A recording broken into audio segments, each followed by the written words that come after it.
everybody.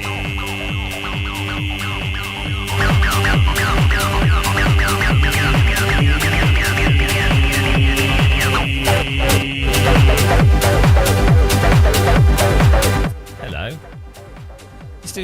Let's do some early morning iRacing. Why not? Why not? When in doubt, iRace. About farming iRacing time. Let's do it. Let's do some more farming.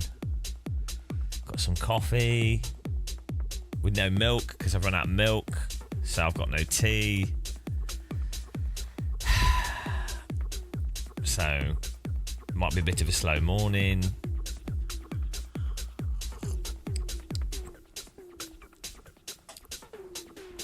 But we'll make the most of it. We'll make the most of it.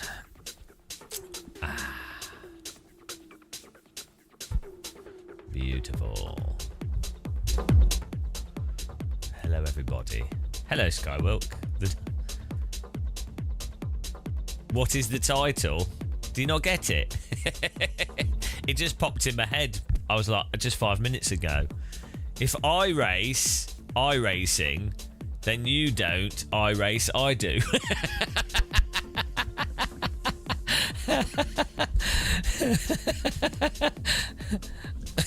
Don't know why, it just popped in my head. I just thought it was pretty funny. Because I needed a new title and I was like, oh, I do.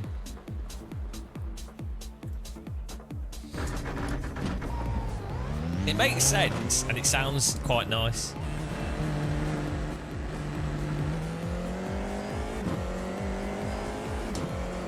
I've got to be calm today because my voice is a bit sore and my lungs are a bit sore from talking too much over the last week.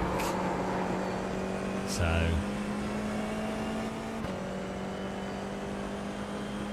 yeah, we have to keep things nice and calm.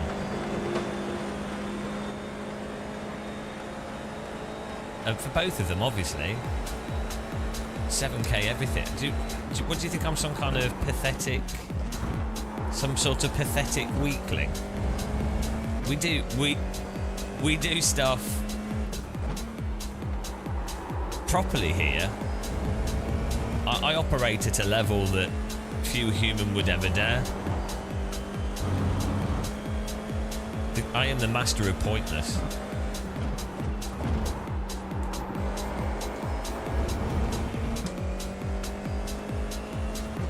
Because it's a VR shirt that VR Cover sent me years ago. How you doing, Counter Debate? Counter Debate's one of those annoying people that doesn't need to sleep much. I hate him. He's always walking around filming his wife's arse. One of the worst, if not the worst.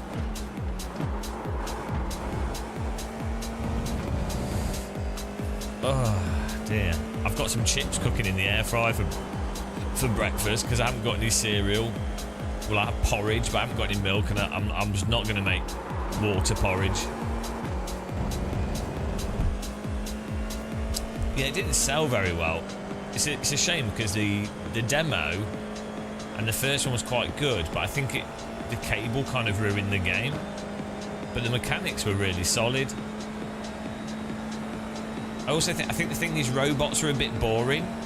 So I think a game like Budget Carts, it would have been really cool if you were like a time traveller. Do you remember Thief, the Dark Ages? If you use the Budget Cuts mechanics, you're a time traveller that has this portal device, but then you're playing the game like Thief and sneaking around. You got a I think that would have been a much better, a more compelling setting. I think with the robots it's a bit boring. Like just robots as enemies always kind of don't feel that compelling to me.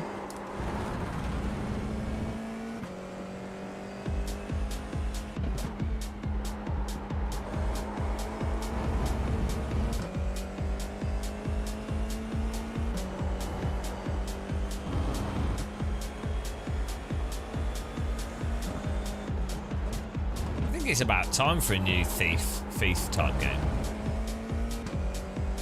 VR. I mean, they did try and make one. There has been some games, but like a very sort of methodical sneak around slowly with a bow and arrow. Maybe because the enemy, it's all sound based. Yes, it could be aliens as well. So aliens that are very aliens that detect sound, and that's why you use a bow and arrow, because it allows you to move around without them getting you, and you can be really quiet when walking, and then you've got to sneak around. The aliens could be like humanoid, so they don't just look stupid. There could be different types. I think sneaking works really well in VR as a mechanic, because moving around slowly lets you appreciate things more, and you don't want to move around quickly in VR anyway. The scale of the game's different. So yeah, a sneak 'em up, bow and arrow, slow car ahead type game would be really right. good. That'd be awesome.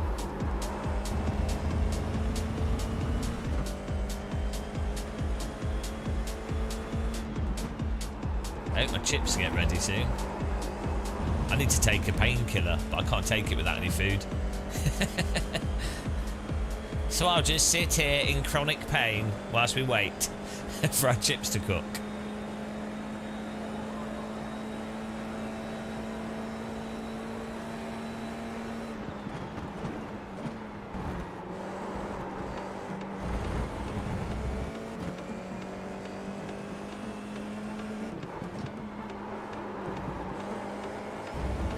Yeah, there's a... I really liked, do you know the Labs VR game? The one where you shoot in the 2D people who are trying to break into the castle. That was like one of the most fun bow and arrow things. CKT, well, time passes quickly for you when you play VR.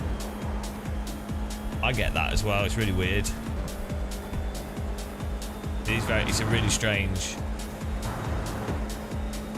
Yeah, it's a really strange thing, isn't it? Like, because VR's quite a lot of effort. But I wonder if it's because there's so much... Because it's bright and stuff, you lose track of time or something.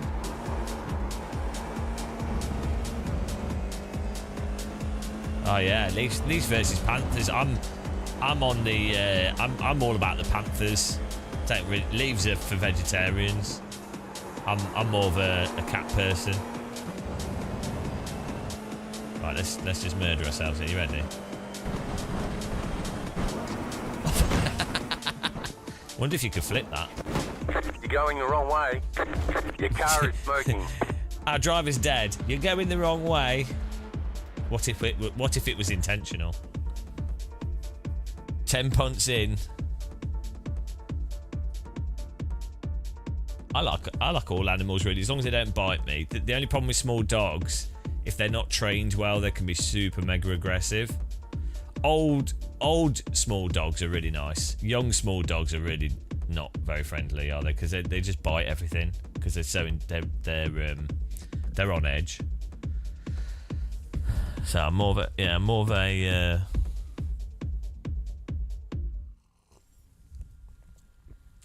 I like animals in general, as long as they don't attack you. I don't like dumb animals that just attack you for no reason. You know, which some animals do, even when you're trying to help them. That's annoying. Who doesn't like animals, though? Why would anybody not like animals? Unless they're scared of them. I don't like jellyfish. I've always had like a bit of a jellyfish phobia, to be honest. Like, I like swimming in the sea. I've been stung a few times, and as a kid, sometimes you have those jellyfish blooms, and the whole beach is covered in jellyfish. And for some reason, the idea of stepping on one and that killing the jellyfish, it would all be dead, but like it stings getting you.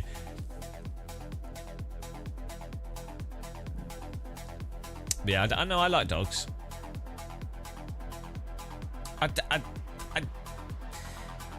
The thing with dogs that I don't like, well, it's not that I don't like, it's just how they are, is when dogs are just a bit, because they're so obedient, an owner could be a complete arse, but the dog will still really like them, and it's like, oh, you're so dumb. You're such a dumb dog. Your owner's terrible. And then when someone's an awful person, but they use animals, you see really terrible people that say they're animal people, and the only reason they're an animal person is because the person is a complete narcissist, and they want something that's entirely obedient to them. So that's why they like dogs.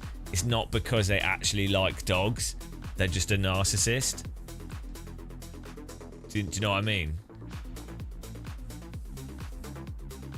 So that's something I don't like about dogs. Whereas a cat just doesn't care, does it? A cat's not going to be like that to anyone.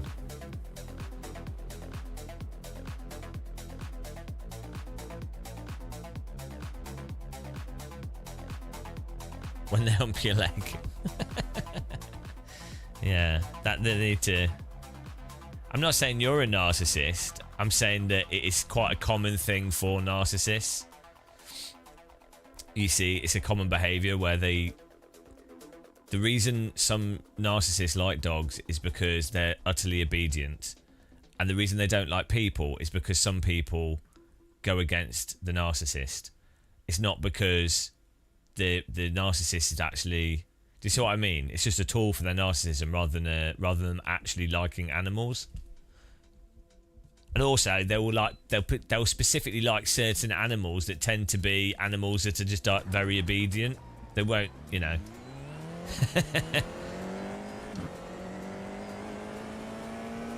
There's a spectrum though. Obviously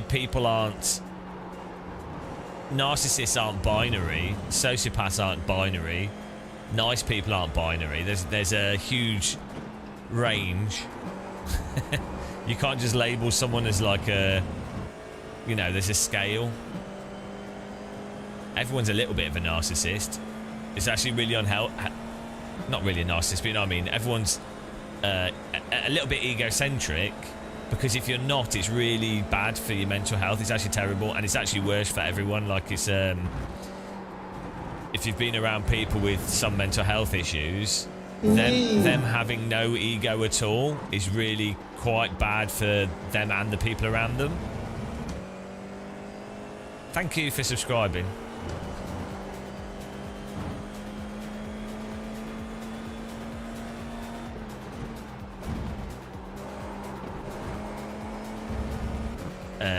Well, depends on the fish, doesn't it? My fish had an outright gang war. They started fighting and they formed two. I accidentally created a Great Fish Wars. I was like, well, I'm not doing that again. They started having street battles in the fish tank. Two little groups of them. Crazy. I was like, well, I'm not the god of this. I let them die of old age.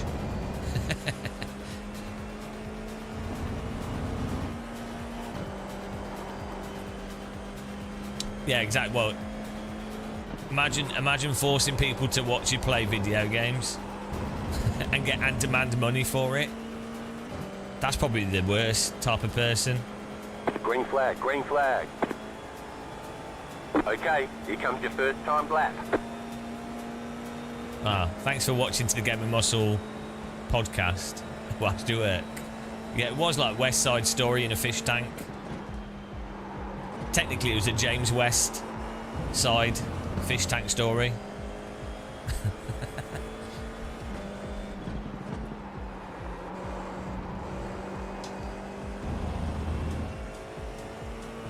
Angelfish are quite aggressive, so I just had clouded minnows, I think they are, and I've had goldfish in the past.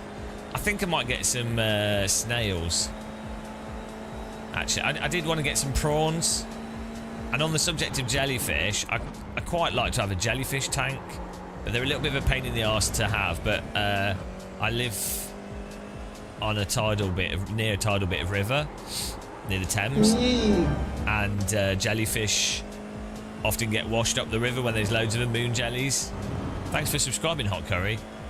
And so I could just take some of them out of the water and put them in a fish tank, but they only last like 6 months. But jellyfish aren't really animals as such, so...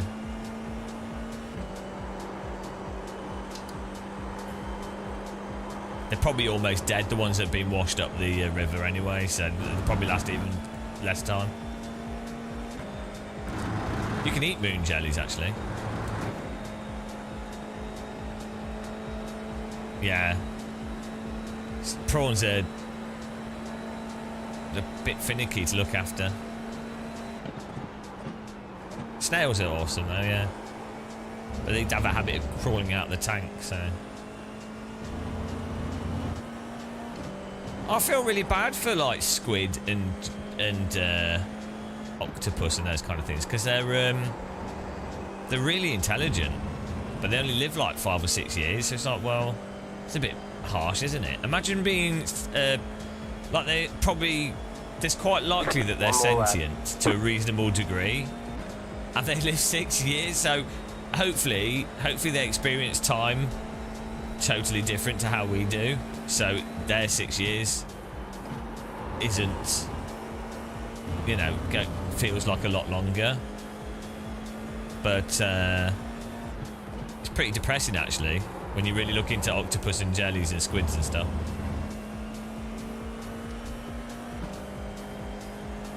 I have one of those bio orbs. They're not very good, but my sister had she bought a bigger one. And so she gave me her smaller one. They're fine for putting a few tiny fish in, but they're not a good fish tank. Like, the filter's shit. They're not really big enough for any type of...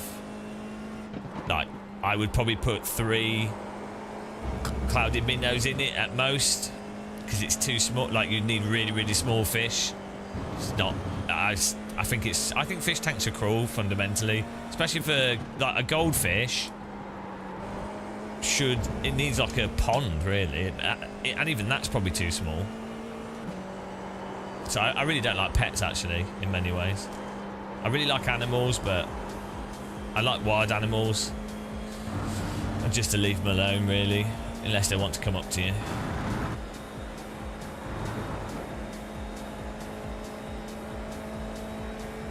Is iRacing purely pace based? It's just where you finish in races on average. But yeah, it's pretty much pace, based on your pace, yeah.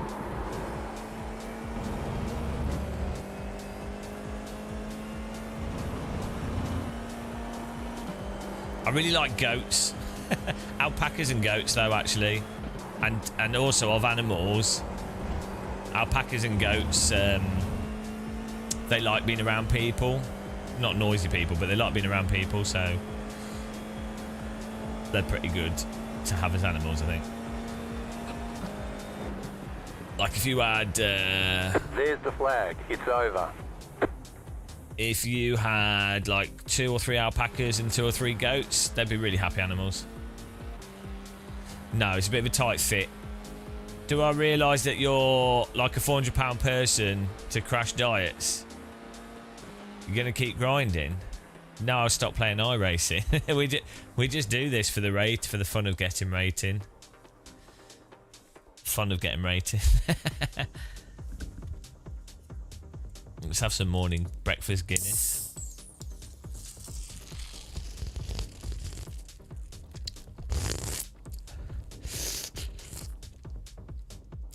Yeah.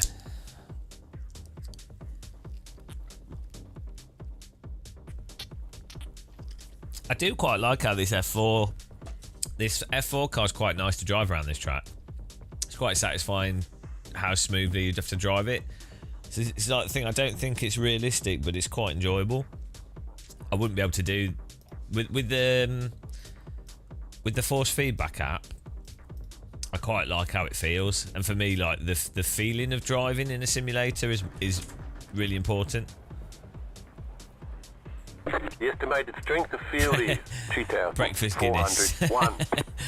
It's non-alcoholic though, so We expect to be fighting for the My podium. chips have just finished cooking, and now we've got like a 15-minute race. My chips are gonna be cold.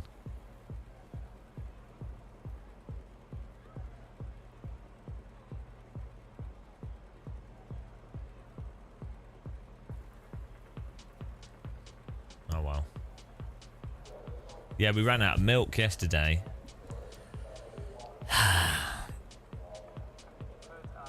I'm still using the M-Booster pedal. I have it set up in a really weird way though. Like, it's really stiff. And then it just vibrates at 70% input. And then also vibrates for ABS. It's a really weird way to use it, but I actually quite like it. Left to grid. Simon, I haven't yet, no. We will do it at some point. Might try it later. See how we feel.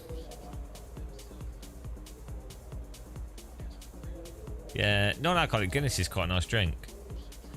It's got quite a lot of sugar in it though. Like 9 grams of sugar, I think. But 16 grams, no, I know, 3.1 grams of sugar. It's got a lot of carbohydrates in it, but actually 3 grams of sugar is not too bad actually. For 750 millilitres. It's not that much, is it? 440 millilitres.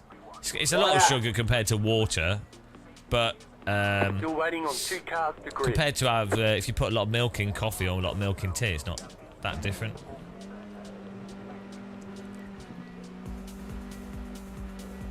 Green, green, green.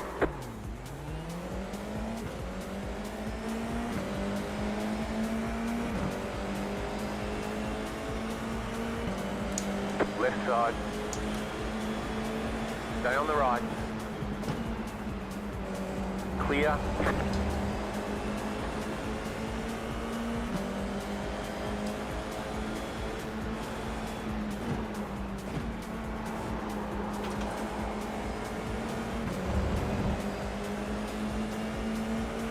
Car on your left. Still there, hold your line. Clear. Don't drive into the back of me, please.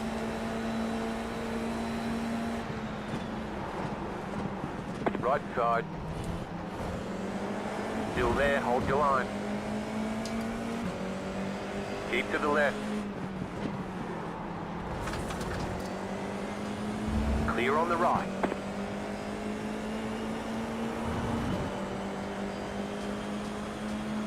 I could use a clutch bite point, but yeah. I should set it up. I don't know what. I was just doing it manually. I think it's 4,000 RPM. I was just trying 5,000 there. I was just holding it with my foot.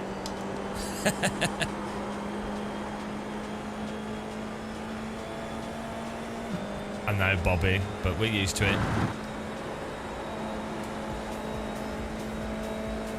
Keep calm and carry on.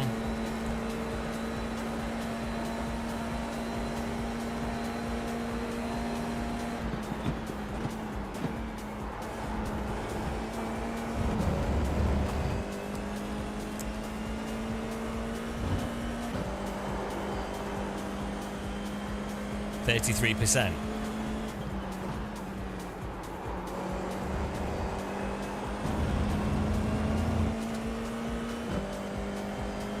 How do you stop yourself from rolling? Just hold the brake at the same time. Full throttle, first gear, clutch at 33 and brake, and then come off the brake, and then come off the clutch once you're rolling. I'm gonna mess that up because I'm so used to just doing it manually. I always push the brake and the clutch at the same time at the start because just to not accidentally roll forwards. Go right, go right. Esse cara ele quer passar com tudo e depois não vai mal. O povo tá aquela merda. Whoops. I just. Foi o nosso amigo MJ aqui. Eduardo, I can bump draft if you want. Or do you want me? I might be faster if you want to. If you want to.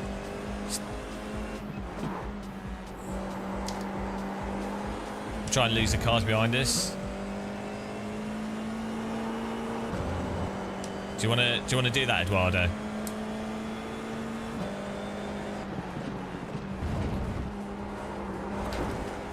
He's slow. He's really slow. Tá ouvindo aí, Eduardo?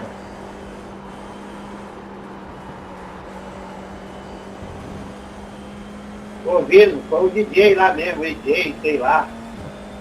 É esse DJ aí mesmo. Hola, Eduardo. Do you want to work? Do you want a bump draft?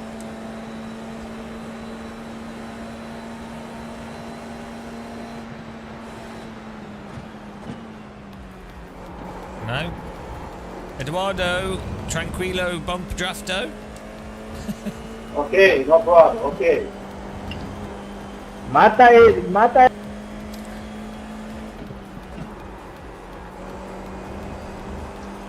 Mata eles, Eduardo, mata eles. Work together, por favor. Ah, não tem que matar ninguém não, meu irmão. Tem que correr aqui, ó. Honesto, tranquilo. El bump draft. You're back in third. Keep hustling.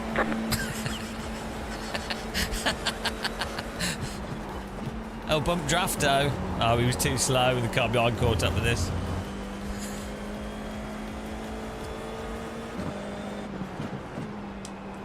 Spanish or Portuguese or Brazilian? Brazilian? Brasília. Foda-se. Brasília, Interlagos. Let's go, Eduardo. Keep to the left. Clear on the right. The pace car is out of control. Por favor. Kill him, Eduardo. Kill him, James.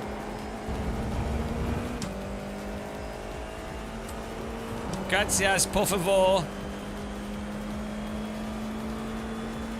What can I say in Brazilian to impress them? How do you say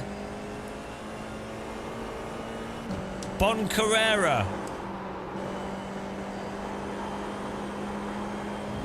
How do you say are you having a nice day in Brazilian?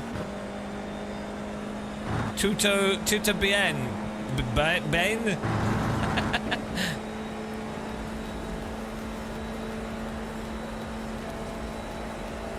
Party at mine. Party in the USA. Teha bom dia. Tena bom dia.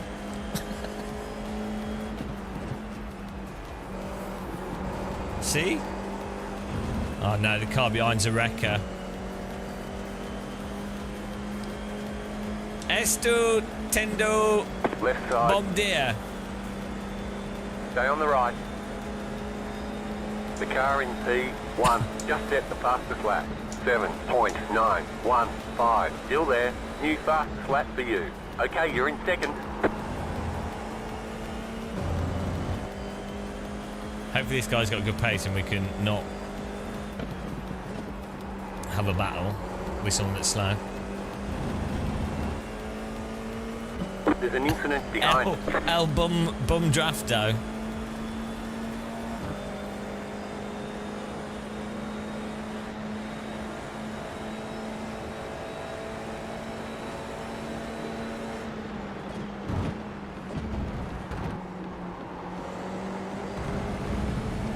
Por favor. Was that please put it in my bottom? Por favor. Put it in my bottom. Vaseline de Bummo. Oh great, this is useful.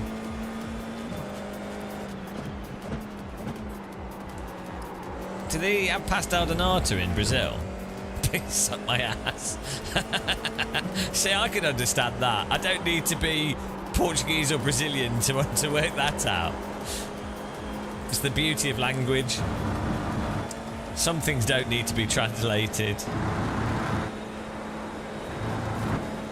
Technically, when you've got a car in front of you... I know attack. I know. Tranquilo, gracias.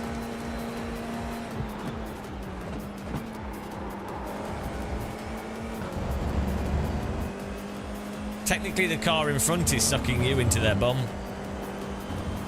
That's how it works in motorsport. Motorsport makes everybody a little bit gay. Beautiful. Why you say it like that? I don't know. I don't know what I'm saying. Colin Hypnotic. Woo, I'm hypnotised. New fast flat for you.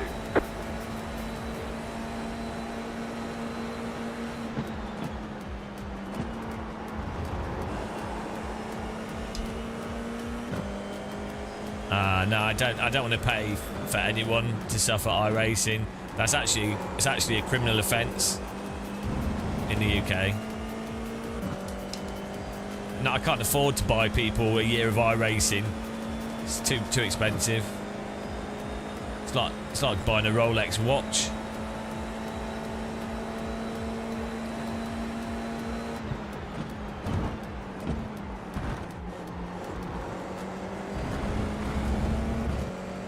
So far it's been quite a nice race, but you know, to wait to the last lap. I haven't had any food yet, so my brain's running on fumes here. This is a starvation race.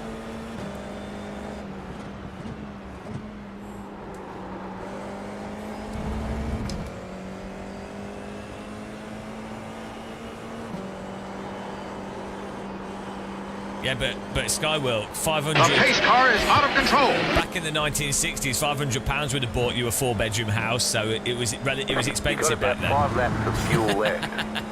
Now a £20,000 Rolex watch won't buy you a toilet. So,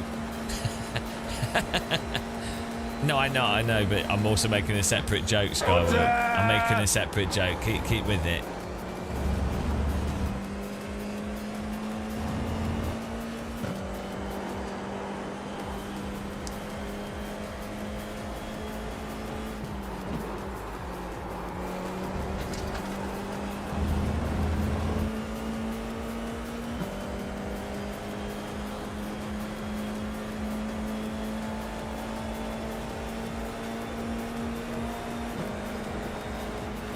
New fast flat for you. The car in P5 just set the fastest lap. 7.746. We have 2 bandits behind us. Mayday, mayday.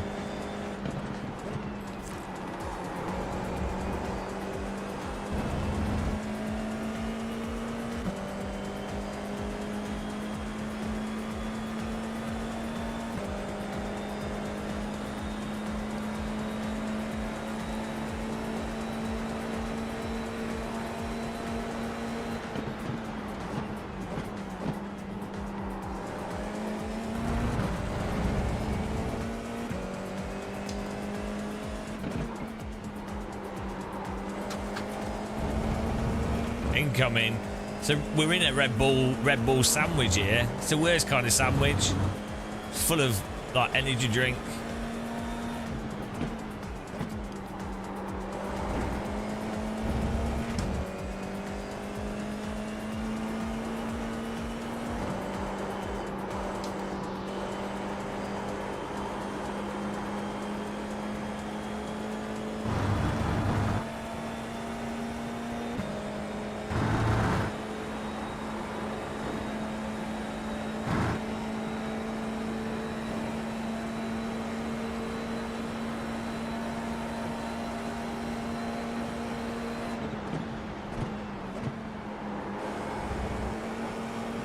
Oh, is it Red Bull or is it a Formula livery?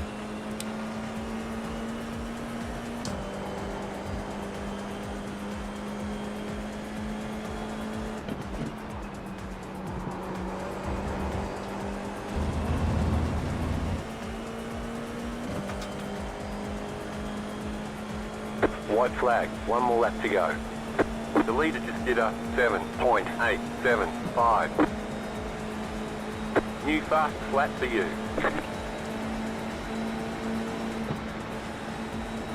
Car right. Clear. The guy's genuinely going to try and spin this Thank out. you. Welcome to iRacing, guys.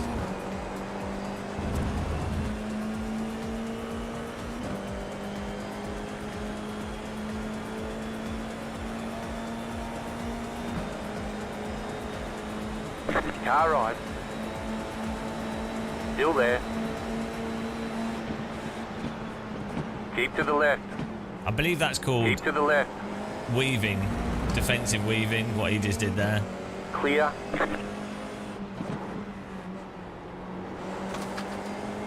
Like, you can't go out like that and then block the inside again.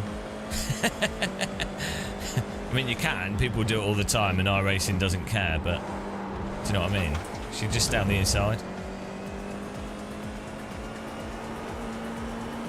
Which is very unpredictable driving, isn't it? Especially when there's another car coming through.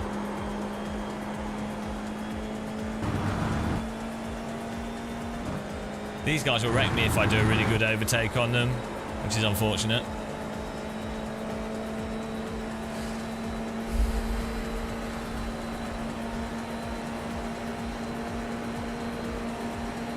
Left side. You're on the right. 3 wide.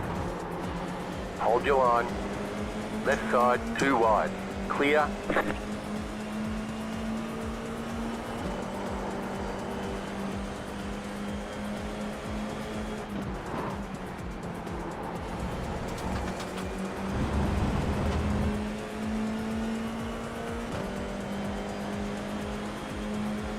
Left side. You're on the left. Okay. Good race, Jorge. That was fun. Alright, there's checkered flag. I think I turned into him. Sorry if I turned into you, car behind me. I don't know if he was,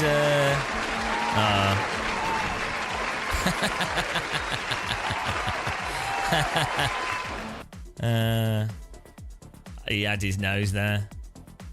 Good old iRacing netcode there with the delay. He did have his nose there, though. Passou o cara na última volta, Eduardo? Still finished. Cara, você não vai acreditar, eu corro pro Rodrigo Morales 2, irmão. Você acredita nisso? Ele é meu brother. Ele é o seu xará, mano. Igualzinho. Culpa tudo não é o 2. I thought we had space, but we didn't. His nose cone was there.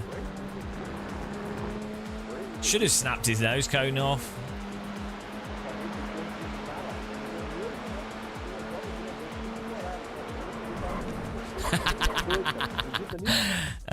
He finished. It's all right. Cara, ontem eu fiz uma corrida e aí eu caí no 22. It was worth a try. We wouldn't have even got enough draft.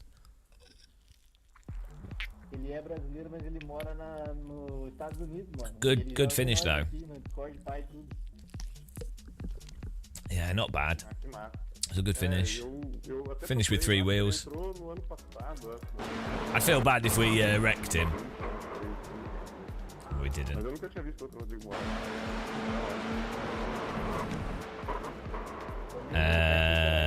2.4k, but it didn't really make much difference.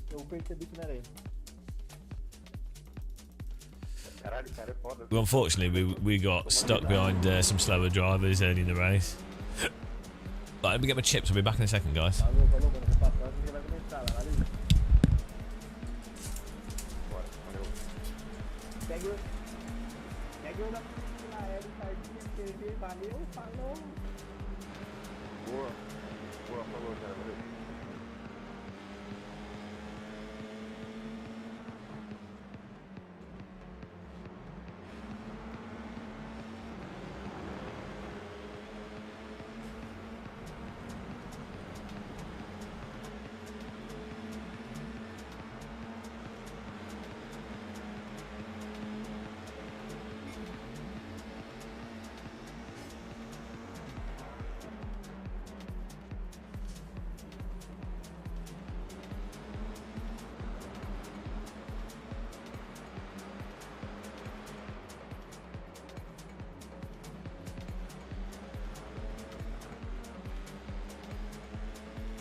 It's a non-alcoholic Guinness. Very good.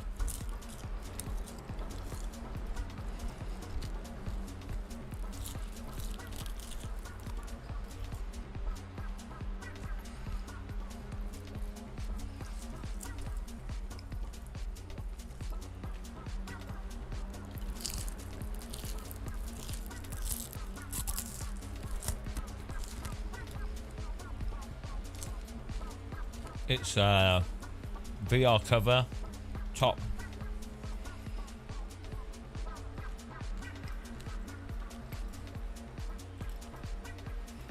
Oh, what are we on? Do we get like +4 from that? +6. Wow. That's good.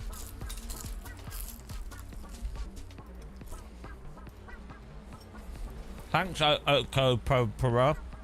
Thank you.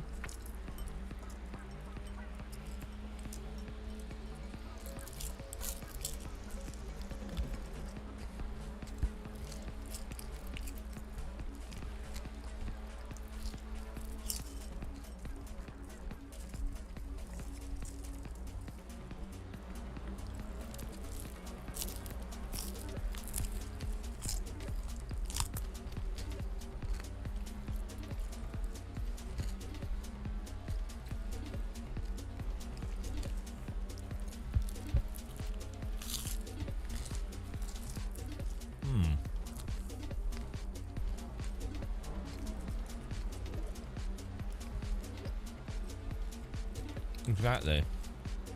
Ultimate breakfast.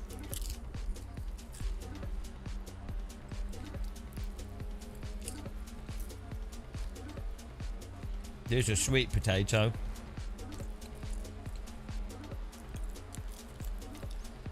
See, if this guy had let us through immediately, he would have come. Where did he finish?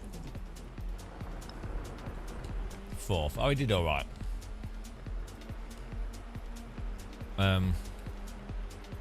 He would have come 2nd or 3rd though if he'd let us through immediately. I'm all right.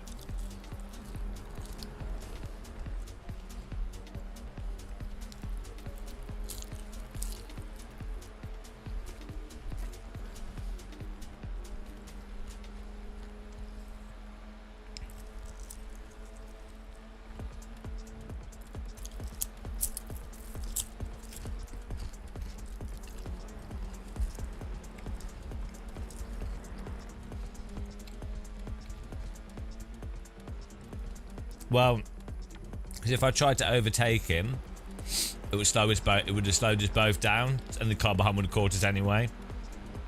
So I tried pushing him, but he was just so slow. But then he let me pass, so we could have. If he'd done that straight away, we could have towed him because I think we're a bit faster.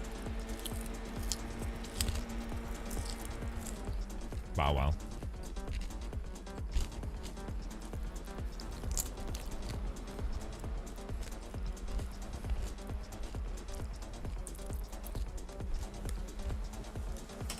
The only stupid move in that race was me at the end. So we can't really complain. NF650R, you tested out Sim Update 2. Yeah, have you seen the beta for Sim Update 3? The Microsoft are allowing people to download everything.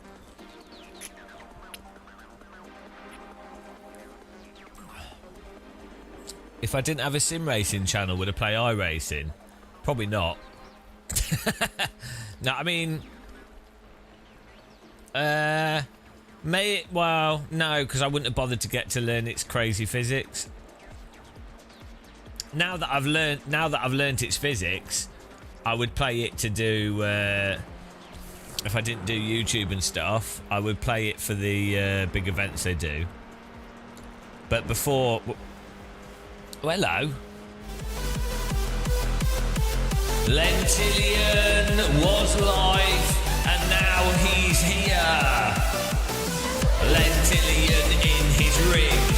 Lentillion does a jig. He does it with his clothes all off, but he turns his camera so you can't see it either. Thanks for the Lentillion raid, man. How's it going? What are you doing on this time? What were you doing? Thought you'd quit live streaming. He's back now. Lentillion.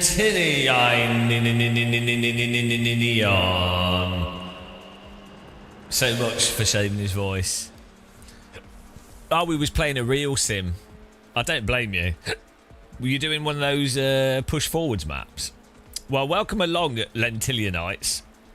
You've gone from an attractive, nicely mannered American channel to a bold git wearing vintage race goggles and driving into people. Should you follow here? Probably not. Probably not a good idea. Should you subscribe to the YouTube channel we have as well? Probably not. Probably not a good idea. But it is an option available. And you will regret it. And you'll never get your time back. Someone will make it up to my yelling. Wow, they're probably... most of my viewers are unconscious elderly people that have either died or fallen asleep in front of the TV. But welcome along, guys. I think they're all confused. Lentillion, look what you've done. Can't believe you've done this. They're all confused.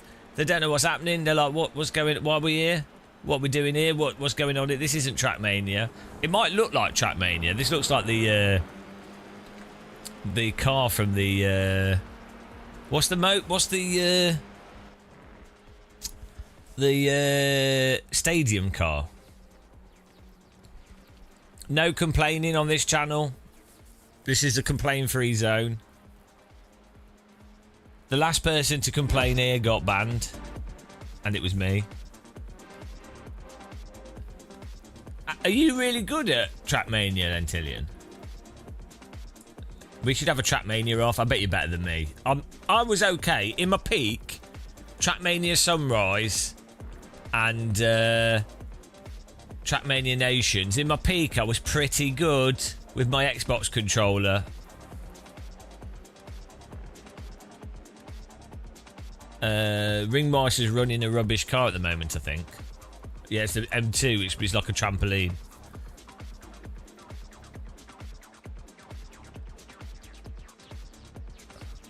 I don't trust. 5k level, 5k Trackmania. Trackmania is just all... it's just French people though, isn't it? It's actually really funny how big Trackmania is huge in France. But in UK, it's not really a thing. Who doesn't keep food in the pocket? Pockets were made for food. I have a 3-course dinner in my pocket. It's a French dev team. Yeah, it makes sense. 2000. What came out? What 2007 was. That was when Nations first came out, right? So it was Trackmania Sunrise. Was that the first one? Do you remember the first one had... it was one of the first games that had that stupid star encryption key lock thing, which just broke the game. And the game wouldn't run with a Corsair keyboard. That was 2005 or 2006 that came out. Yeah, I played the OGs. They had really nice graphics. It was one of the first games that had screen space illumination, which looked really nice. I don't even know how they managed to make it run so well. Trackmania Nations Forever. That was I think that was the second one. The first one had really fun, like, 'cause it had like a 4x4 truck. It had like a car.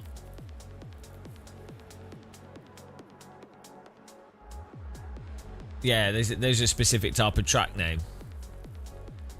Yeah, the Trackmania 2020 was the one that... What was the one that had canyons?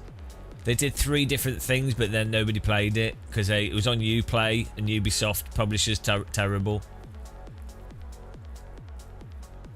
Yeah, Trackmania 2, that was messed up. But annoyingly, the canyon tracks looked really nice and they were really fun.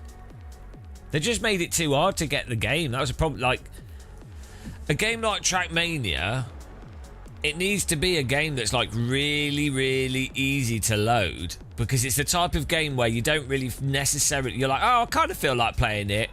Okay, I'll give it 5 minutes, and then you end up spending 10 hours doing the same track over and over again. It's that type of a game. But if you have to log into Uplay, select the correct mode, select this, select that, it's terrible. Jan, I don't sleep. We just don't sleep. It's over. We're doing an experiment. When Porsche Cup race? Well, I'm not quite sure if we want to do a Porsche Cup race. This looks like Trackmania right now. This is a new. This is called Road America track that I'm building in Trackmania. As you can see, we're using very simple tree graphics because I wanted this to look like an arcade game from the 90s. So that was a stylistic choice. It's quite cute, I think, because I wanted it to look a bit like Minecraft as well. So we've made the textures quite low res.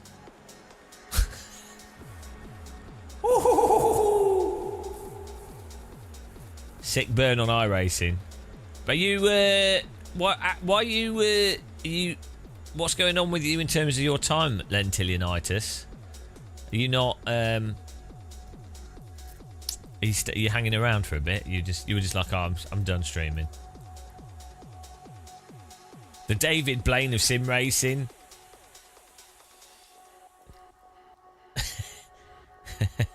I got buried in a sim rig for 3 weeks once.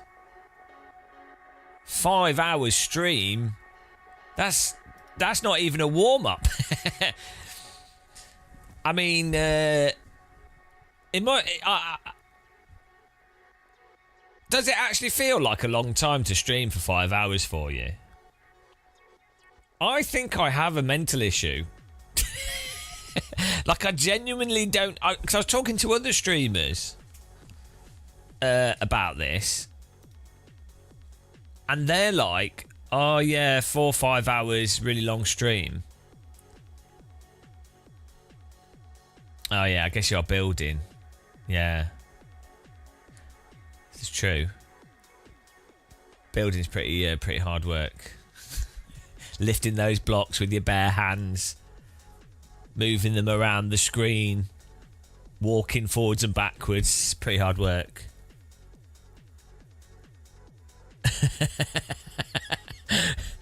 No, I know what you mean though. It depends on the type of game. What's really weird, I find racing sims moderately taxing. FPS games, I could play them for like 20 hours non-stop. But then I'm like that with a lot of stuff. Like if I start doing it, I can just keep doing it forever. Walking, taxes. It doesn't even matter what it is. Once I'm doing it, I'm like, well, I'm not going to stop now. We're in that gear. I think it's called attention deficit disorder.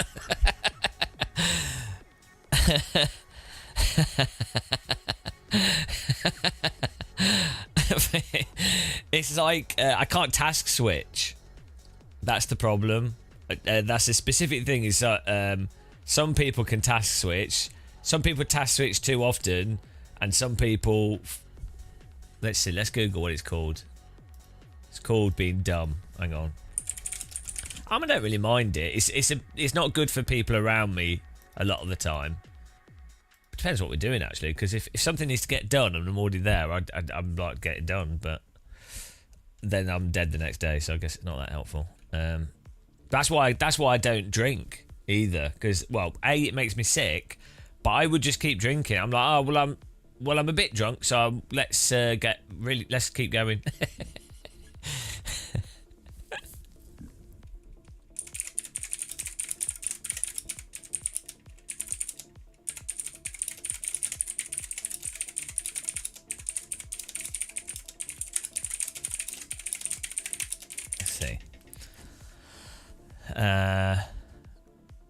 Cognitive inertia, a natural resistance to shifting mental focus or switching to, this is why I'm really good at meditating, and I could just sit there thinking about nothing for hours. But I don't fall asleep. I'll just be like, oh, yeah. Autism spectrum disorder. People with autism routinely prefer routine and have different... Well, I don't like routine now. This is a problem.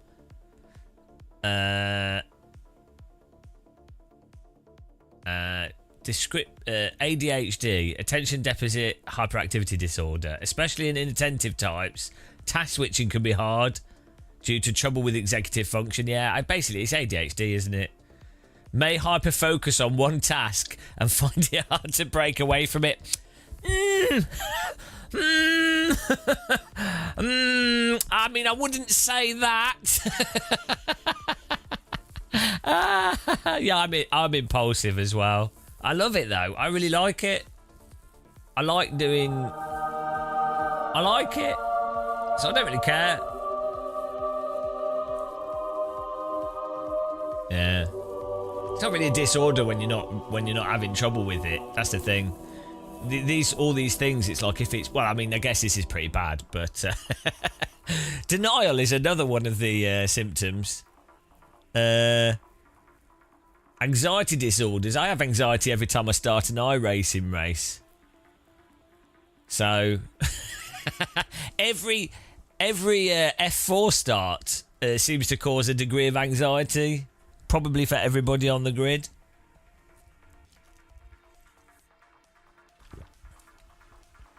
Executive function deficit. Here we go. Trouble with planning. Yep. Initiating. Yep. Or stopping tasks. There we go. We have massive executive function disorders. Struggling to disengage from a task even if they know they should. Wow. I mean, I wouldn't say that about a 7k iRacing challenge. And to be fair, we did set out to do the task. And is it... The question is if you've chosen to do it, how much of it is choosing to do it and then going, well, I'm going to see it through, versus I'm stuck in a mental rut and I can't get out of it? Do you know what I mean? Like, it's where do you draw the line on that? It's quite difficult. Depression. Reduced motivation or energy can make it easier to stick to one task. Well, I mean, I don't know if I'm depressed or just British. It's hard to tell. I think most British people are pretty. It's just British. Where do you draw the line between being British and depressed? Habit and comfort zone. Some people simply develop strong routines and habits and feel safe staying in them. That's not me.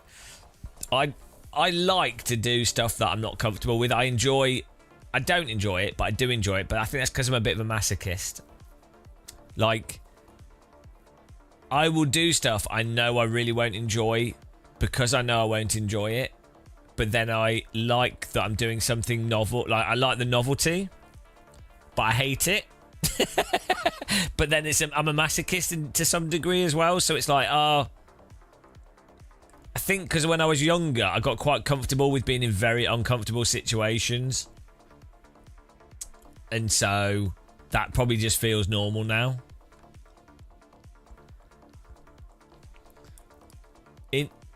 Is there much snow in England? In Scotland there is, but not in London. Not south of Midlands and south.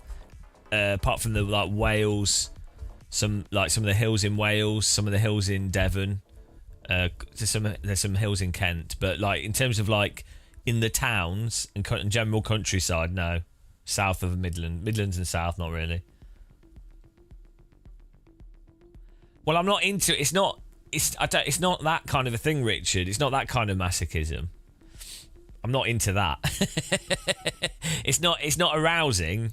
It's not that kind of thing. I like snow though. I really, really like snow but only when it's proper snow. So this is the thing. If you live in a country where where it often snows, you actually have infrastructure around that snow and ways of dealing with it. In the UK, there's no way of dealing with it. So small amounts of snow, and then it's normally slush. It's not real snow. It's like rubbish snow. But if you live in the Alps, like hilly areas where it's always snowy, like especially above certain heights, it's quite snowy all year round or a lot of the year. Nothing is nicer than like if you go for a walk at like 5 in the morning when the sun's coming up, or like late afternoon, and there's been fresh snow, but it's really light snow, but then there's like deep powder snow everywhere. That's like the best. Through a forest is the best thing ever. No, I think the Super Formula Light's a bit better than the F4 car. I don't know what it's on though. Well, keep in mind that London has scorpions in the walls because it's like 3 degrees warmer than everywhere else due to the pollution. Yeah, that's what I mean. Yeah, that's what I mean. Yeah, there's this weird quiet you get from snow, from like fluffy snow in forests. And you can hear you can hear raindrop. You can hear noises from that are way further away, and like you can hear a fidelity of sound that you can't hear in other conditions because there's too much background noise. So it's like having superhuman. It's so weird. It's such a weird feeling. But I really like it. I was like 12 or 13 or something. I went to the Alps, and I went for a walk by myself. I almost fell off a waterfall. I seem to almost like fall off things quite a lot. We went for a walk through this forest, and it was near Zark, and it was really, really nice. And it was like that. It was just powder snow everywhere. I was walking through the forest, and it was amazing. Yeah, Band of Brothers does a good job of capturing that, actually, which is quite good. So that episode does a reasonably good job of capturing that kind of weird vibe. But it's not something we don't really have that in the UK. A lot of British people don't experience that type of snowy type situation because it really, I've only ever seen it. Yeah, in Norway it's normal. I mean, I've experienced it in Norway and France, but it'll be normal for those countries. But it's just not. UK is just not a snowy place anymore. We do. Last year, I think we had like 3 centimetres of snow, like in London. There's some really good survival programs on YouTube. By the way, if you're waiting for a race, guys, we're just waiting for the next race to start in 4 minutes, just so you know what we're doing. Aussie mornings feels like you're streaming 24/7 these days. It's awesome. It's not good for my health. Oh yeah, we forgot to set our donation goal here. Hang on, look at this. This is our donation goal. There we go.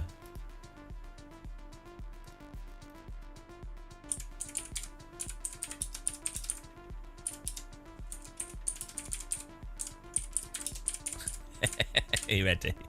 The donation goals only go up to 3 hours. There you go.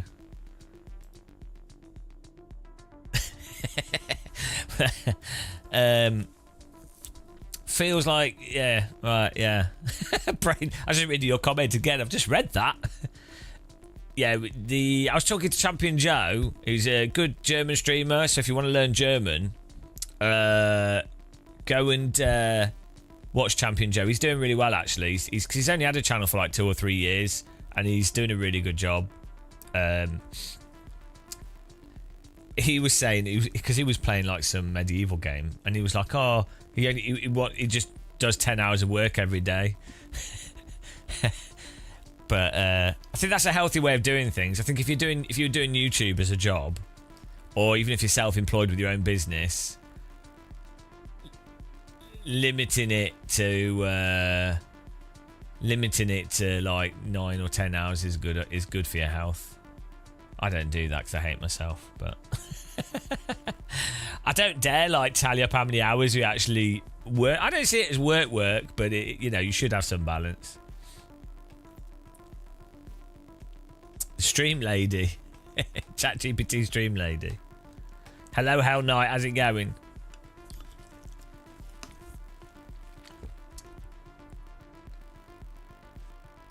Yeah, streaming's weird. Maybe with global warming, if the if the Gulf Stream stops, maybe we'll get snow back in the UK again. That'd be nice. I mean, we'll all freeze to death, but at least we'll get to enjoy some ice and snow.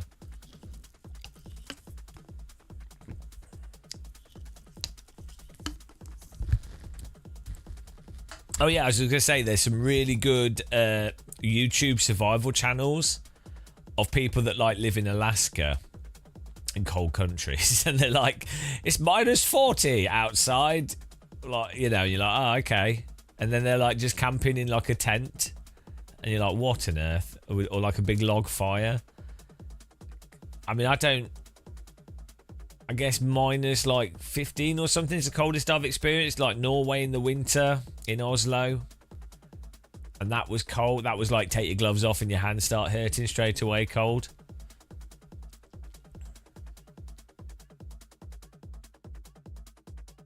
Crazy how large Alaska is, yeah. It's like Canada's massive as well.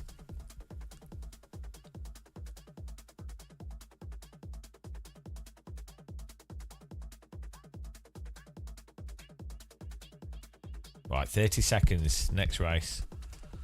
The wind is a bitch. Where? In Alaska or Norway?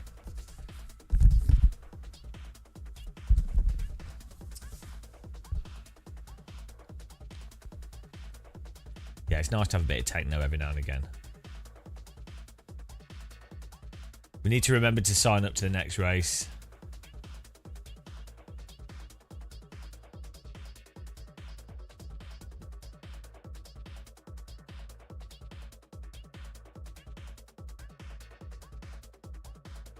Yeah, remind me to sign up to the next race after quali.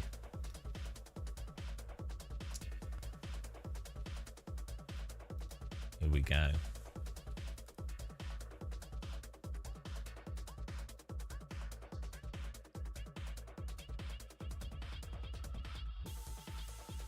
I'm not sure how much rating we can get doing this today. Be nice to just get a little bit in there.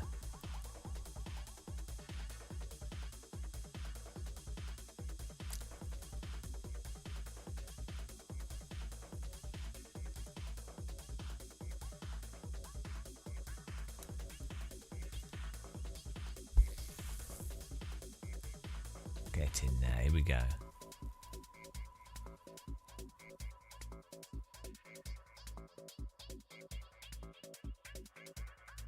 Should be nice and relaxing here.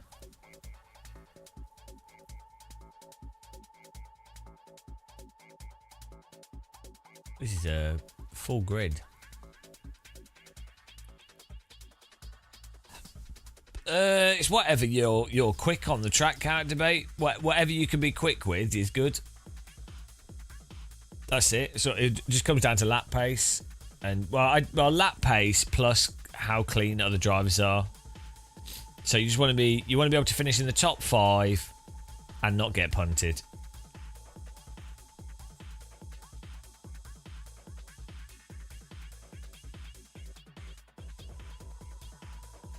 Oh, we've got some wreckers in here. This could be a problem. Enzo. Oh, it's a different Enzo. It's all right. It's not the crazy Enzo from MX5. Well, these are all fixed setup. Car setup. All the people in the top split will be using like VRS or good setup, so it doesn't make any difference. It might as well just be open setup in iRacing. What it means is paid fixed setup. That's what it actually means. But yeah, it's weird.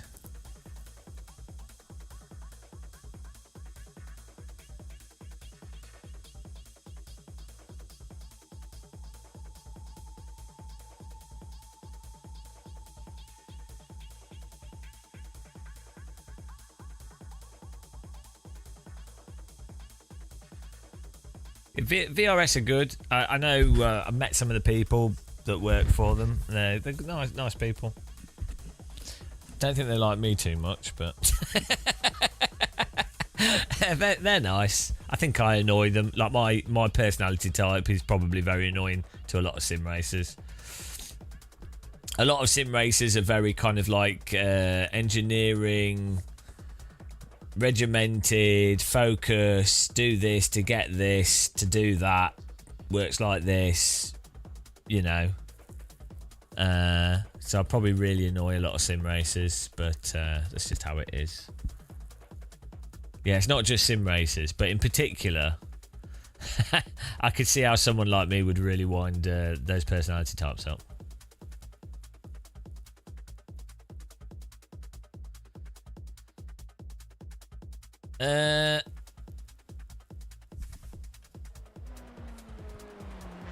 I've met some people that have done F4 races with.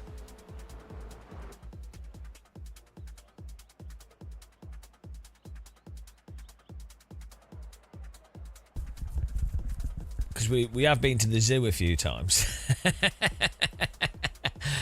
No, we have, yeah.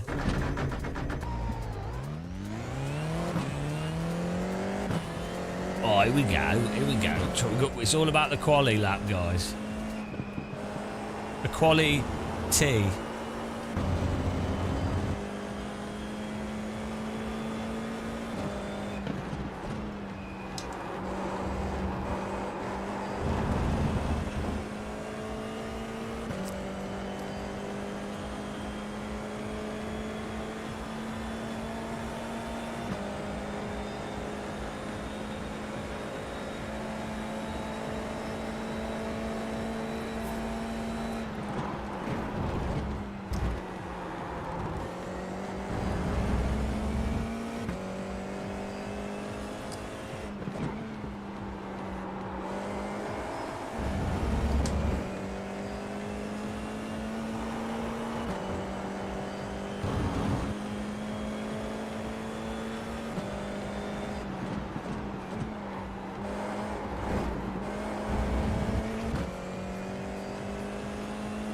South America there.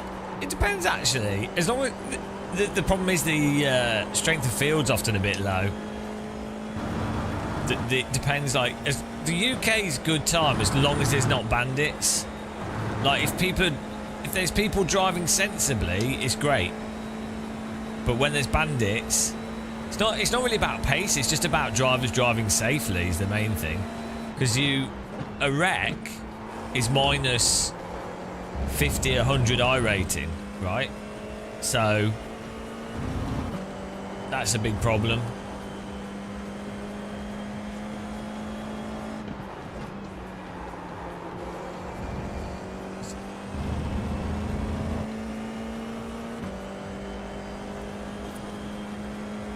Green flag, green flag. Okay, here comes your first time lap.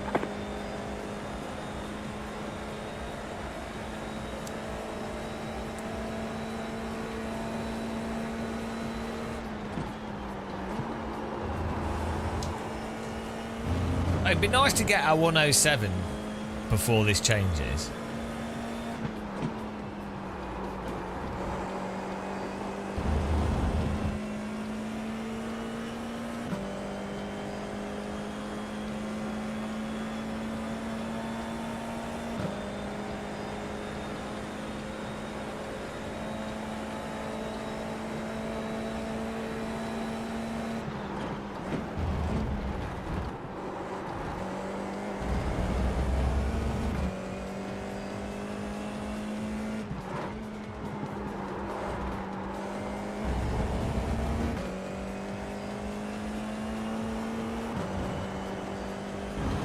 We're doing it in both, Mike.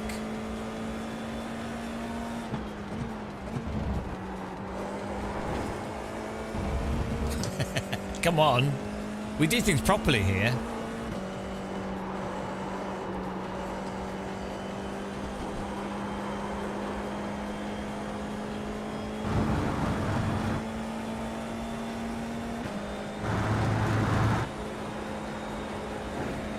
Good luck from Canada. Oh, Canada, dee. Hello, Canada.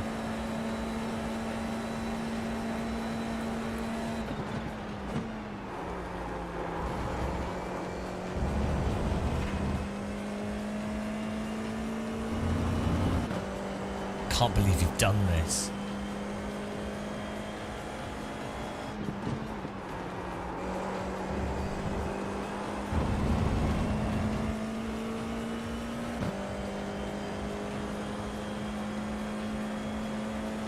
Right, that was an okay banker lap.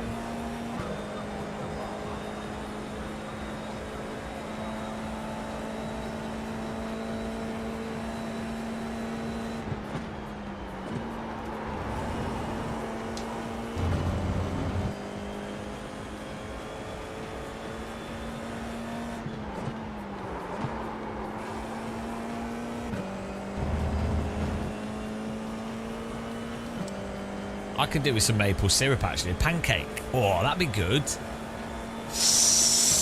Give me some pancakes. Yes. I thought you said sperm qualifying then. I was like, what? Spam qualifying. F4 sperm qualifying. I'm like, what is going on?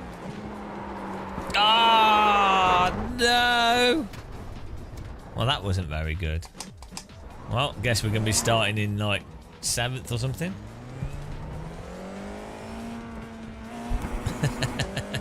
We're trying to push there. Oh, thanks for the poll there. Who put the prediction up? Cow debate, get in there.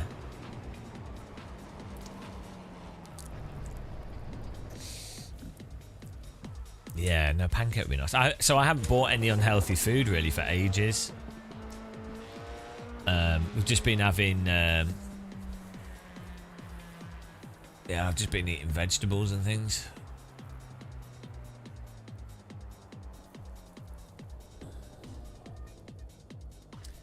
But could do with a pancake. We should be travelling again soon somewhere for a day, so that'd be good.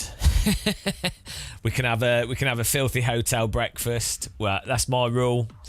When I'm in the UK, I get no takeout. I don't buy like biscuits or anything. Just eat vegetables. I do eat pizzas, but I generally only buy healthy stuff. But when I'm abroad, we can go all in.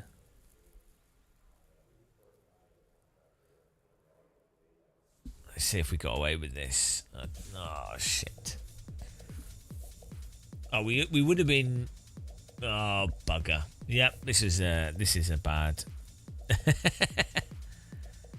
You could have maple syrup actually on broccoli. Could be quite nice. Like honey and vegetables is quite a nice thing. Like actually not bad.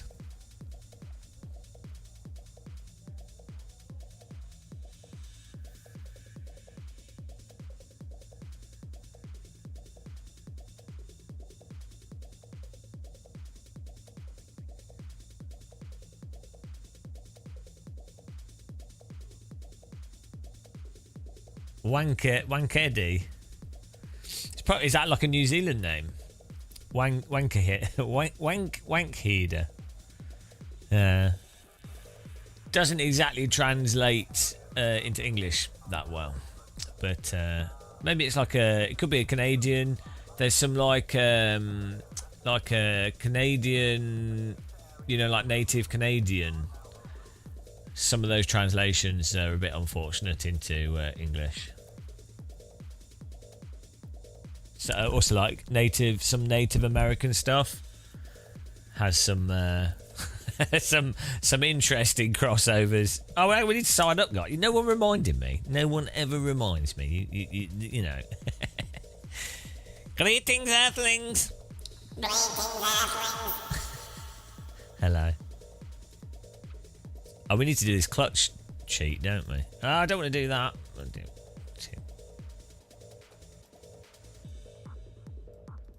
Right, here we go.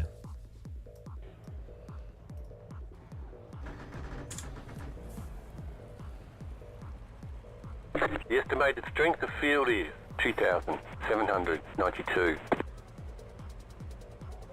We expect to be fighting for the podium. I don't. I expect to be fighting for my life. To be honest.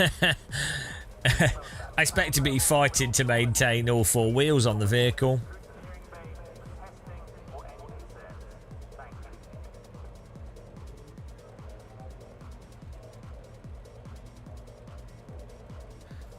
Here we go.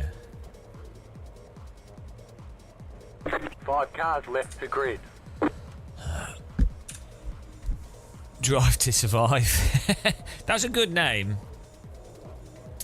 Kirith came up with... we were talking about golf. And we were like, oh, what what could they call a golf series? And he's like, Drive to Survive.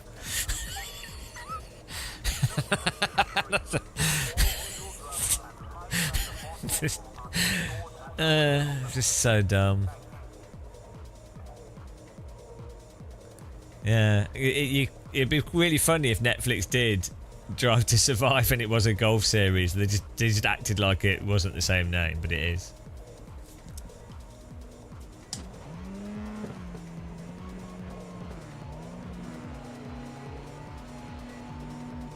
Green, green, green.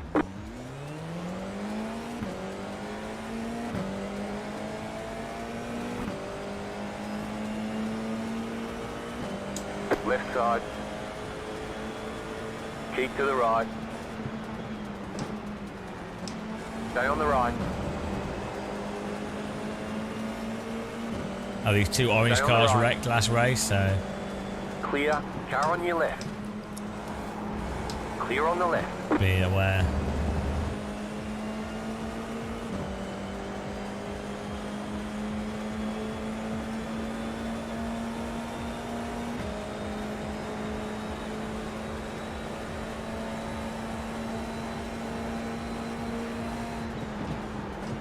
Right side. Clear on the right.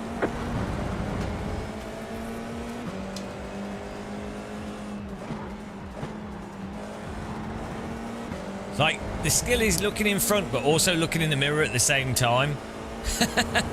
So you don't get a car up your ass.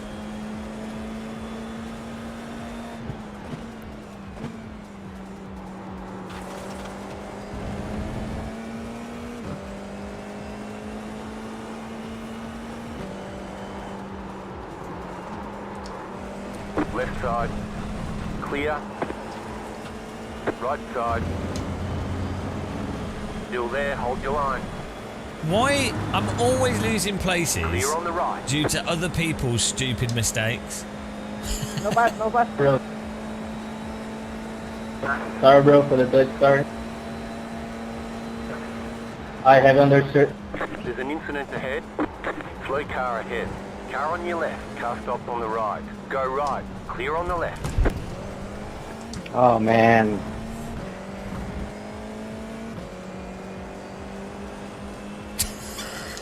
Didn't have many options there. Well, we're still going. Apparently the car's fine. Well, we made the best of the worst situation, I'll have to say. Could have gone worse.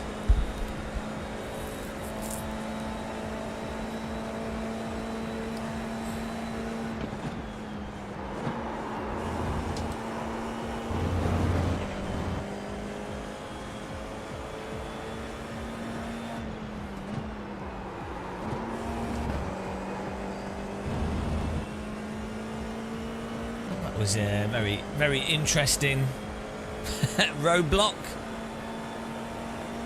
Sometimes the cars in front decide to just park in the road, you know. Why not?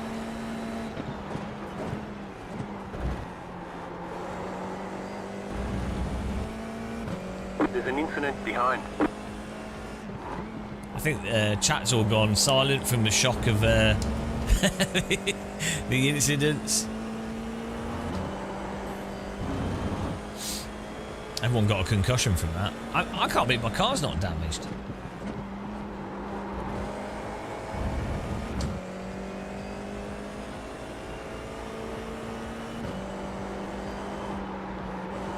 How did I not get damaged from driving into the tyre wall? voar! Vamos voar! Car stopped ahead. There's an incident ahead. Go left. The next car's the leader. Slow car ahead. Escapei da morte!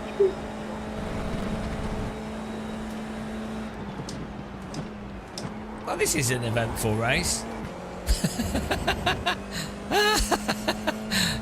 What is going on?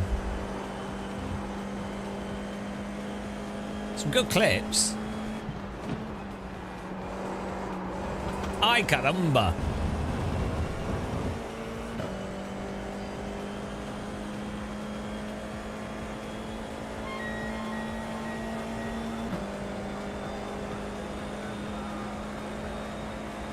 You're in the top 10.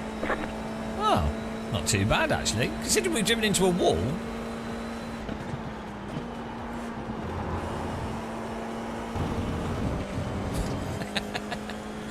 I don't know. I can't believe we're... the worrying thing is... I'm totally unfazed by this. If I did a real race right now... The worrying thing is, I think I would be like actually really calm in really bad situations because we're just so used to it on the simulator.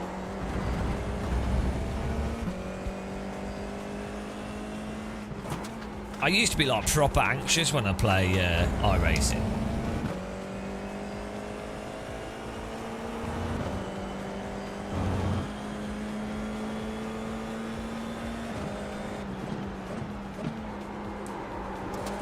But now, like, you become one with the Matrix. I'm like, like a chess player. I've learnt all the likely moves, or at least most of them. We'll be calmer than Emil Bernstoff soon. I'm like the wizard, a wizard of iRacing. How on earth did I not get wheel damage from driving into the tyre wall? Left side. Keep to the right. Clear. I'm just going to overtake around the outside because you're slow.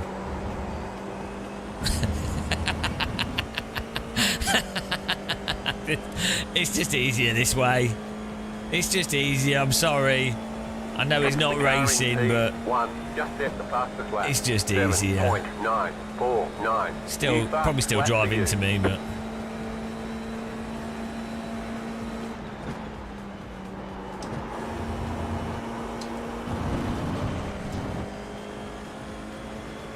Every possible future.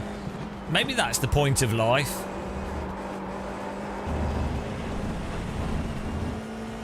You live enough to see every possible future, and then you're like, well, I'm done now.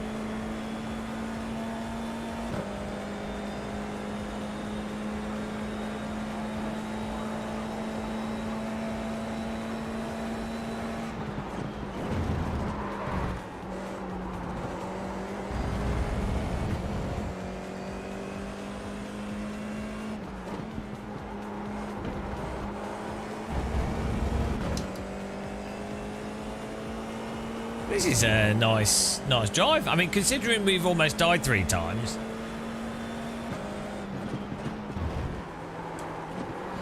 It's hard for me to tell if I'm having a good time in the game or if the painkillers are meaning that my back's not hurting. That's it. That's the problem. It's like, am I actually enjoying the game, or is the absence of chronic pain making me delirious? It's hard to tell. Oh, please don't crash me. Come on, just stay behind me. Come on.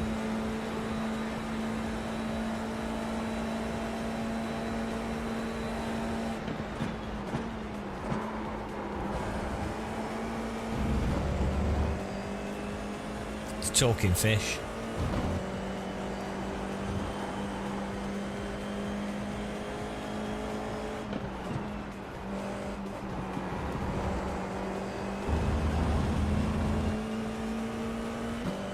Angus, do you want to just stay behind me and we'll catch these two cars in front?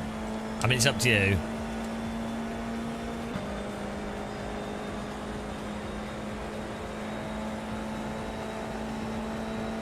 Angus Steakhouse.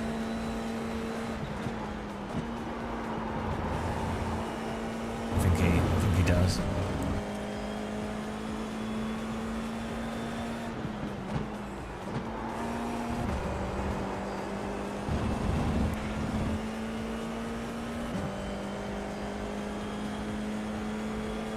Might be able to catch cars in front.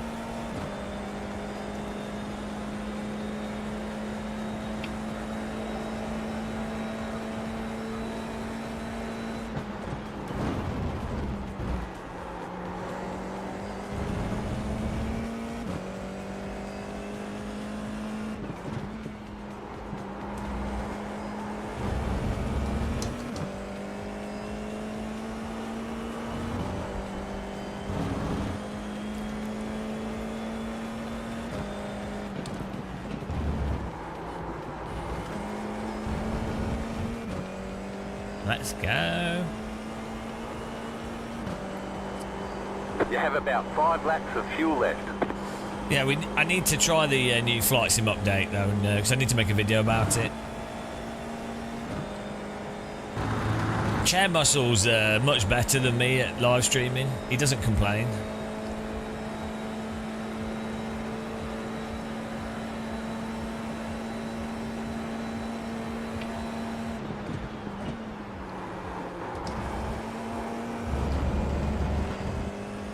Imagine being sat on by me all day.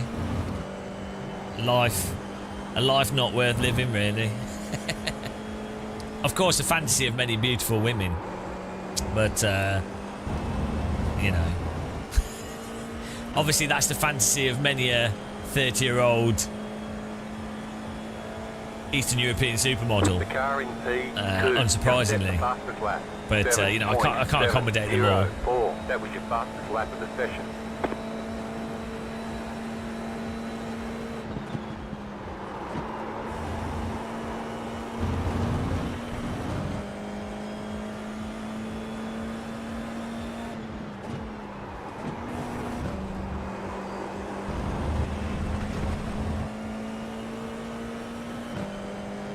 We're doing all right today. At the moment, we just managed to avoid a few mental crashes.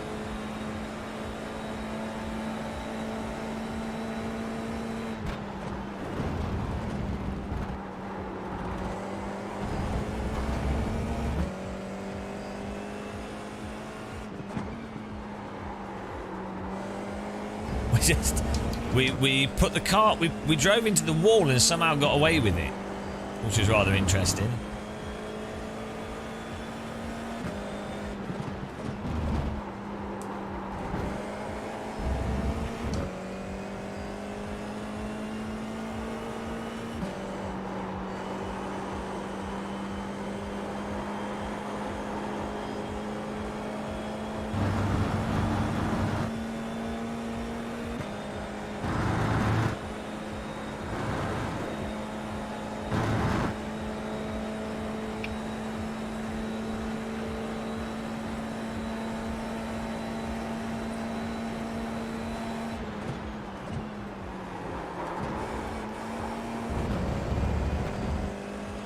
That corner is the one I need to do the practice mode on iRacing and do that corner a billion times.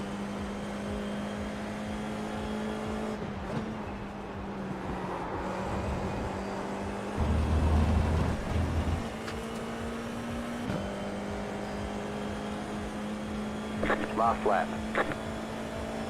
The leader just did a 9.959.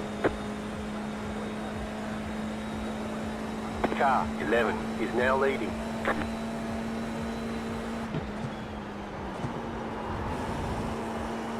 If we're really lucky, these two cars in front will battle each other stupidly through this lap.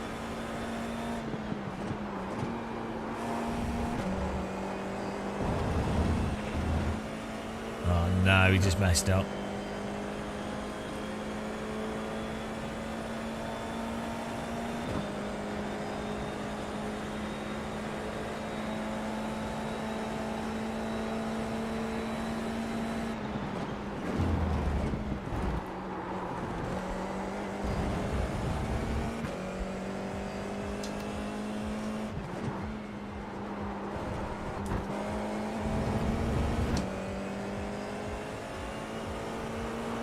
We made the most out of a bad luck race here.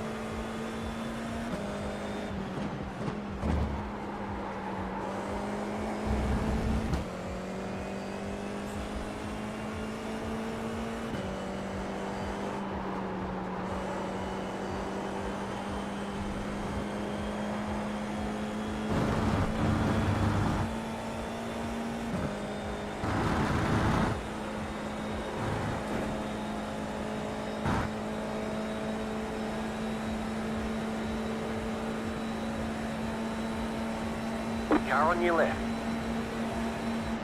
Keep to the right. Clear on the left.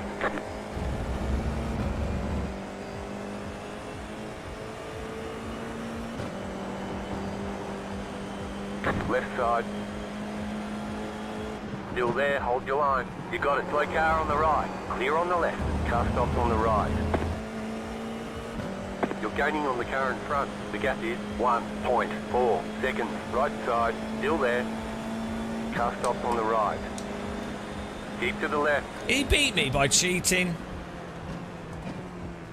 Bloody git drove into me. Fair play to him though. Ah, no, we beat him. Ha ha ha ha ha ha ha ha ha ha. I was defending here, moved to the right, so he had nowhere to go, and he just drove into me. I was trying to put him into that car, but we still beat him. The PTT.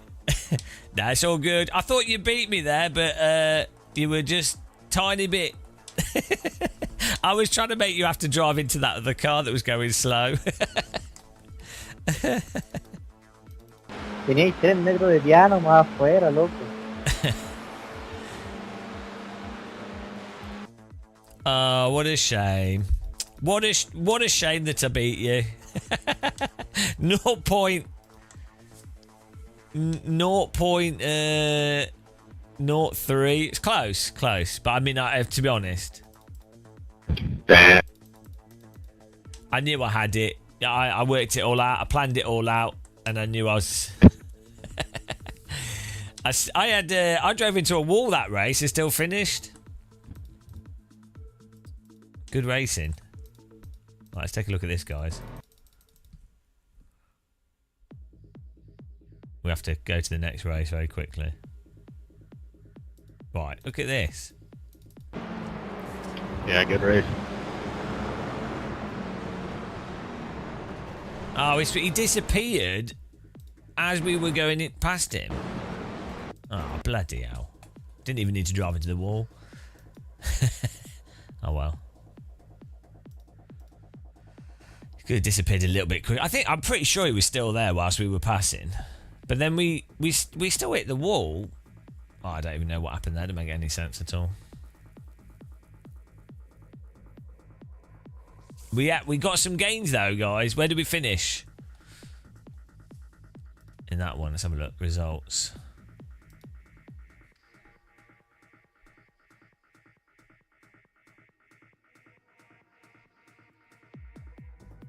'24, 5th place.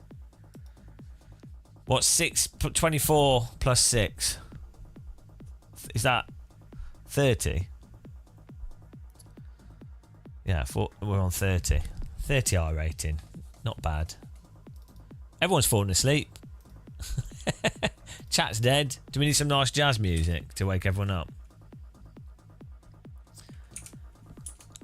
Do we see the same driver names? We do see some people are the same people.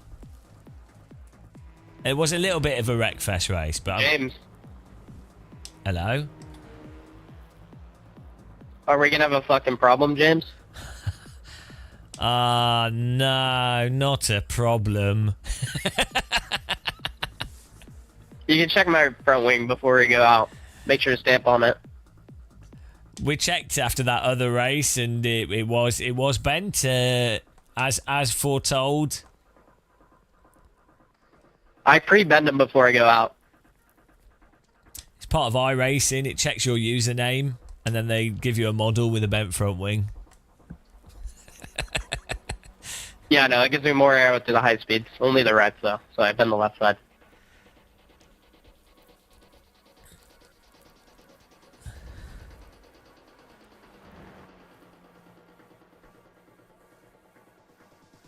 Should we put some relaxing music on this time? Should we have some classical music? That'd be nice.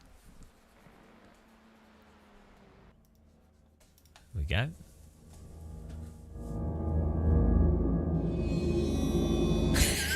This is the correct music for F4.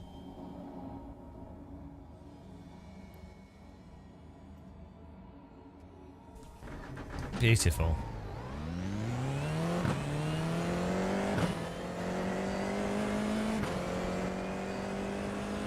Ooh.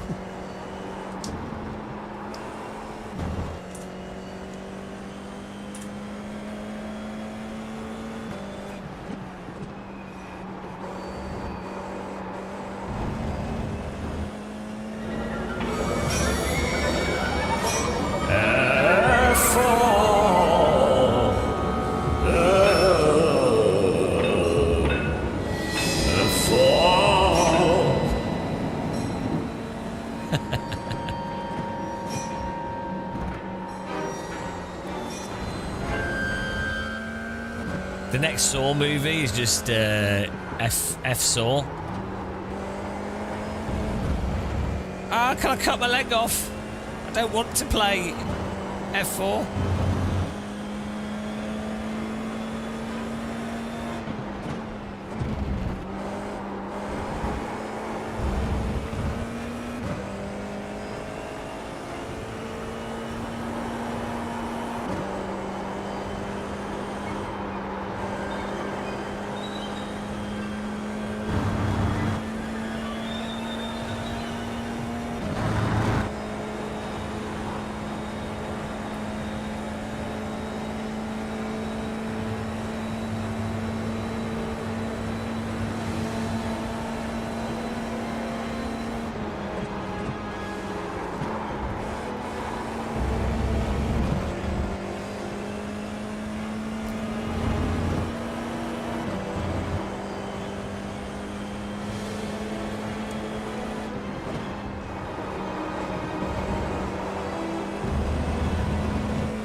Green, green, green. Gran, gran, gran. Okay, here comes your first time lap. Remind me to sign up to the next race after The this. pace car is out of control. Coach, thanks for following. Welcome.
Thanks for subscribing. Welcome. Who was that?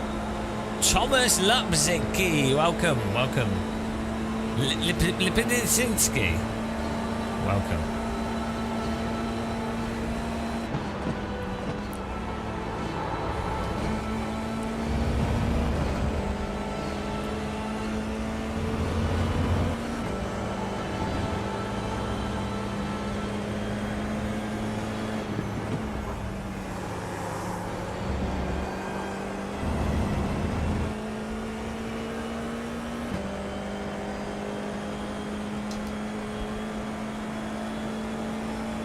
One more lap.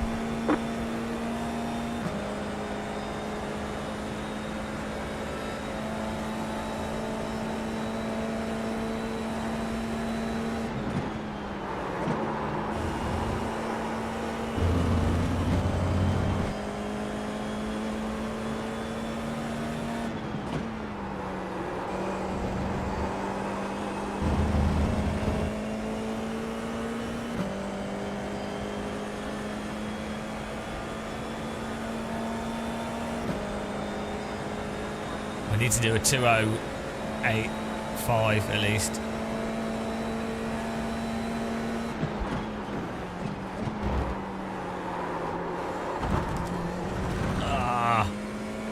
Well, it's going to be difficult.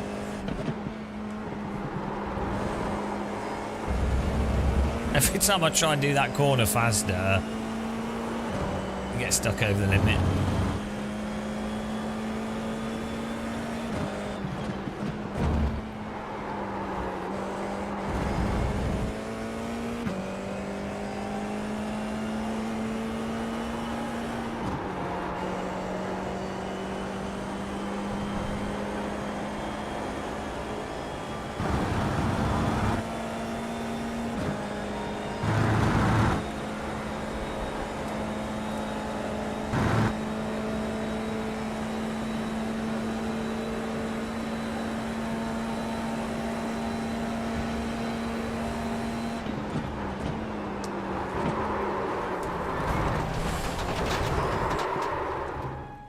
I mean, you're probably better off just being really conservative.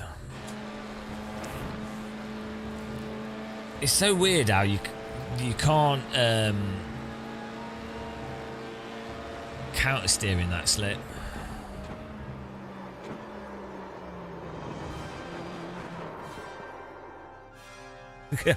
Look how long that slide was. We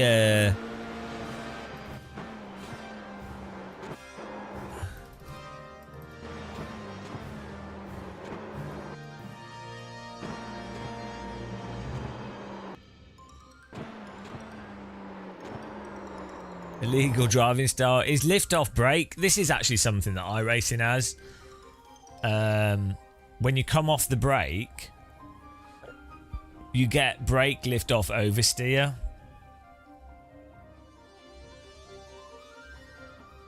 Which is weird. I'm not saying that that doesn't exist in real life. I could see how it could exist.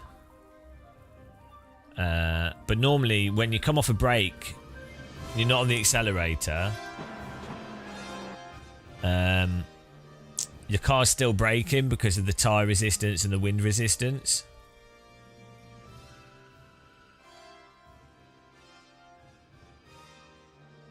How would the weight go? You're on the brake, so the weight's forwards.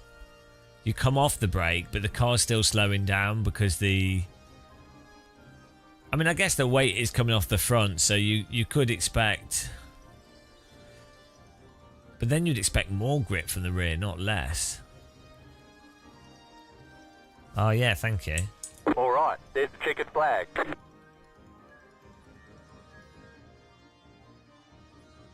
No, the throttle lift off oversteer is totally normal. But lift off oversteer from coming off the brake is different.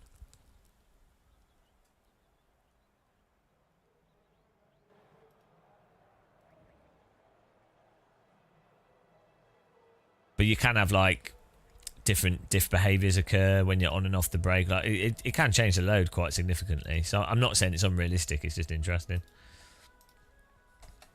We are going to die.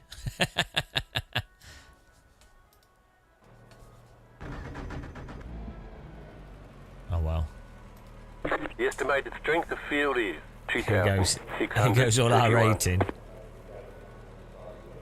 We expect to be fighting for the podium. Half the field is on the grid. Notes from today's driver's meeting are available in the marshalling office and posted on the notice boards around the steward's office and medical center. Matt Mahoney. Is that Matt Maloney's evil twin? Matt Mahoney. Matt Mahoney doesn't take baloney. Matt Mahoney. Hi guys, I'm Matt Mahoney. Matt Mahoney's channel. We're getting binned in this.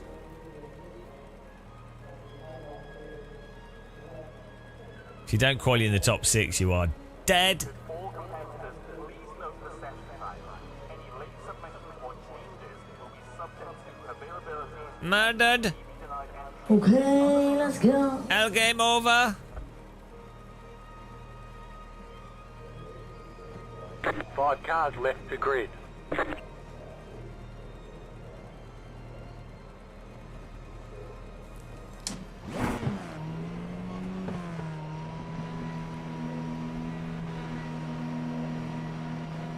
Green flag, green flag.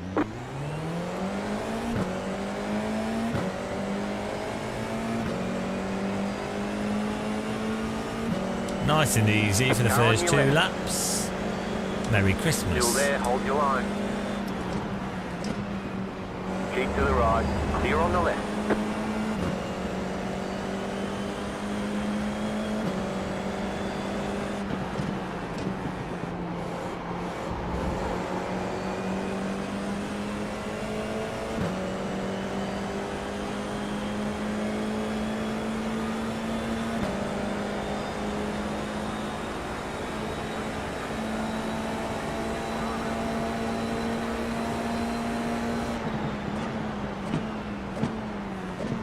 Right side, clear. There's an incident. I am Go so left. sorry. Right side, I thought. It's Matt still Mahoney. there, hold your line. Giving other drivers baloney. Clear on the right. Oh no, Matt Mahoney. Sorry to whoever I just killed. I just blocked up.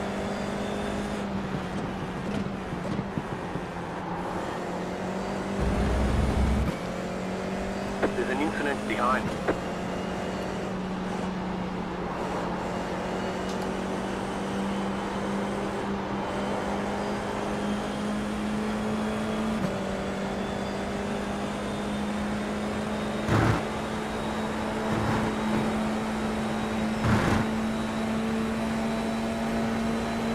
Hey, 5, I didn't mean to cut you off like that, I'm sorry. Car on your left. Stay on the right. Clear on the left.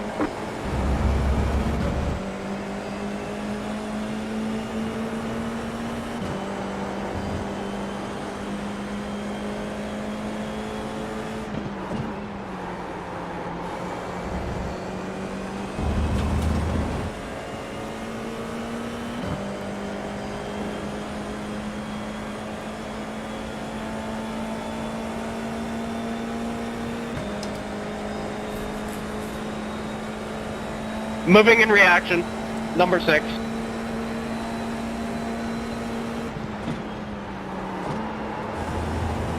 There's an incident behind.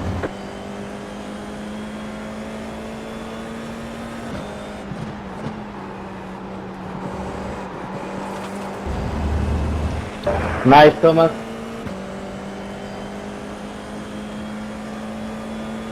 Nice move, bro.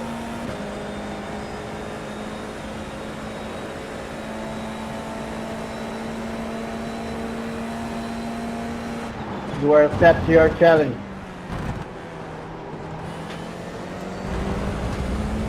There's an incident behind.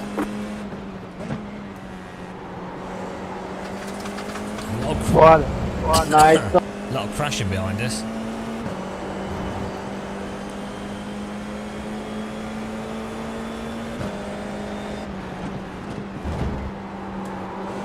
Nice, Thomas. This karma is not failing. These guys need better microphones. Look, you can buy a lapel mic for so cheap, like £3 lapel mic sounds way better than what these guys are using.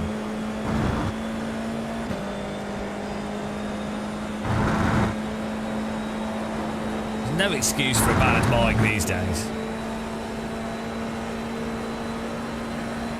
I don't know, I keep thinking I'm hearing that guy all the time, can't debate. And then B, you are a superior driver. The pace car is out of control. You probably have a broken car. X Price, thanks for following.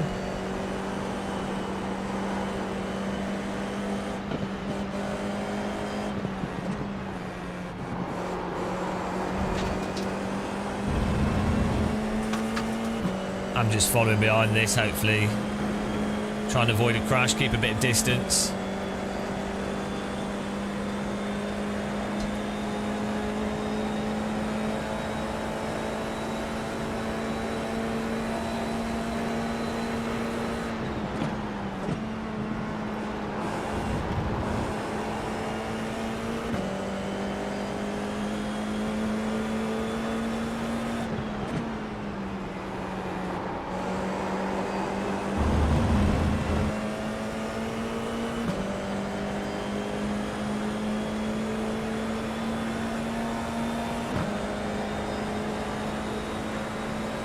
Push!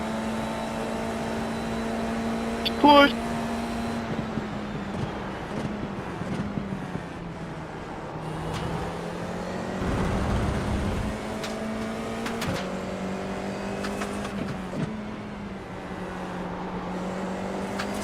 They're going so slow. I just don't want to be in the crumple zone until the final lap.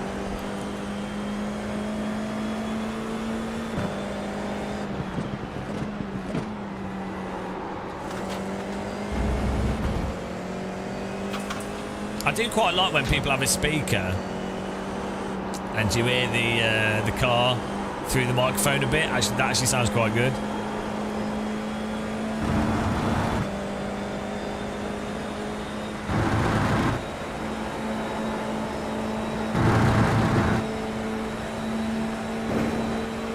Left side. What's this guy doing? Does he not realise that we're just... Still there, hold your line. We are literally just holding on to the back of the group here to stay safe. Oh dear.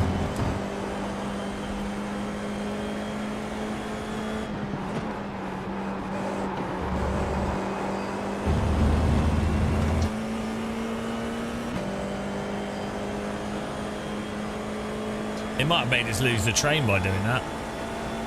We should catch back up with it there. The car in P3 just set the fastest lap. 8.604.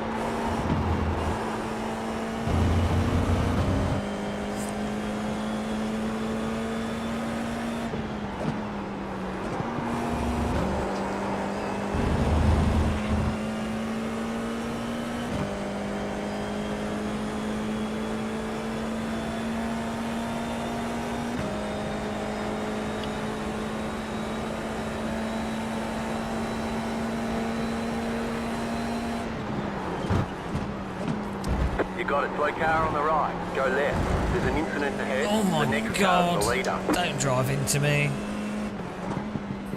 Cute. Oh, Mossman. He's going to want to come back through. I think he's got a problem.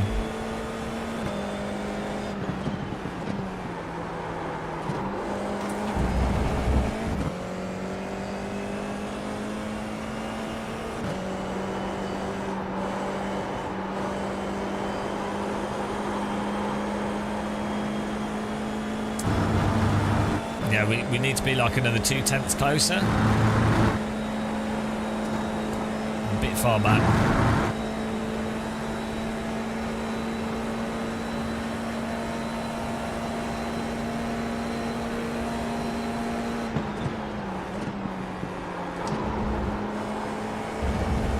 Well, Ben, can we work together?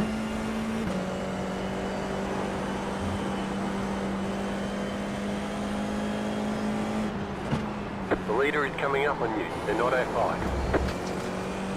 what? What? We're in the front group. The leader's coming up on you. What on earth is he on? Spotter's drunk.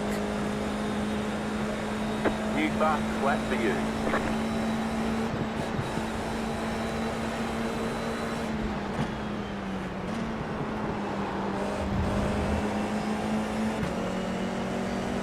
Car on your left.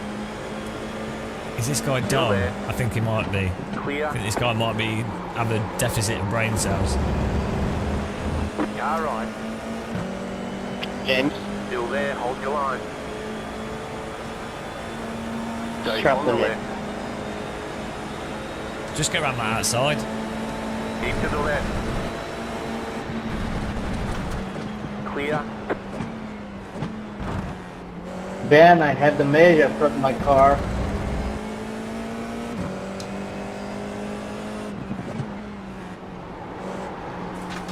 If you can pass.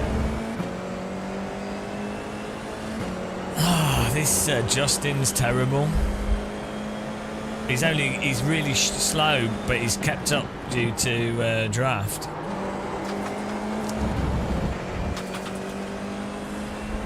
And now I'm gonna have to overtake him because he's too slow to keep with them. This is not ideal. You've got about 5 laps of fuel.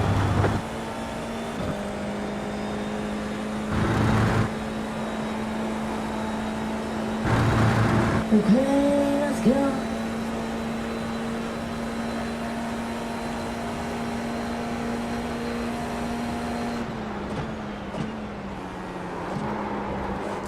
Oh, you idiot!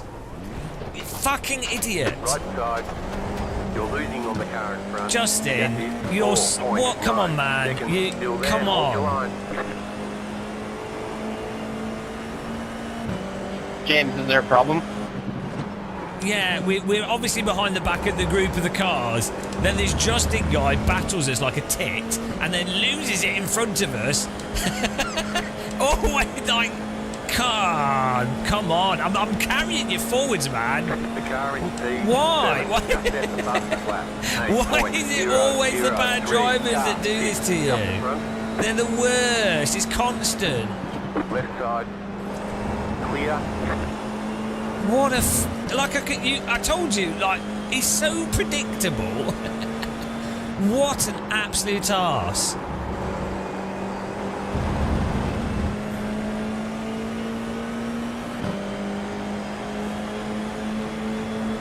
Right side.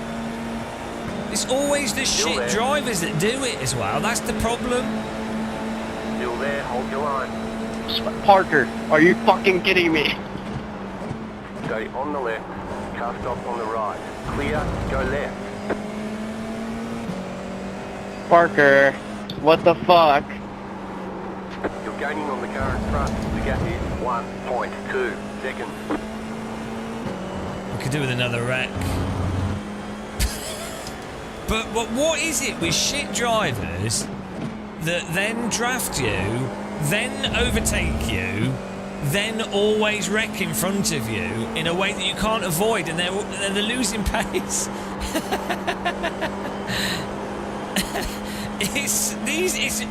It's like an analogy for real life. Like, if you try and do the right thing, you get out the way, you make it as easy as possible, and always a complete muppet ends up ruining everything for Car on you. your left. Still there. And there's nothing you can do. Clear. Absolutely nothing you can do.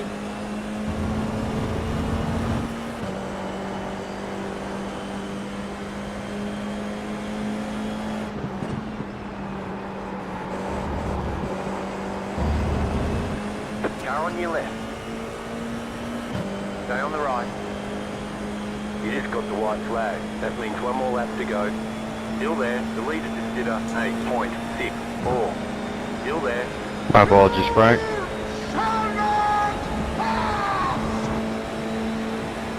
Still there. Clear.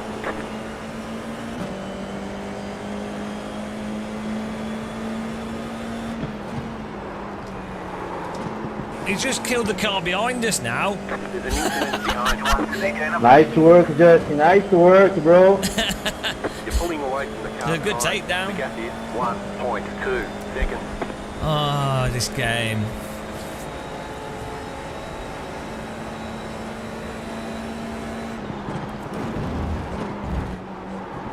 You don't know, hey, bro. You don't know.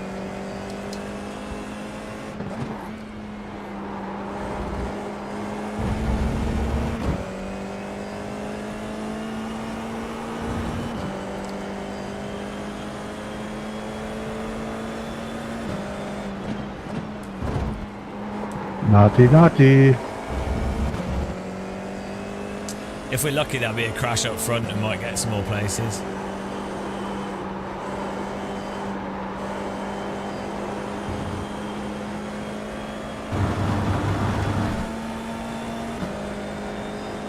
I mean, it is the downside of draft. It's good that it draws people together, which can allow for closer racing and reduces the amount of sort of raw lap time being the number one thing. But it also gives an opportunity for drivers that are really bad at racecraft to wreck you.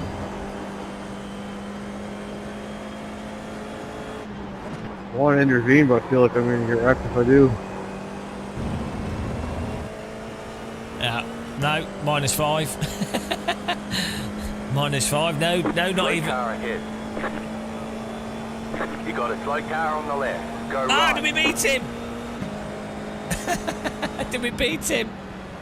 Don't think we did. There's the flag. It's over. No, it was close. Oh, maybe we did. Good job. Ah! Very good job. Did we beat him? B.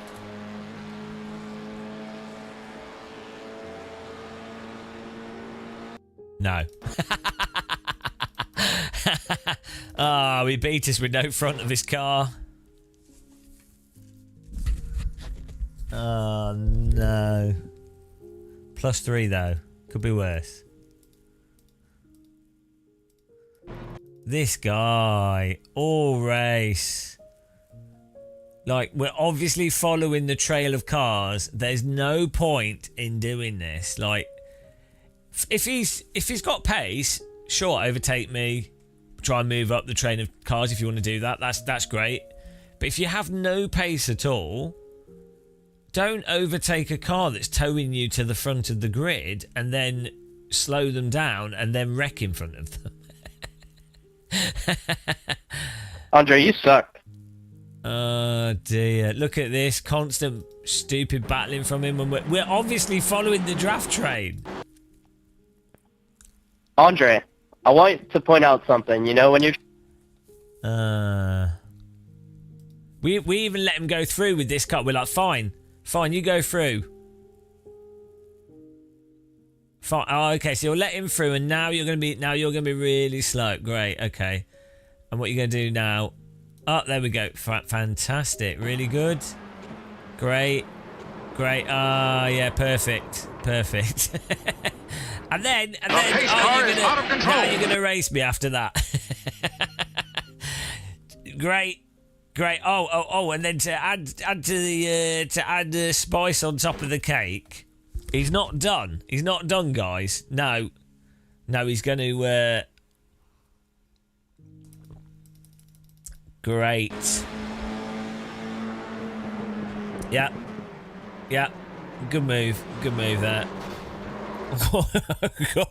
Caused absolute rampage.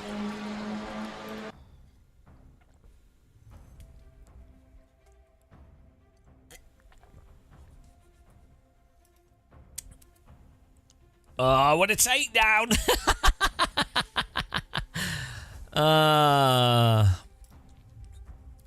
Bloody hell.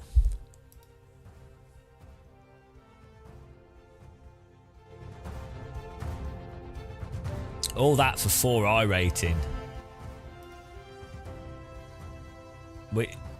The problem is, even if we qualified... The pace car is out of control. Even if we qualified higher, that whole pack of cars... Oh, 2 iRating. Well, I'll take it. Even if we qualified higher, we'd still be in that pack of, like, mental drivers. Thanks for following. Appreciate it. The saucy. Sauciness.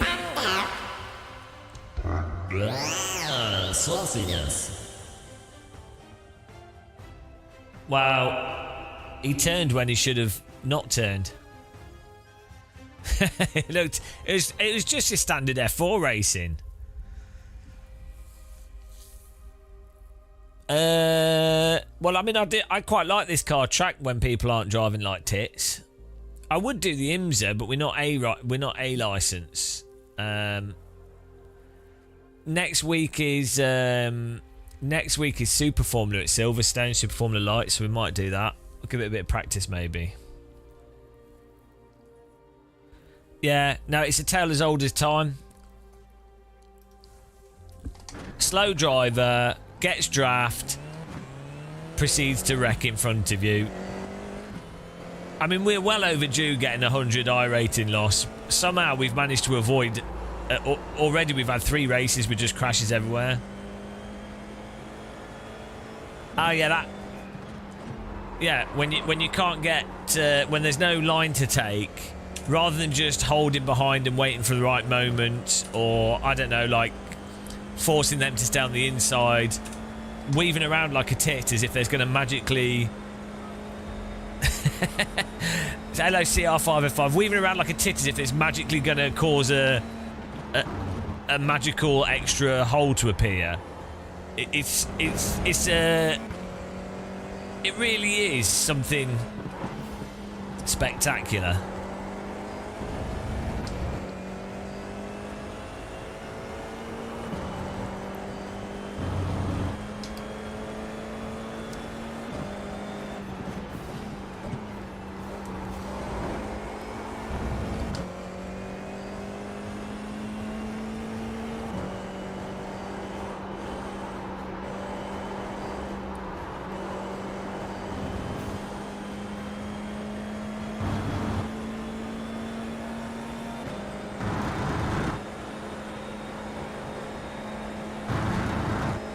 Yeah, it's my beard licking tongue of power.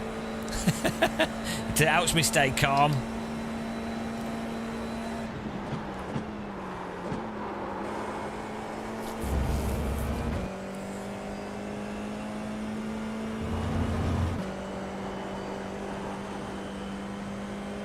Oh, fix Ferrari, yeah. Oh, well, you should have seen the MX-5 races we were doing. Hello, Evil Tech. Green, green, green. The MX-5 races we were doing. Okay, here comes your first time at Alton Park. We gained like 1,000 iRating, 1,500 iRating doing it, but the driving standards is just a joke. It was pretty funny though, so.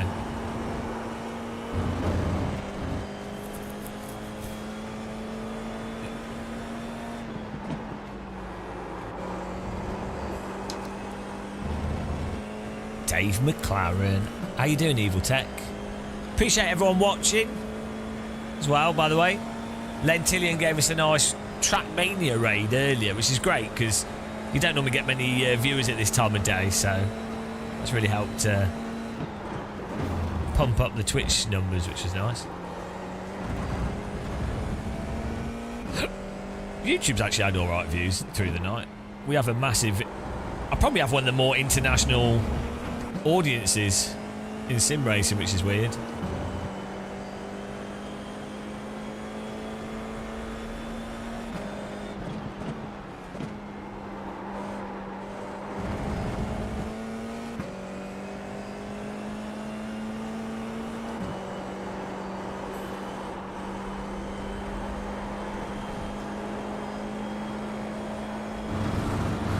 So we need to get a good banker lap, and then we need to actually not mess up the the quality. But this is going to be a total shit show either way, so...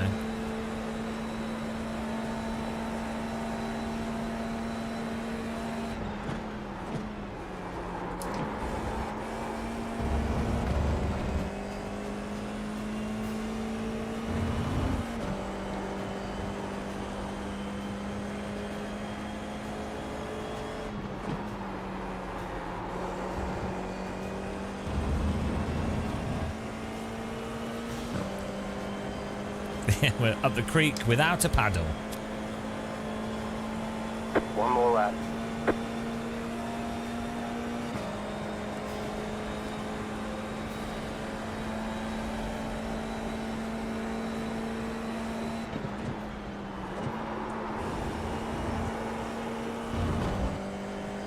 Alright, Fluid, thanks for popping in.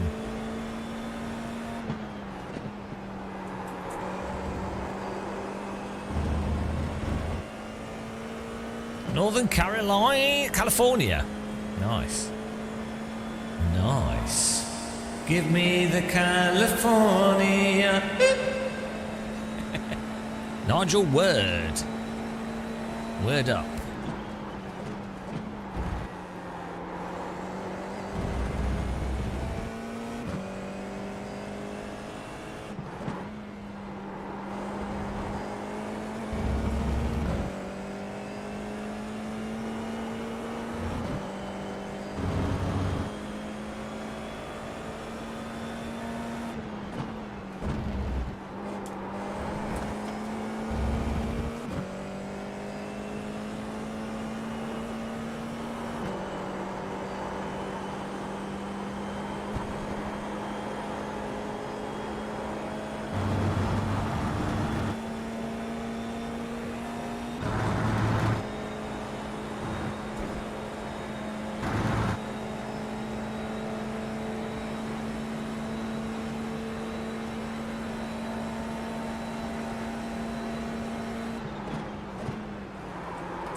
Yeah, but we use 900 with everything, but the game will scale things, so you won't be putting 900 degrees of locking.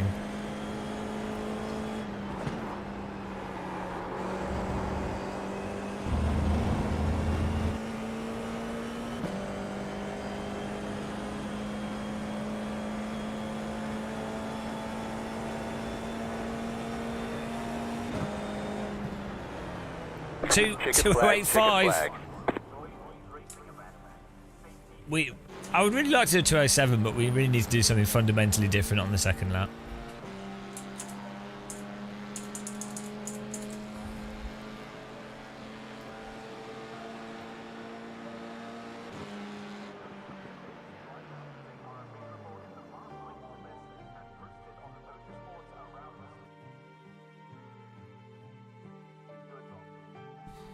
Where's Mossman?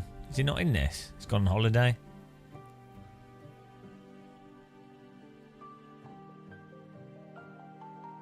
Everyone's run out of channel points. Yeah, get some polling in, guys, if you want to lose some channel points.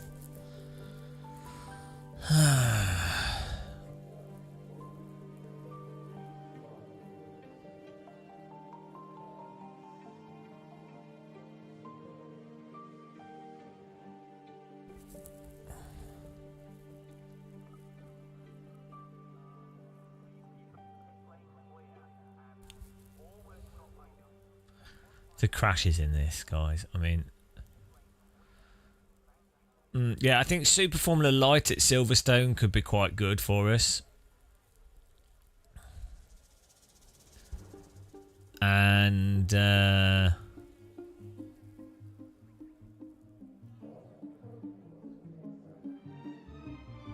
not sure what we do with the road cars. If we look at the Mount rank, we're not even at base camp yet. We're on 4,000.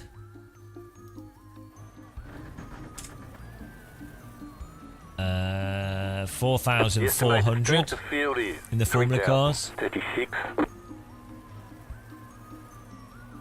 Keep it clean. A DNF today would hurt our points a lot.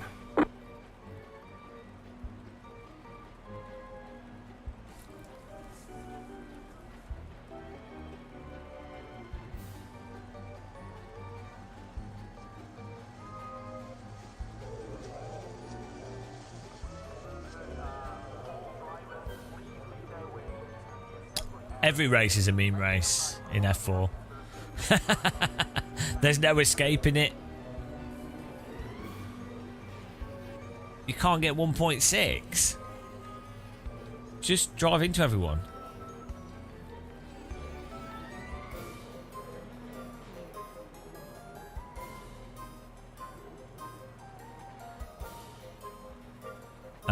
Cars left the grid. We probably have about 40 minutes of just crashes, so we could do. I'm not quite sure how to use them.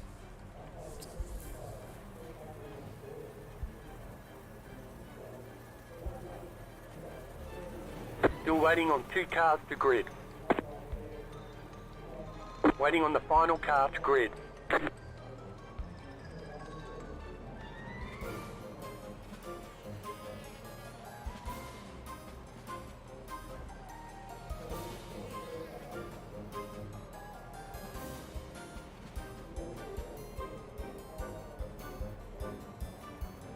we go.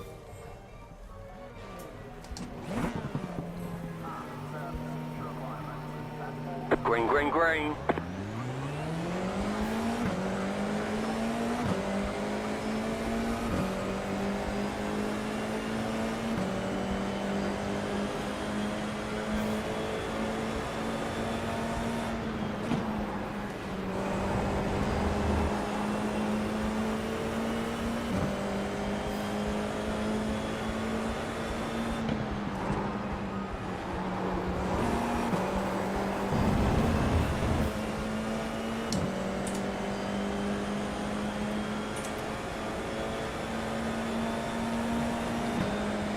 Right side. Still there. Still there, hold your line. Still there, hold your line.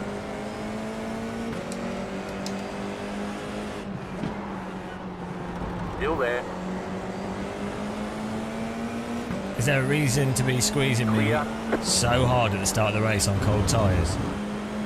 What's the actual point? Right side. Keep to the left. Clear.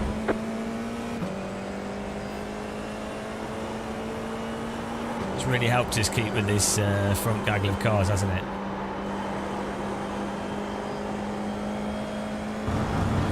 Great driving, Fernando Alfonso.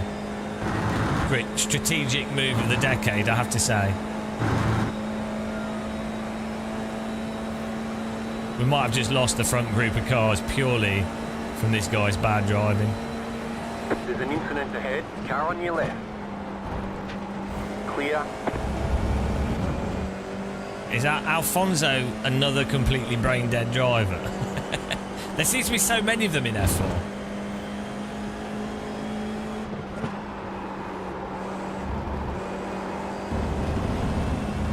It's genuinely staggering. Like, why did those guys at front all, like, kill each other? What was the point?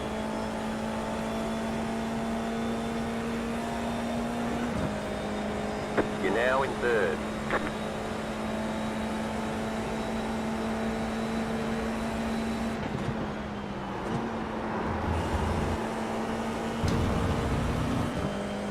There's an incident behind.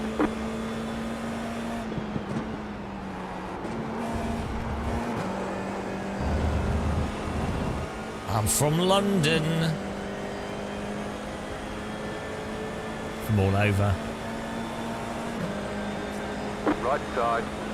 Now this guy's going to race. Is he could bump draft us? Still there, hold your line. Clear. There's an incident behind. We actually have a really good chance of staying with the front pack here if these guys stop battling us.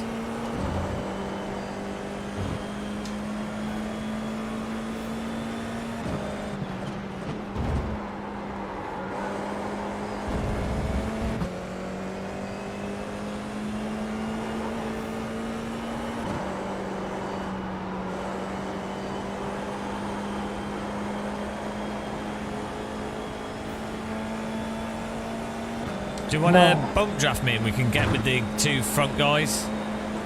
George? Car on your No? left. Okay, fine. Still there, hold your line. Stay on the right.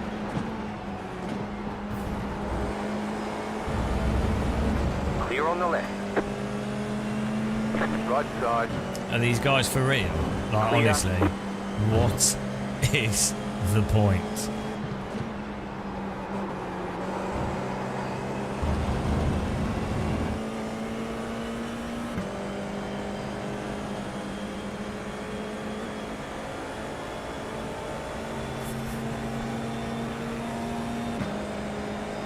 Rip the front wing.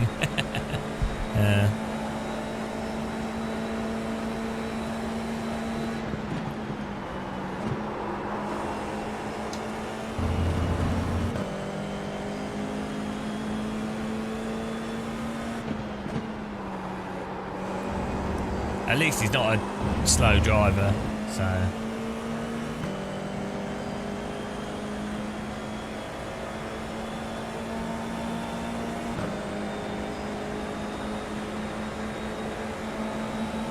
Car right. Stay on the left. Still there. Clear on the right.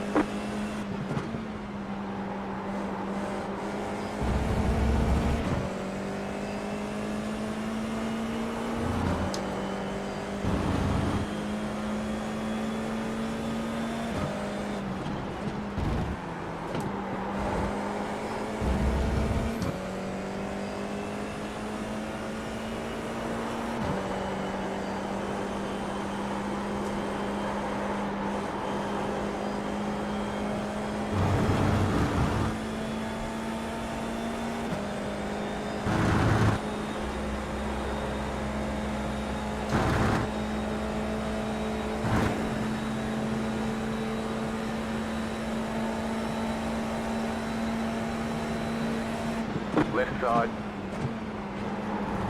Still there. Still there. Still there, hold your line. Are you mental, mate? Clear.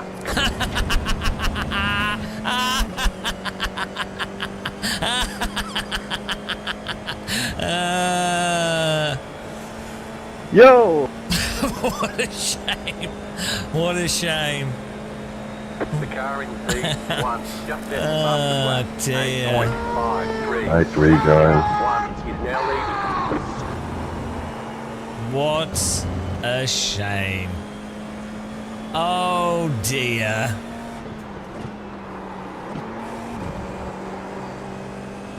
Wow.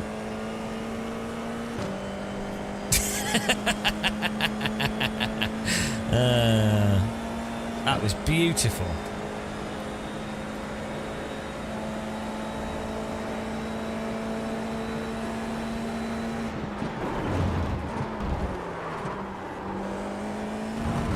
And that is what you get for repeatedly Man? driving into my ass.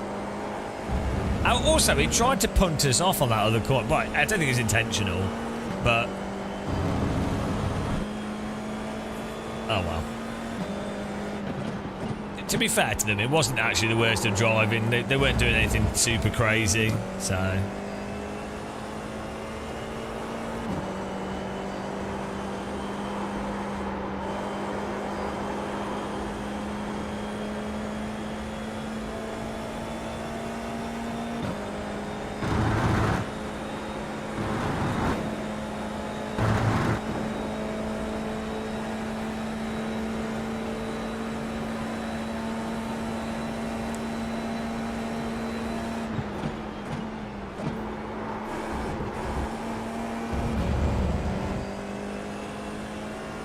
There's an incident behind.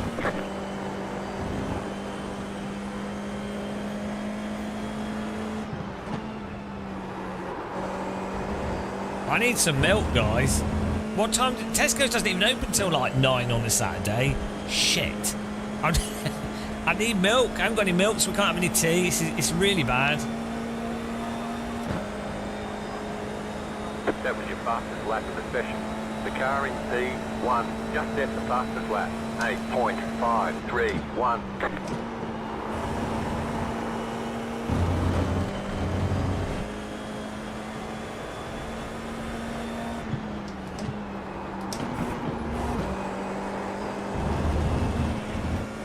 I know.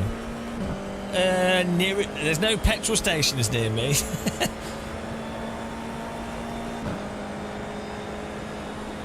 Well, there's one, but it's like 2 miles away.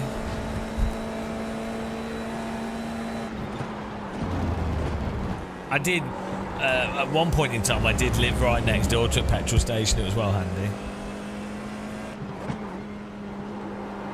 There are cows, but The car in C19 they're the wrong type. just set the fastest lap. 8.228.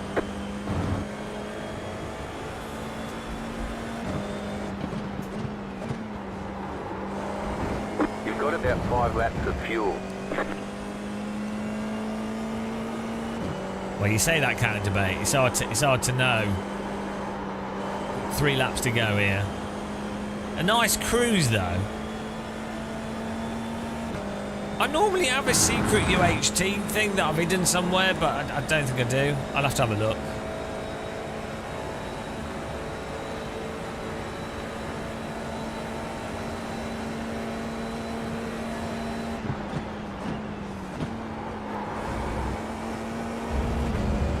New mothers. Can you imagine drinking breast milk?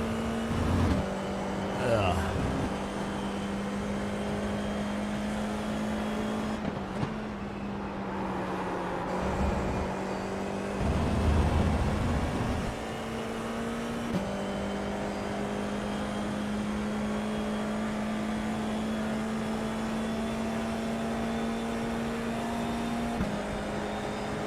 Just set your fastest lap of the session. The car in P2 just set the fastest lap. 8.032.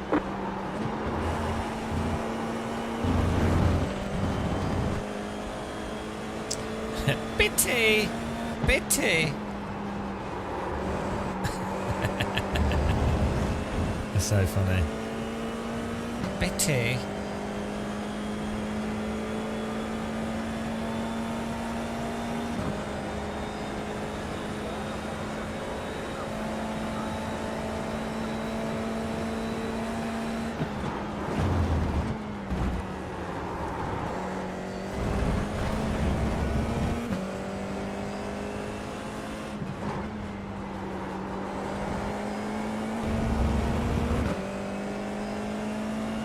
I bet you I've done more laps of this track than anybody else on iRacing with this week.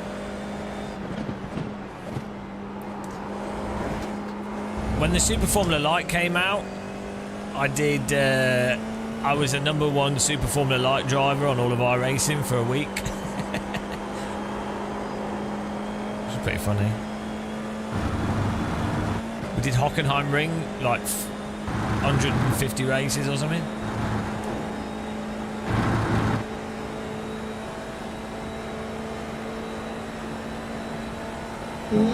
Thanks for subscribing, Roman. Welcome.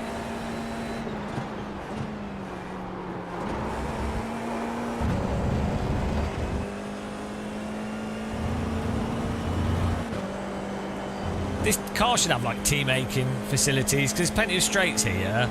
You could easily make a cup of tea.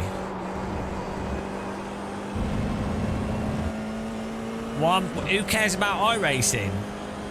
iRacing is I think it's C fluid or D. The leader just did a 8.617. Just set your fastest lap of the session.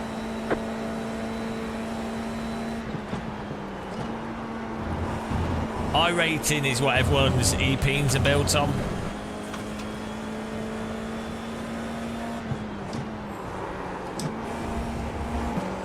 Because iRacing is so popular. Fucking idiot. Because it's so popular, and also people believe marketing. iRacing is the most advanced and comprehensive racing simulation software in the world. It's also the most realistic. Evil Beans! 77 months. That should be illegal. Thank you very much. Blessed be your tea bags. 77 months.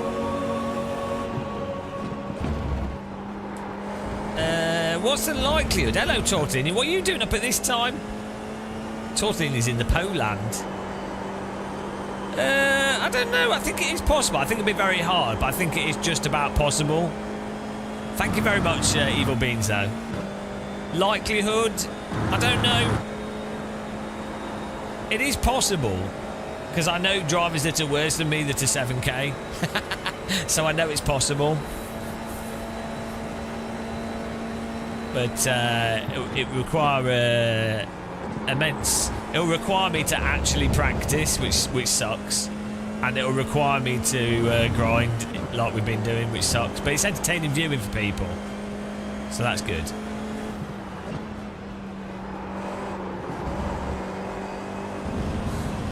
Oh, here we go. Well, we got a nice 44 there for Evil Beans celebration. The pace car is out of control. Thanks for following.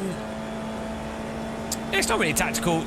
The farming thing just is a way to do it in a shorter period of time, but all it comes down to... Check a flag, check a flag. Well, I guess so, totally, Great but job. like... You did really well. You could grind this... So, for example... I'm not actually I'm just doing these races, right? If I was practicing F4 in terms of the track, so actual pace on this track is 0.7. Well, nobody did it in that race, but the actual pace is 0.76, 0.77. Right, 0.7 high 0.7s is actual pace for the probably top 50 drivers around the world with this car. And for me to do that, I'd have to do practice quality. Like, I'd have to just loop the corner over and over again using that iRacing mode and just do the racing line. It's not driving technique. It's just practicing the racing line and the BS of the game, basically. So I'd have to start doing that just to be at that pace. But yeah, it's not really a technique thing. It's just memorization. That's the funny thing. So that's what I mean by practice. Like, you just have to be within 7/10 is probably still enough actually to get to 7k, but within 5/10 of track pace, and then driving in just being consistent and being very passive. That should be enough to get to 7k. I think we did come third. Let's have a look. Especially in the Formula cars, because most iRacers are really slow in the Formula. Road's trickier, because people tend to be... there's more people driving them, I think. But the iRacers are awful in Formula cars. I think sim races in general are really bad in Formula cars. I don't know why.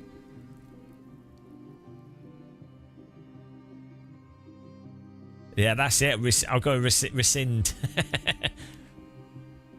Third place, plus 44. We've passed a 4.5. What's 32 plus 44? So is that 76?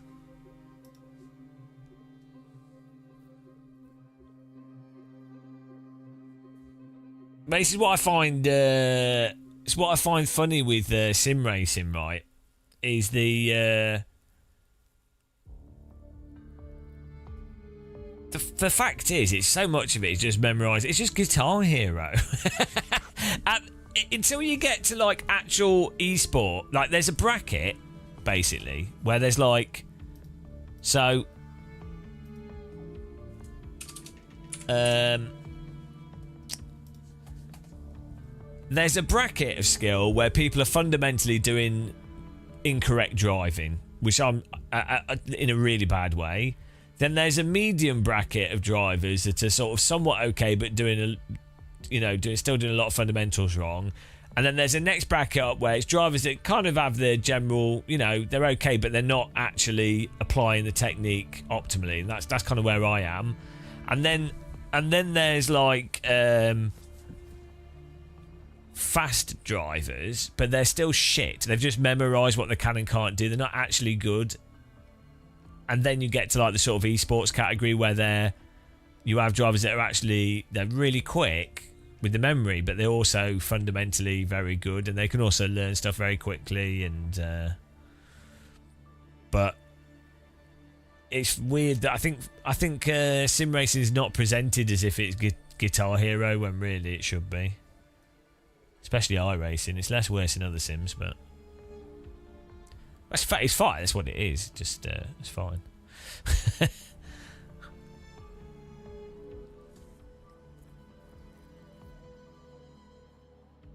Oh, we got any wreckers in here? Let's see. It might be all right. Parker's in here. Parker the Killer.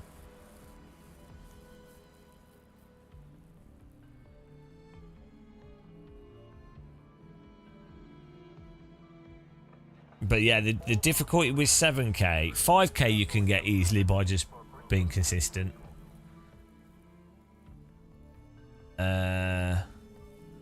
7K, I think you really do have to finish every race in the top 3. Like a 3K split race, you have to finish in the top 3.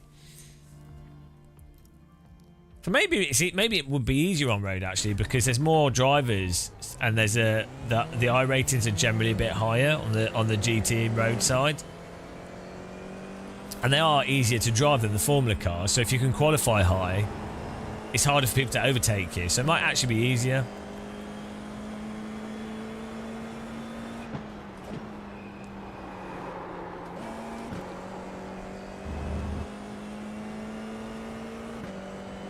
When I win! Okay, let's turn him down. Hello, boy! Let's mute that. Right, let's try and get an okay quality here.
Green flag, green flag.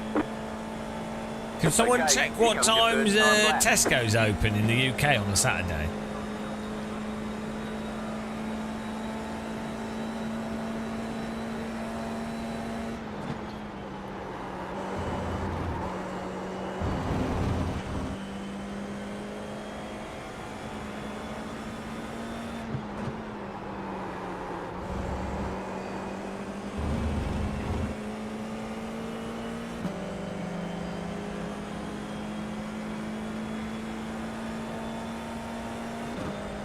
Oh, thank you, Cadbait. Good job. I knew I could count on you.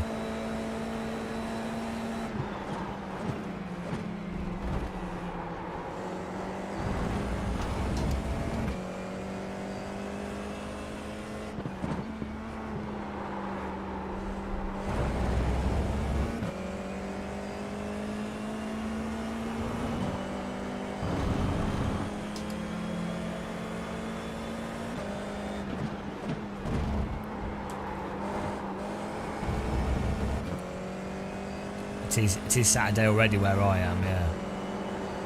I'm in the future. I'm like a wizard.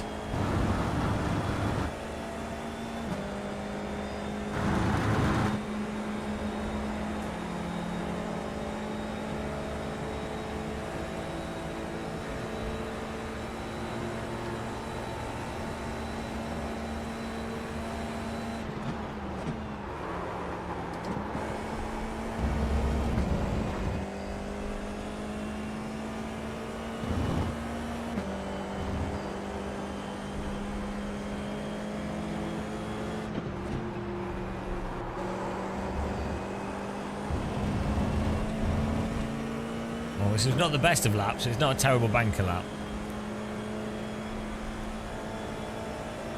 One more lap.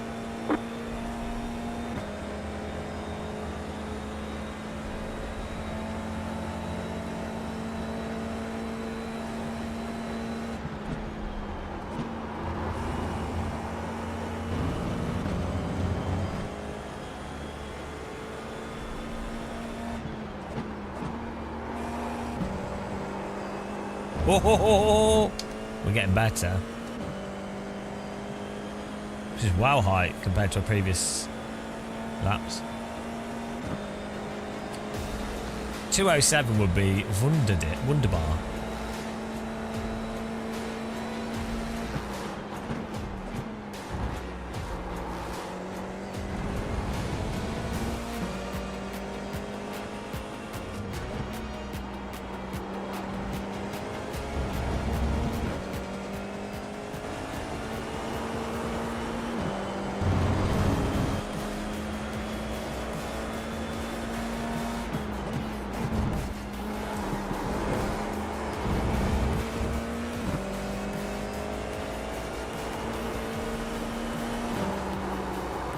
Oh, we ran out of track.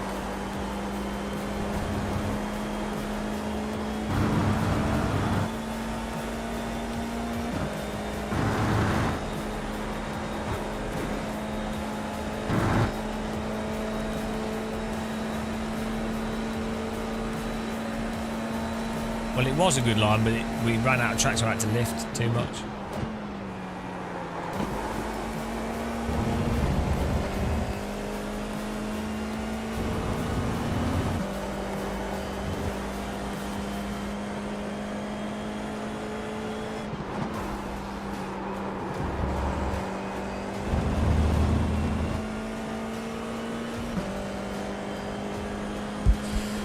Well, at least we're getting better at the first two corners, which is good.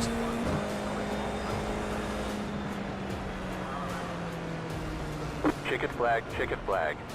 It's not terrible.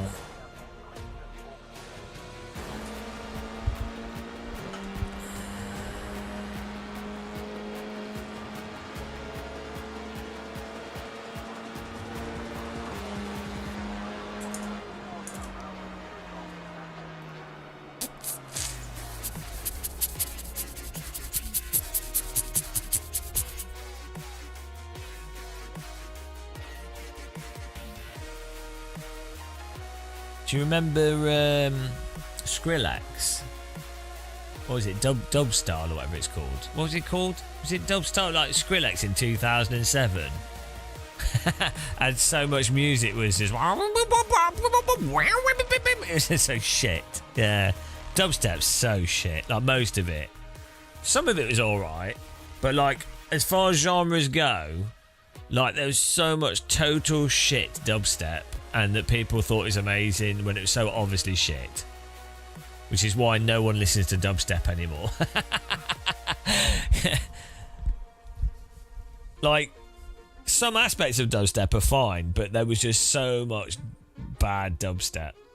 I can't think of a genre that died as... Like, dubstep was, like, huge for, like, 1 year. Nothing else has been that short-lived.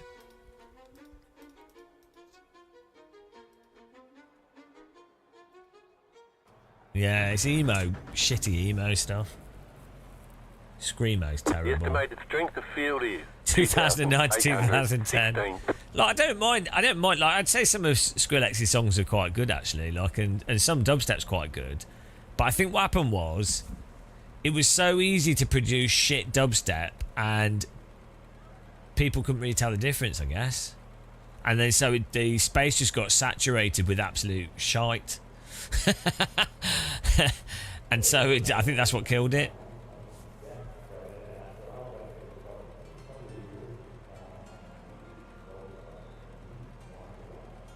Half the field is on the grid.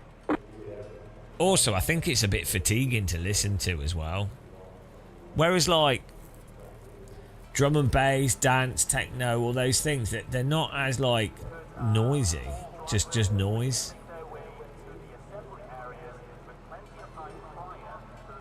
So yeah, dubstep also just feels like a 14-year-old trying to get attention type music. All right, Fluid Drax, have a good night. Thanks for watching. Appreciate it.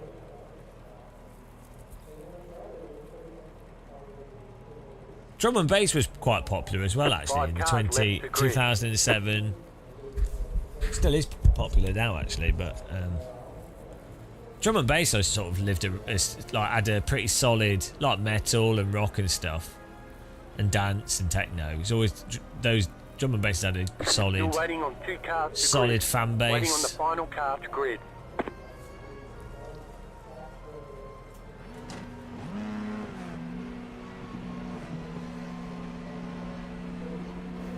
Green flag, green flag.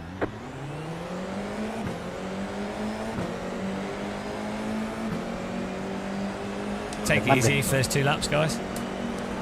Car on your left. Ah, sí, está con la derecho. Para ellos. Keep to the right. There's an incident Buenísimo, behind. César. Clear on the left. No te frena la otra, ¿no? Sorry.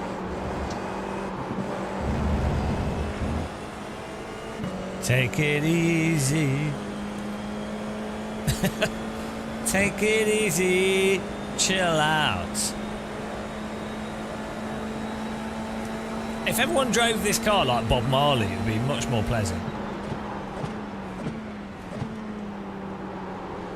Car right.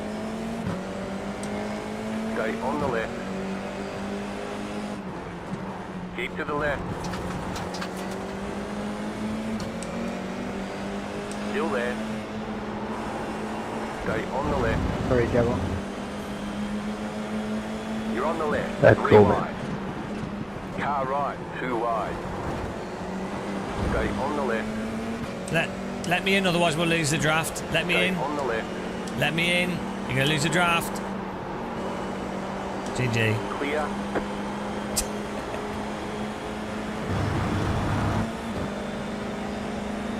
Car on your left. Clear on the left. What a numbnuts.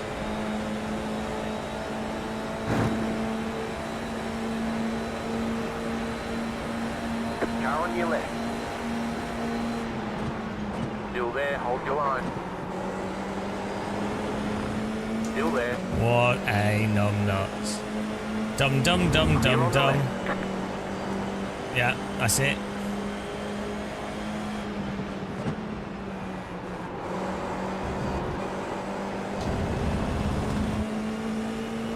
Cars in front made a mistake.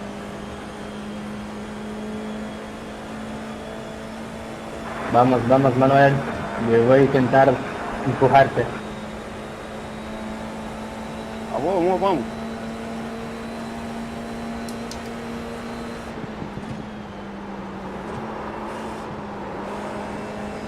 Car on your left. Keep to the right. Clear. Oh dear, this guy's just costing us the top draft, unfortunately.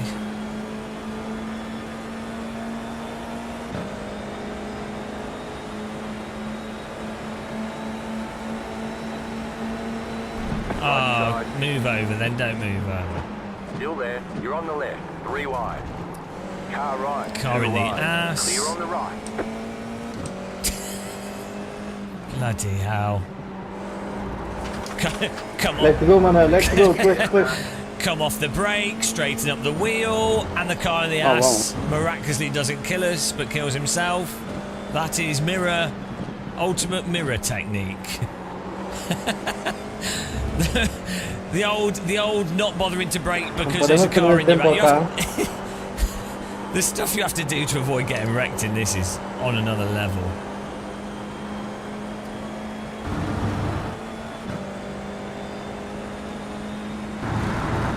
The pace car is out of control.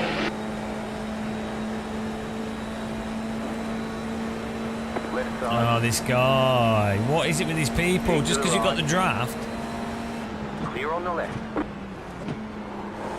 just chill out until the last 2 laps. There's no... It's in your benefit. It's not that tricky. Just wait 2 laps till the final 2 laps. Just or move up, or do move up where you can, where you're not going to cost yourself overall race time.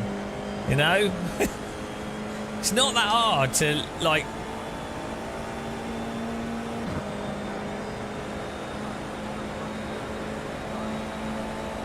Left side. What is the point of overtaking the car in Stay on the front right. if you then end up dropping behind them? Clear on the left. You've not actually done the overtake, have you? Car right. Clear. Car on your left. Clear. Edwin. Oh, there's a real lack of brain cells in this race.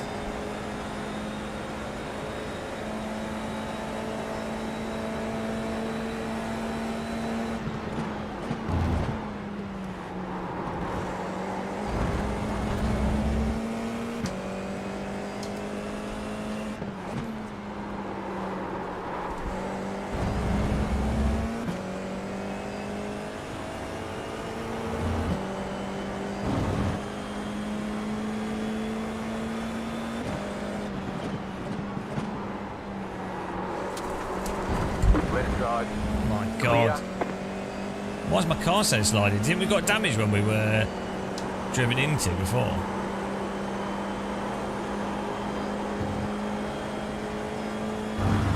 Rear seems very loose.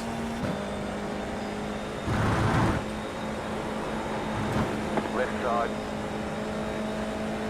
Keep to the right. Manuel, yo voy a intentar pushar. Dale, dale. Stay on the right. Still there, hold your line. Clear on the left.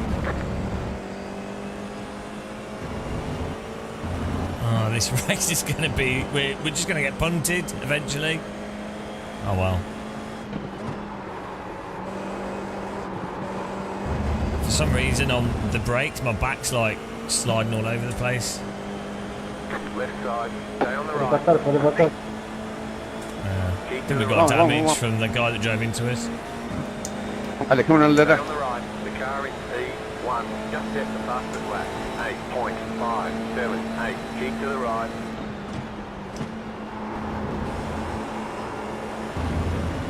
Clear on the left.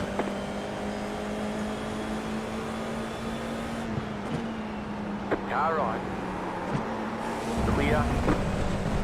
You honestly, you're genuinely forcing me to have to drive off the Right track side. so you don't pit maneuver me. Stay on the left. You're Keep to the left. you're forcing me to drive off the track to avoid you. That's just, come on. The pace car is out of control. Clear on the right.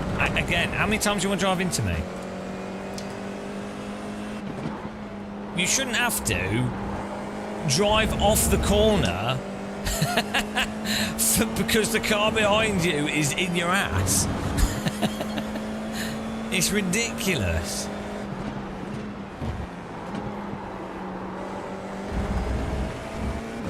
There's an incident behind.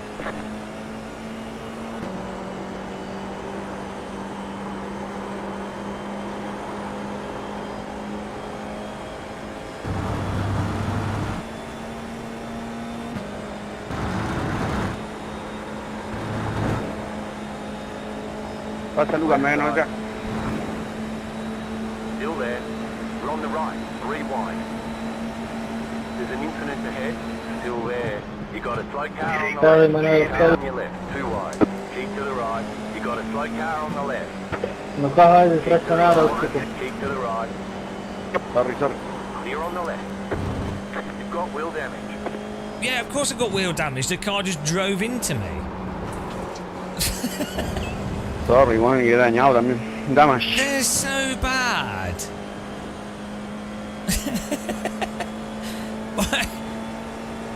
they lifting is just not in their brains at all.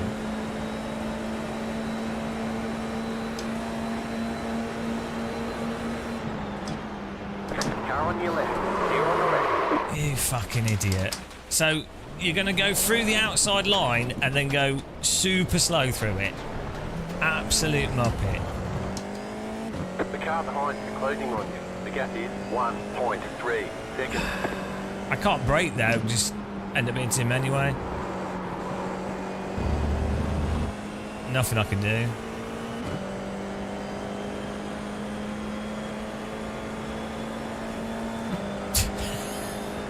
Yeah. Oh no, we're going to be put back -41. No, you don't. you don't understand how draft works in these Slow car cars. ahead. Car stop on the right. There's an incident ahead. Oh my Car on your fucking left. god! You've been disqualified. for Fucking committing incident points. idiots! Right, that's it. Yeah, it's just idiot drivers. They can't drive for shit.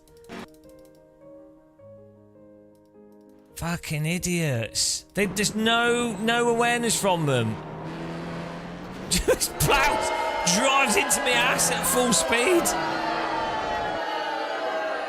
Courtified. Yeah, you're banned. You're banned from the chat. There you go. Enjoy it. There we go. 2 messages. Banned. There you go.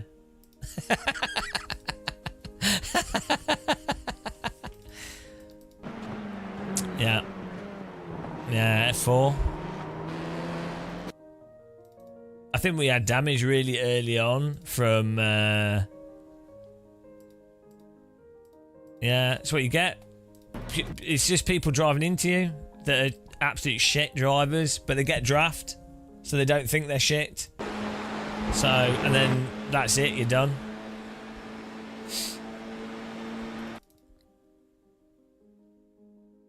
And then you get a DQ because of iRacing's penalty system, which is moronic. We did nothing wrong in that race. Just repeatedly driven into. Yeah, because if you're slow from damage, it doesn't mean cars behind you can just drive into you, you know? They need to overtake safely. I'm not blocking. We hold one line. But then people, a lot of people in F4 have zero fundamental driving skills. So we had to avoid being punted off the track 3 times before actually getting wrecked there. So he's not making. I had to drive off the track here to avoid this guy wrecking us there, and we'd already had to do it twice before. They don't know how to overtake. And oh, here we go. We had to come off the brakes here. From him out braking himself, he drove into us. That was another one. So we get a DQ due to the absolutely terrible skill level of the other drivers.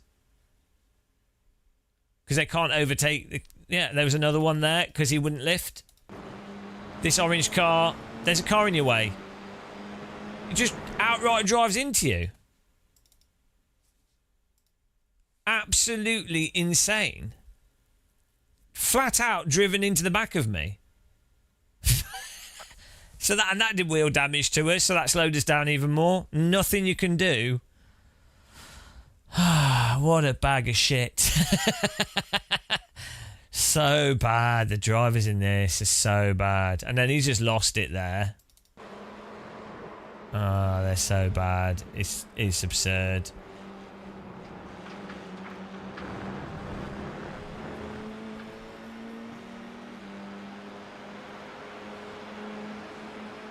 Well, they just have zip. They've got no racecraft at all. No racecraft. And then to add insult to injury, the simulator has a really bizarre penalty system. Like, I think he broke checked us, and then we had like weird netcode on that. That didn't make any sense. Not broke check, but he's like, why is... He's got the optimal line through the corner here, and our car's slow from damage. Why is he going so slow through the corner here? It doesn't make any sense at all. It doesn't make any sense. We're not next to you. Just do the corner. Do the corner normally. Why are you trundling there? Oh dear. And then why do we get netcoded from that? It's so stupid. No, Andre, rookie series doesn't mean anything because you have an iRating system that puts people into splits based off iRating. So rookie doesn't mean anything. Now, Adam, I'm going to ban you. You'll get banned. Any comments, you get a timeout. Here we go. I'm going to give you a timeout. You get I don't even know how to do it. Put timeout. You can have a 5-minute timeout. There you go.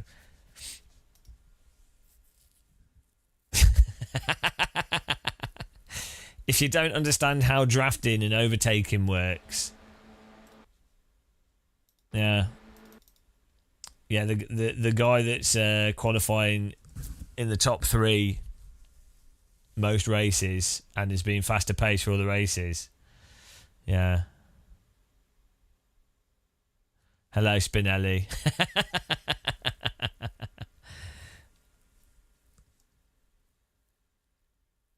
Yeah, the problem is you can see from chat that there's a lot of iRacers that don't really grasp very basic race driving, like very basic racecraft. So it's unfortunate, but that's how it is.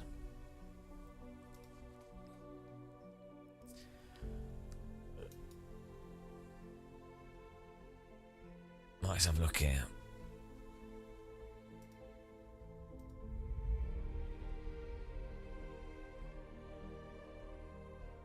Wow, that was a productive time. I think let's have a look. We'll see the results. It's a bit wild to come into a streamer's chat, a streamer that's gained like 2,000 I rating for in a series full of wreckers, and then to come in their chat and go, you're driving slow, or it's like, okay, okay. 59 is alright, it's quite good. That is true, Owen. Yeah, if a car in front is slower and they're holding a single line, rather than driving the outside line or waiting for a good moment to pass, what you do is you just drive into the back of them. Yeah, but hell no, some assholes produce more shit. That's the problem. We'll be like, we're minus 108. Well, at least we got to 76 before that, so that's good. That's the problem. That's the problem with getting wrecked and DQ'd.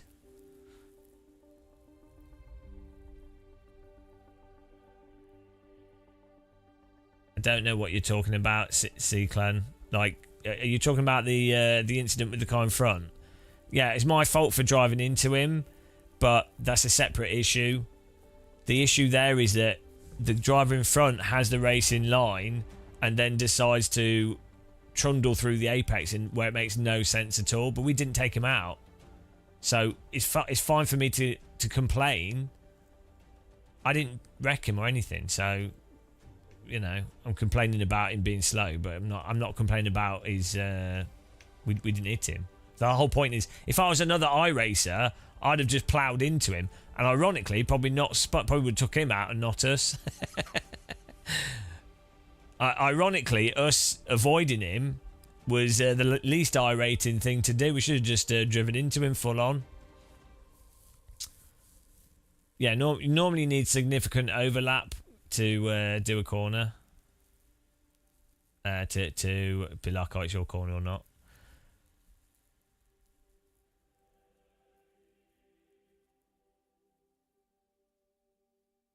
But yeah, we had damage early on in that race from people driving into us, so. Yeah, yeah. Well, one out of 500 or so incidents, you can go, oh yeah, you know. But we didn't take him out to do anything, so, you know. I-rating's all that matters. Hang on, so what's 76 minus 108? I know we should do the I-rating punt.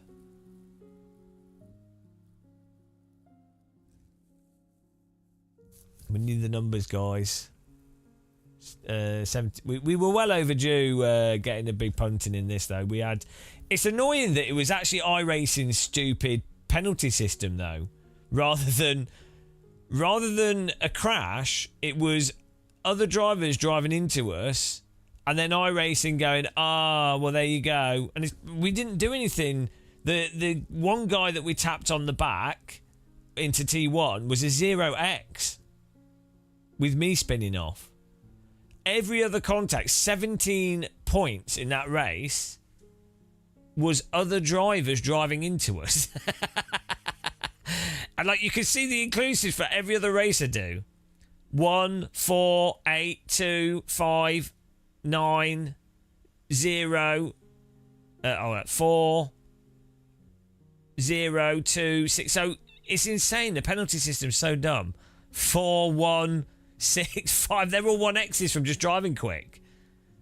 And then you have one race with bandits. Oh, there you go, done. Yeah, maybe they were trying to punt us. Oh, minus 32. Oh, wow.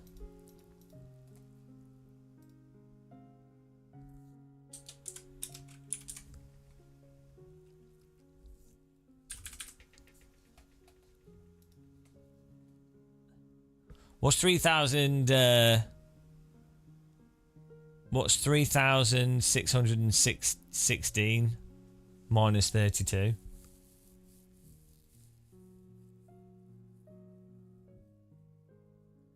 But I knew in that race, the moment that shit driver started battling us, when we had the 3 leaders in front of us that had good pace and we were staying with them, I knew it was over, because if you have a driver that's slow that then battles you when they have the chance of staying with the front pack and getting like a podium, you know that they're brain dead. So you know that you're probably going to have a bad time with them. Whereas good drivers, they'll either they will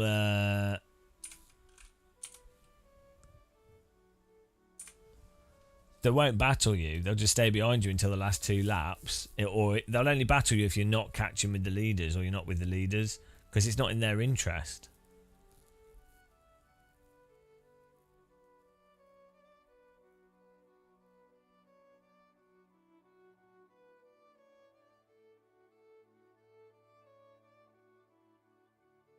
Full circumference bumpers.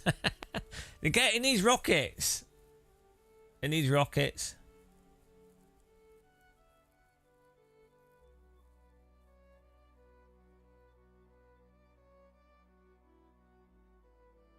I'm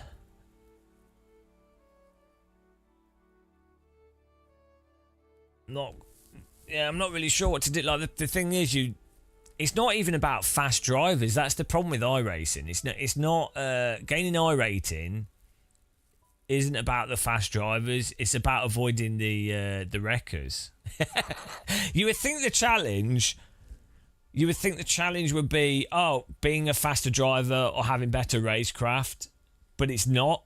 That's actually the easy part, because you can get your pace up and you can do that, but you can't choose if there's going to be unmoderated servers.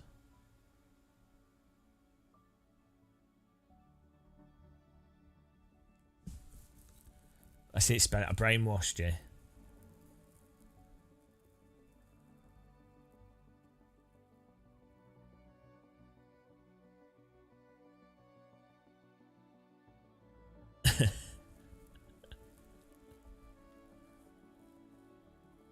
Right. I'm not sure what to do now. I don't really feel like doing F4 with these people. We've got let's see what schedule is.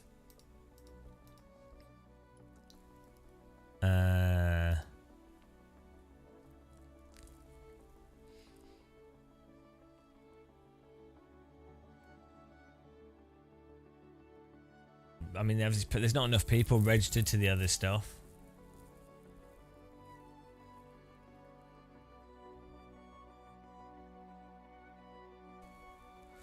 Driver 80% with 90% chance of finishing, or 95%. Well, it's just weird. It's not even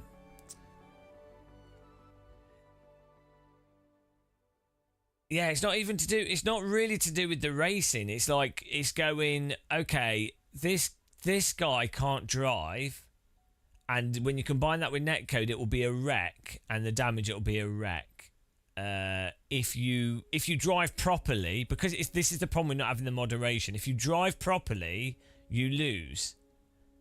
But then, so if you let them through, they're slow, more people catch up, so then you're probably going to lose as well in terms of a wreck.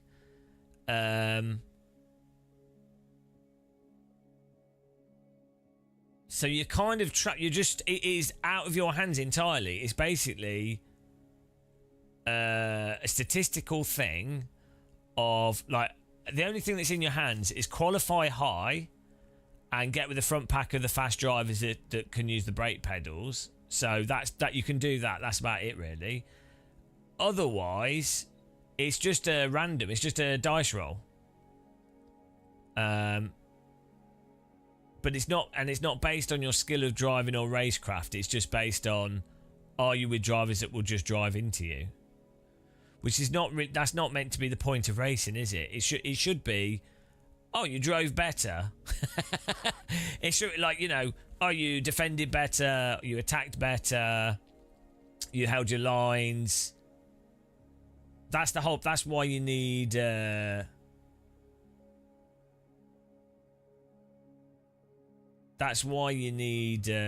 moderation, though. Because if you allow drivers to just repeatedly drive into someone, then you can't. There's no defending or anything, is there? So they might as well do. And then you've got the thing is that there's a whole bunch of drivers that don't care about the safety rating or the I rating at all, or moderation. So they are incentivized to just drive into people and play it like Wreckfest, which further de-incentivizes people to actually be racing for the sake of racing, if that makes sense. Which is obviously, ideally, not the point of a race.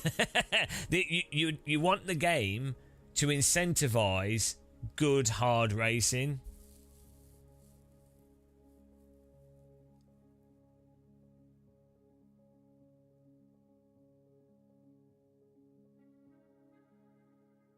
Yeah, no, I know it's difficult to, like, as we've already said, there's a whole bunch of things they can do that would be a lot better, but I'm just saying it's just the reality of what it is. I'm sure. I mean, the same thing also happens in real life, but in different ways. So in real racing, richer drivers that can afford to get through car bodywork damage or tires or all these other things have a massive advantage because they don't have to consider damage or the cost. So they're not incentivized to be as clean as drivers that have to pay for extra tyres or can't afford to replace a nose or a wing or a suspension arm or whatever. So that's the whole point of it being fair or unfair, isn't it? So real world is unfair in other ways. But from a video game perspective, the goal presumably is to try and have as good racing as possible, right? Like, that's what you want to push for.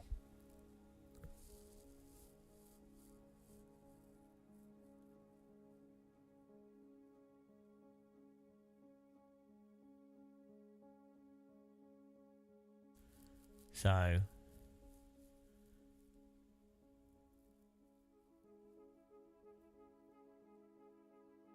it's really surprising. I think a lot of people that play iRacing, they don't realise how bad it is for actual racing, because if you're really low level, you're just excited to drive around the track with other cars and you find that really hard. So you think, oh, it's great, and you just blame yourself, right? So they don't notice how bad it is.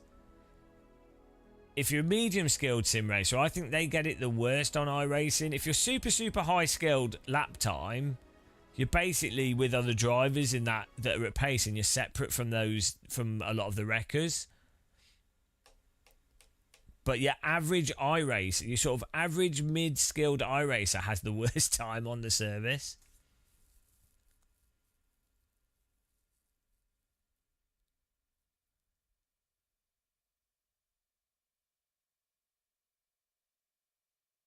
I mean, I think you could with a video game. You can analyze driving styles of drivers, and you could actually put people in splits rather than based on pace, on lap pace. you could put people into splits based on their actual safety. Like how a safety rating should work.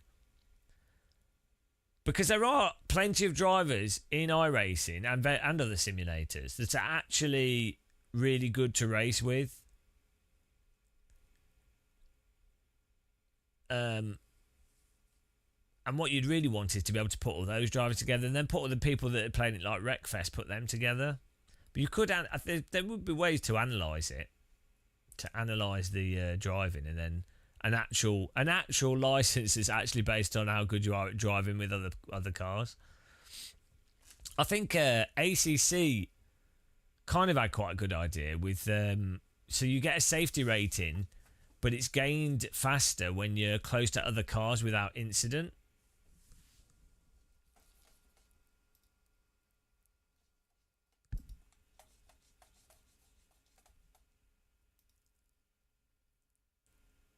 Yeah, that's it. So you've got the Smurf account thing, haven't you? So that also ruins it. But you can see why people have Smurf accounts.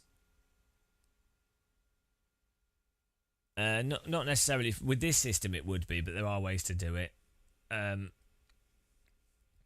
this is a big problem with Smurf accounts, is because you have a whole bunch of drivers incentivized not to care that cause a lot of problems on a lot of the servers.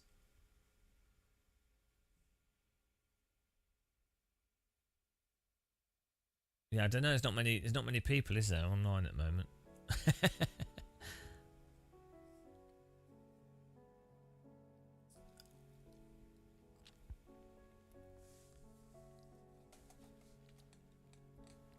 Let's try the Super Formula Light at Silverstone. Practice it. Can you find out what the lap times are? How do you do single player?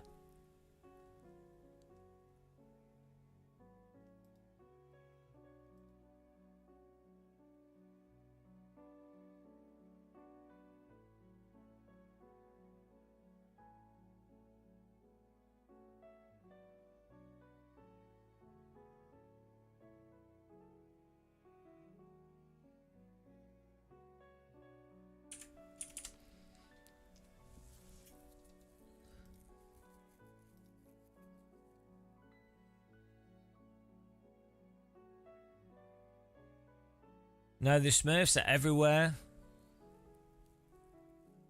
They're in like in MX5, F4, GT3, and then they're ruining the racing for people that are mid-tier, midfield, or people enjoying doing like F4 and stuff.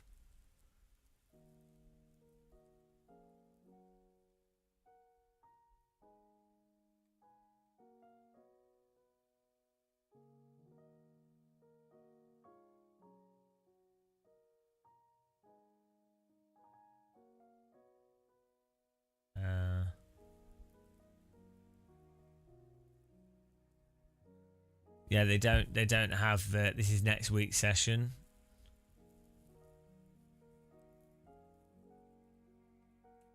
We could do with this setup though. So we need to for next week's Super Formula. Not the one that's currently running.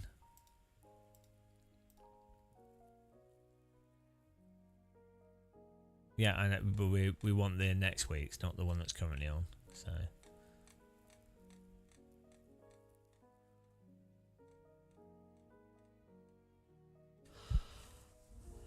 Super Formula Light.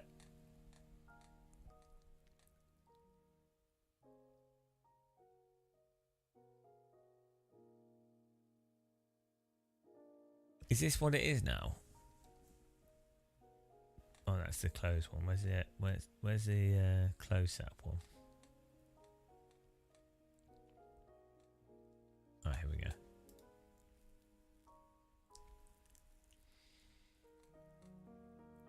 How do I practice next week's?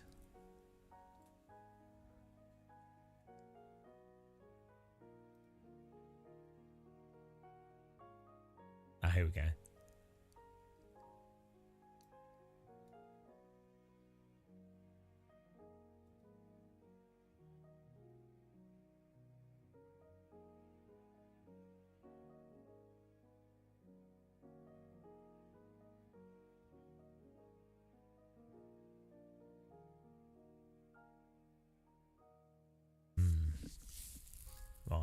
test drive.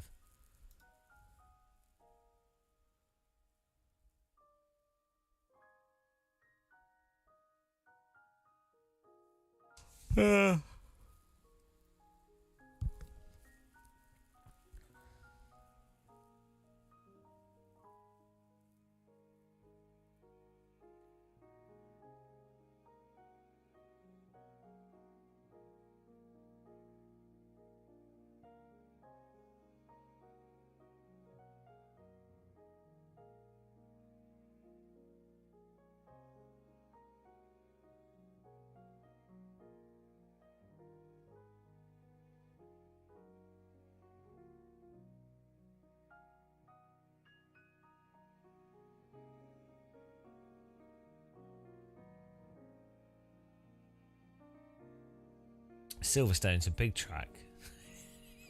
Mega load.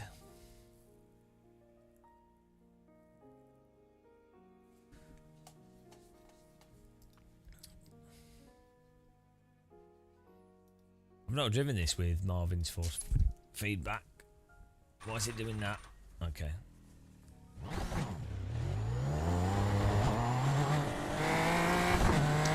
This car's not that much faster than the F4 car.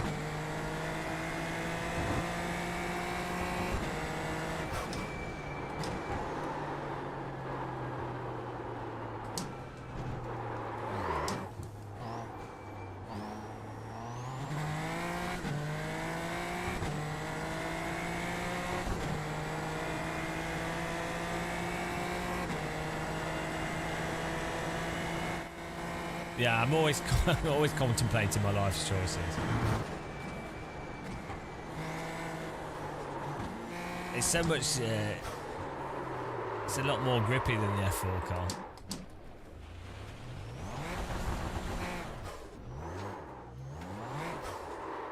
iRacing's time model, come on. So ridiculous. Woo!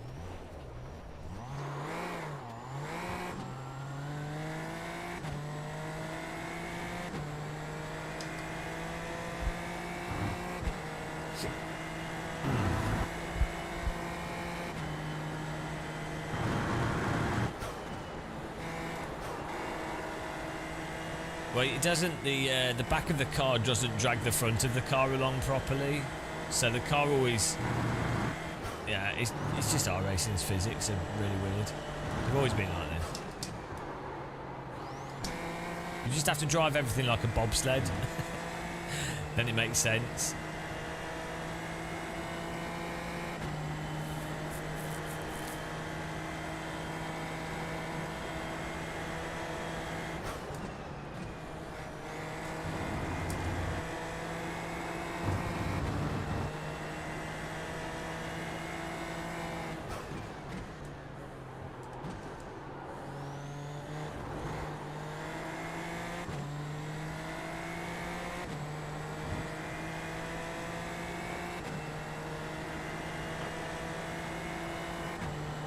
Yeah, it's like a underdrive into the slide technique.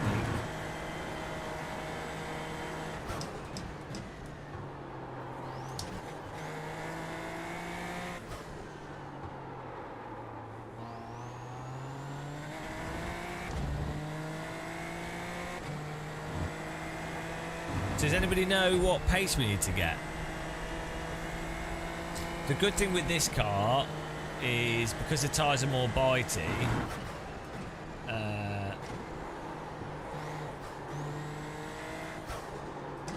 it's a bit more abrupt on grip. Makes it harder for people, lower skilled drivers to keep up with you when you've got more pace.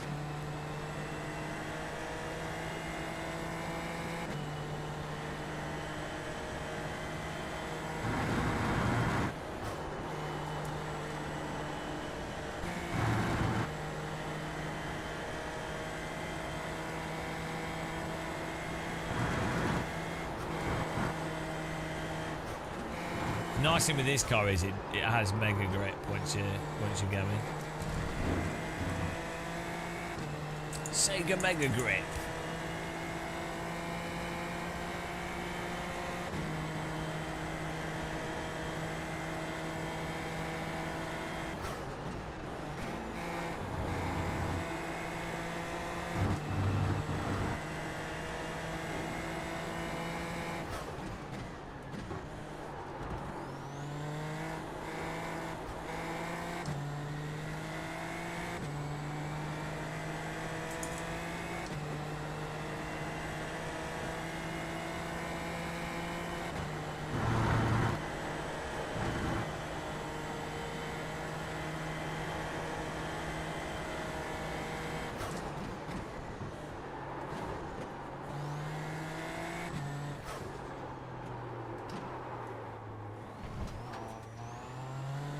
So the difference with iRacing, like if this was AC, I would just turn more then, and that would rotate the car into a 4-wheel slip, and then you would slide a bit, and then you can't steer it.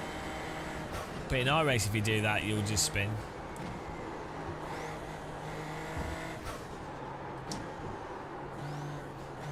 Basically, you need to not counter steer in iRacing.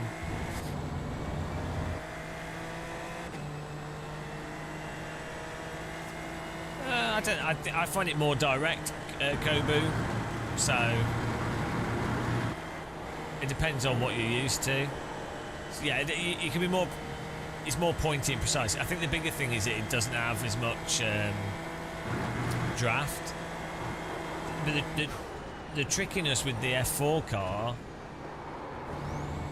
is it's like the sort of Skip Barber trickiness where you have to just not slide the tyres. But you have to do that with every car. So it's just that it's got more grippy tyres, really. Tyres grip returns faster. But yeah, the faster a car is, the more it magnifies racing line. Time differences for what your racing line is. Does that make sense?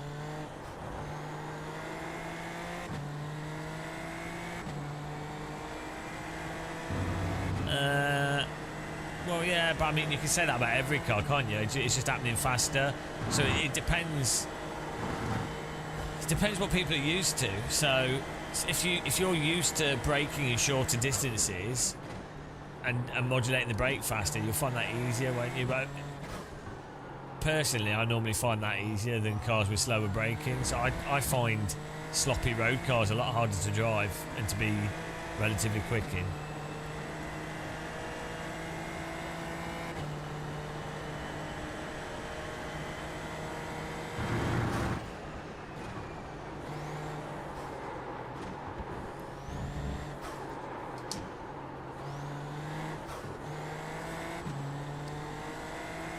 I guess you will have more opportunity of like getting pace from precise throttle input, as I say. So yeah, it'll be harder to be up to pace, but I don't think anyone's up to pace. Very few drivers are actually at within a second of pace, and especially within 0.5 of pace, and that's where the crux of it is, really, isn't it?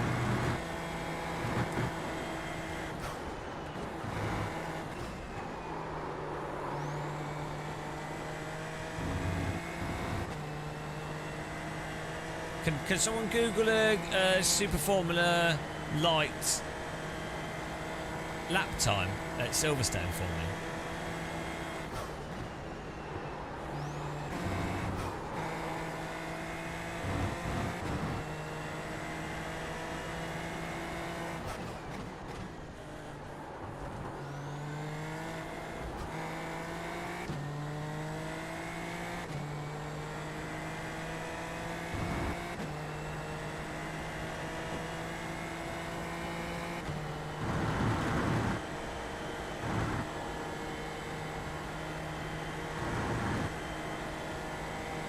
.148.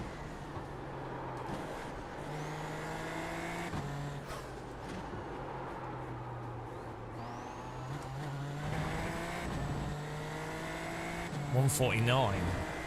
Let's say 149 flat. Maybe that's all right.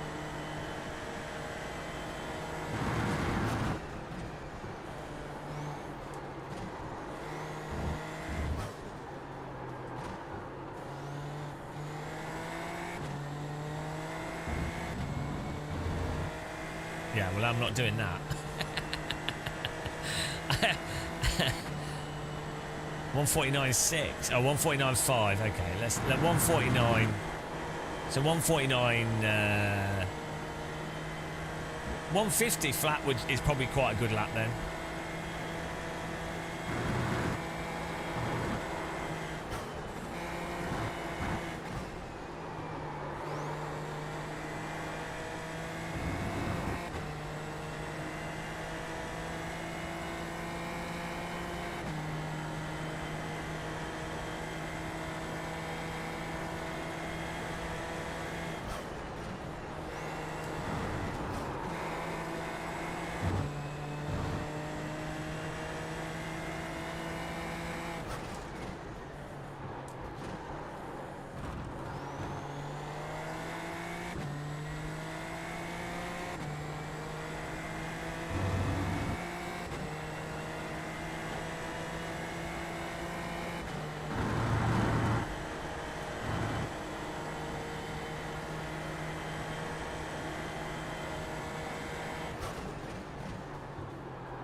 Was that my best lap time? Not from this session, is it?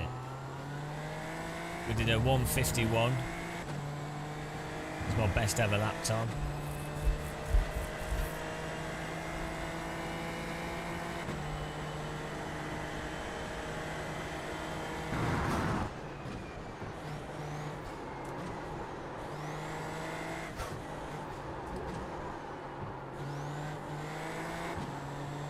Is that with draft?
See how much practice is important for real drivers and how that costs go up.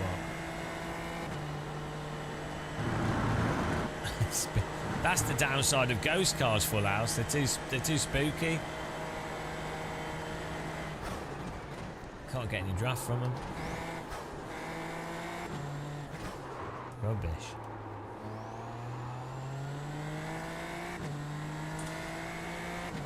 The brake bars needs to be on like 56.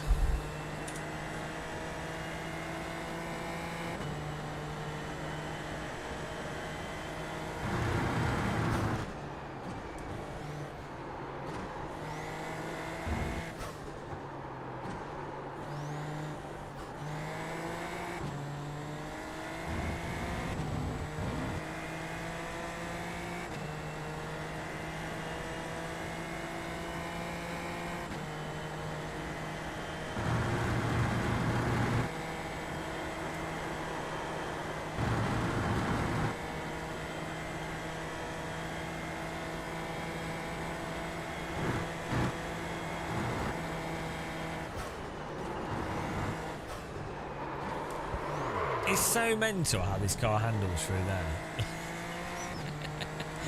It would be such a dangerous way for a car to drive in real life. Not being able to just... Not for the back to pull the front out at all.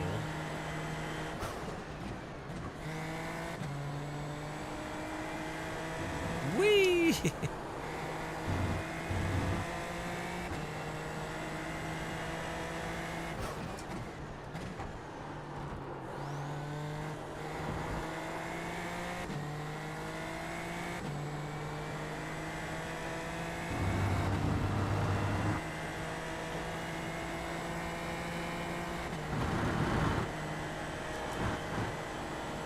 This Ghost is well good. I got pretty decent at this in the past.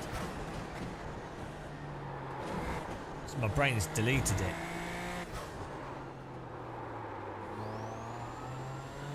My brain's deleted fast muscle. Or maybe it could be with the open setup, which would make sense. Does seem to be faster down the straight.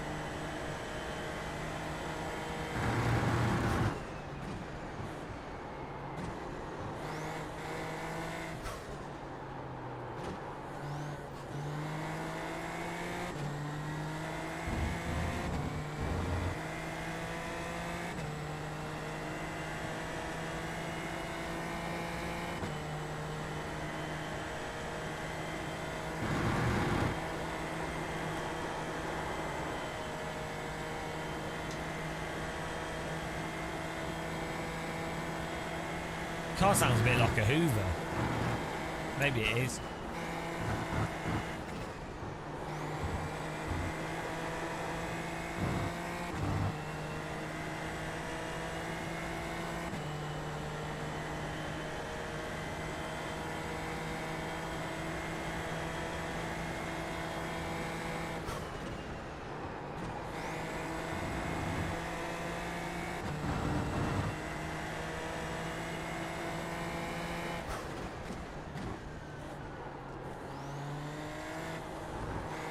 The weird thing with iRacing is that everything actually drives like a skip marmer.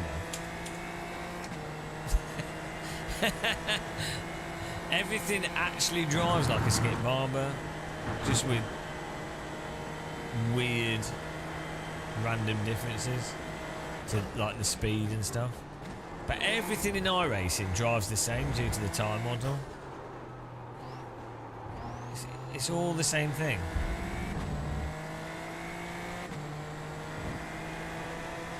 Say that about everything though. They all drive the same. You know, it's a tyre behaviour.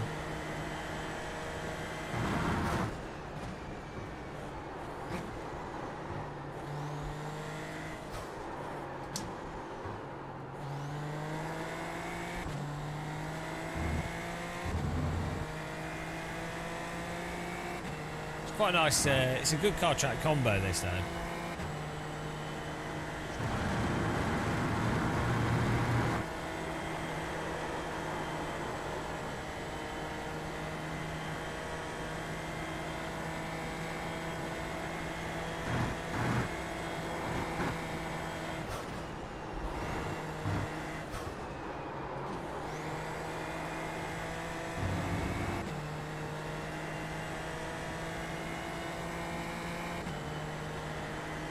Super Formula Bigs. How much the Super Formula lights, are they actually much lighter than the larger Super Formula? Like, what's the weight difference?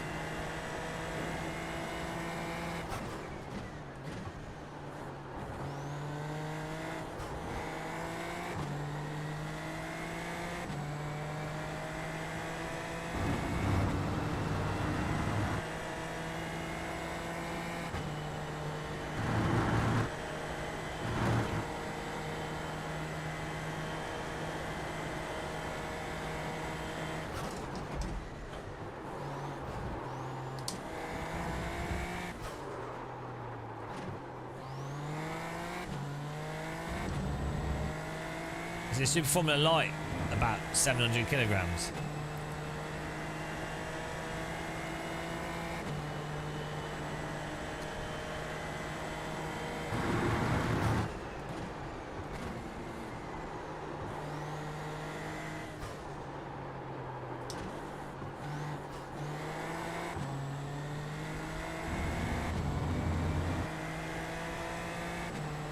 They should do Super Formula Light races on the Ringmeister, that'd be fun.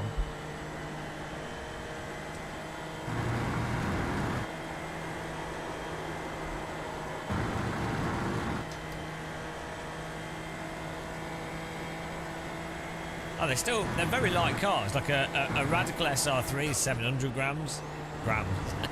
700 grams. It's a paper aeroplane, 700 kilograms, which is very light already. So these are even lighter than a Radical. You get a lot of the performance. The lighter the car, the more precise.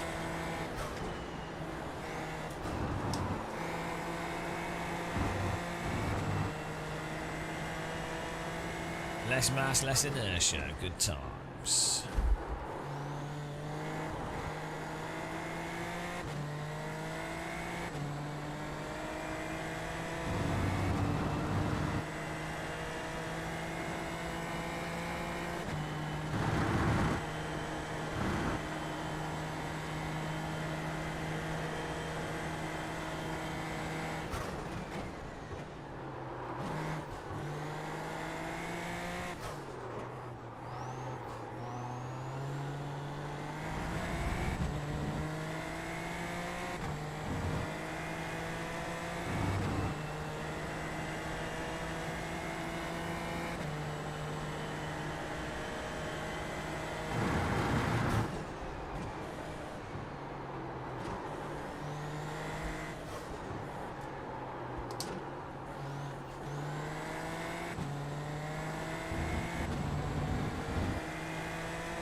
Silverstone's a big track. goes on forever. I've walked around a lot on this track in real life, on the infield, and done a few projects here.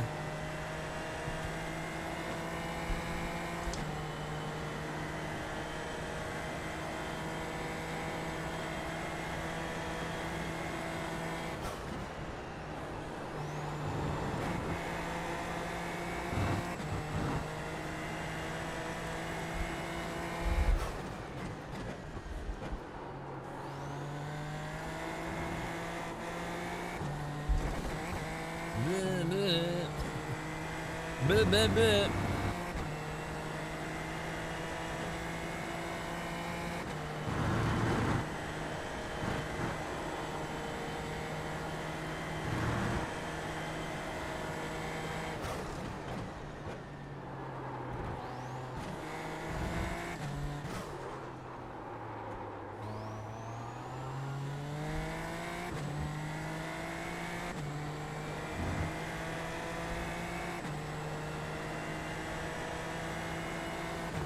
No, they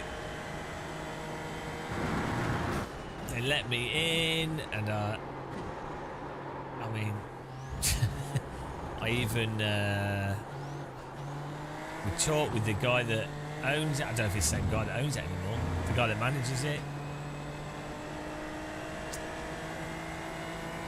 and he was like, "Get off my track! Get out! Who let you in?"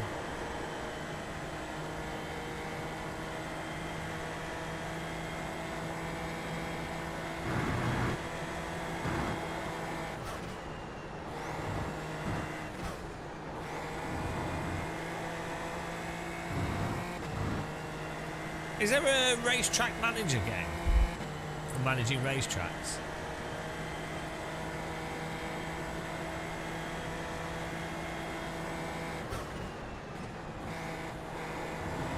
That could be quite fun. Like a racetrack tycoon, like Roller Coaster Tycoon. You could design your own racetrack and you set the fees, and then races happen, and then there's problems with the track surface. There's a lot of variables and things. You could actually, could be quite a fun game.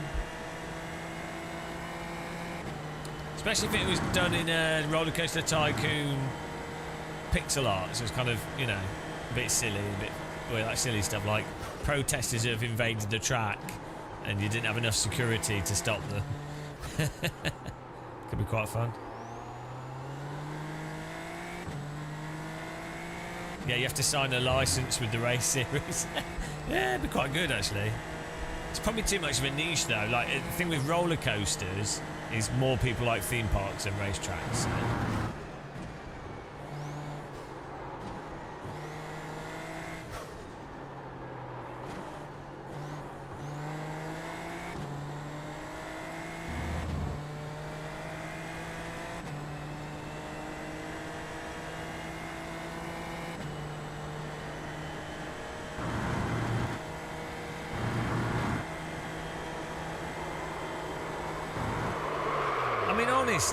Honestly, it's ridiculous. Like, that is actually just ridiculous. Because if you counter steer it, it slops. But that shouldn't have been it. With the slide's fine. It's just the tyres keep heating up. Look, heating up. Now that's it. Too warm. But the angle we're actually unwinding from the corner, so the load on the tyre through the entirety of that corner, in terms of the heating. And then off. It's actually a really good example of the tyre heating thing. You see how the load makes it get more and more. It shouldn't. It should stay the same amount. Because you're actually decreasing the rotational force as you come out of the corner, but the heat keeps increasing. It's quite interesting. So like this should be the hottest part of the tyre here. The most load is on the tyre. At this point now, we're actually doing something that is putting a lot less load on the tyre, but it keeps adding up. So you have to preemptively avoid that situation.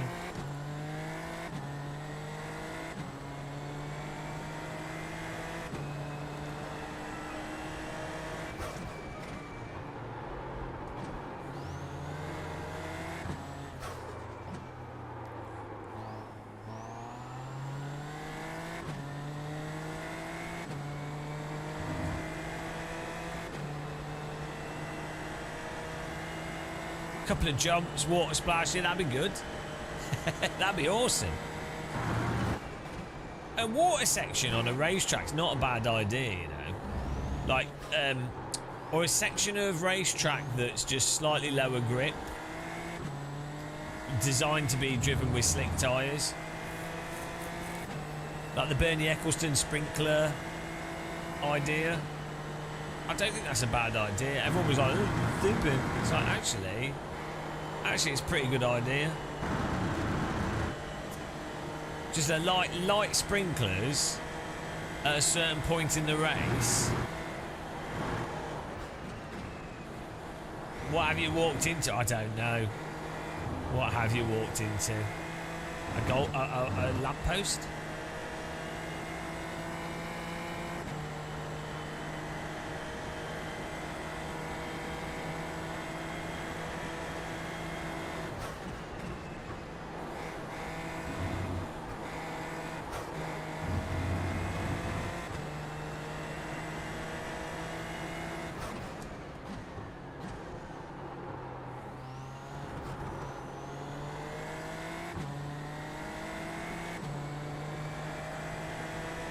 Exactly. We should. The drivers should have to run to the cars as well.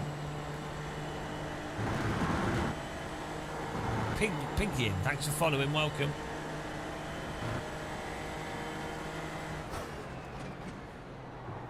Pengilian. Hello.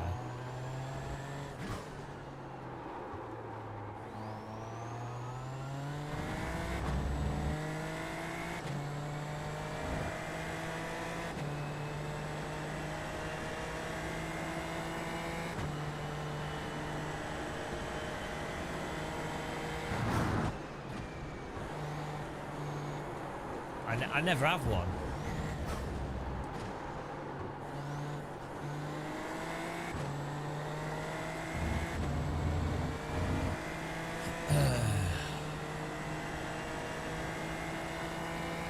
Try to see what lap times we can get at Silverstone.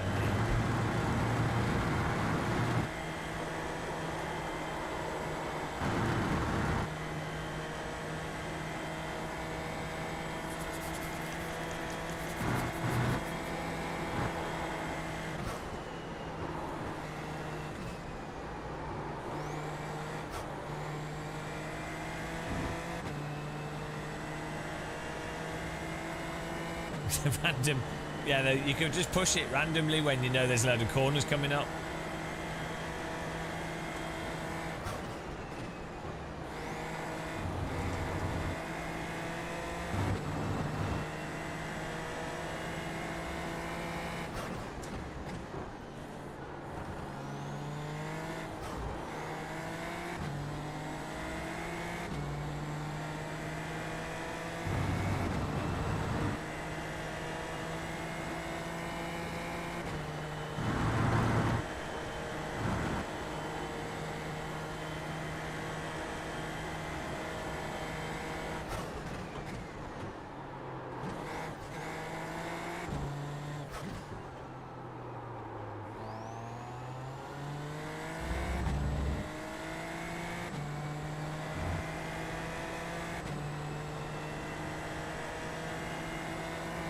Yeah, that would be a stupid idea.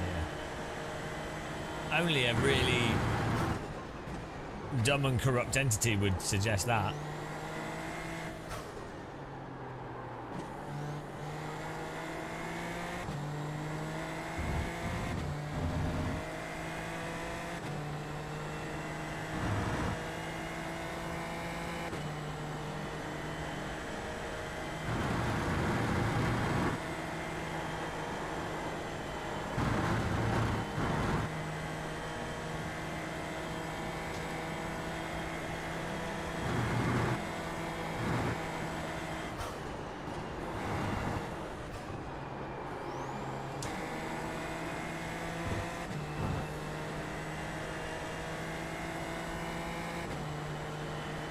All right, Brandon, glad it was good.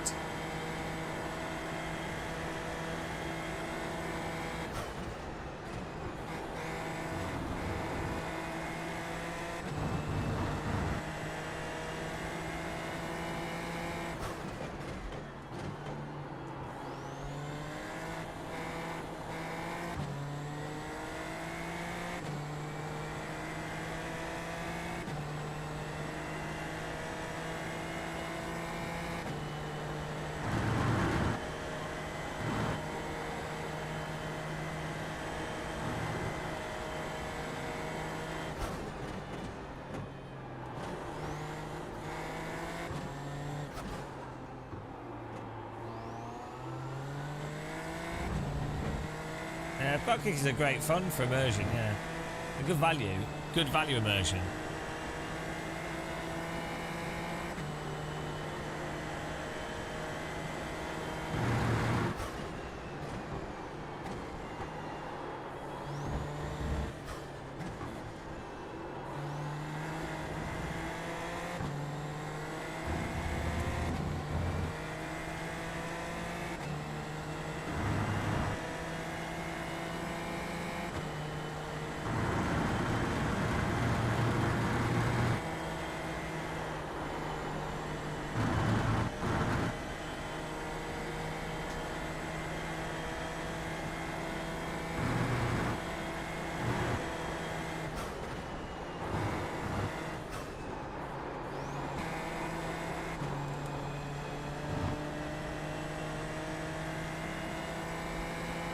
But this is 52s. This is 2 seconds off the pace.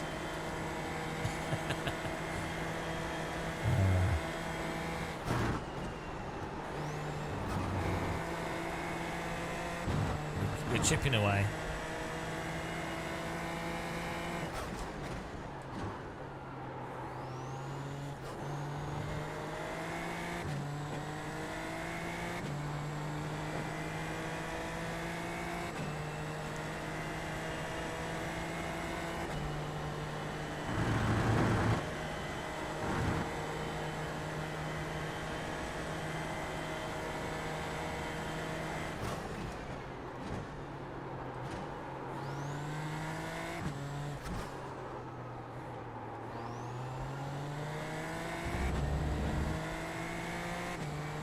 Does my AI have a head start?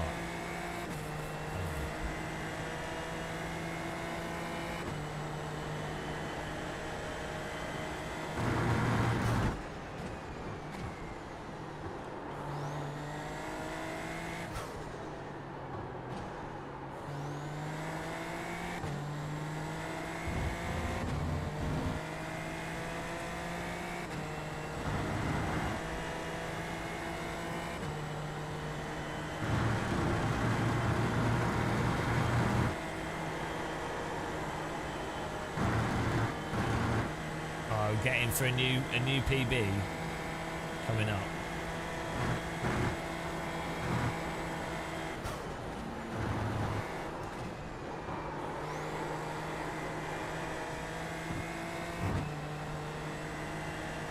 So you have a 50 ohms base shaker. Yeah, it's not. I like a. I have one, a big one on my ass. Watch the video; it's good. But yeah, they're very affordable. A very good value way of getting a lot of immersion.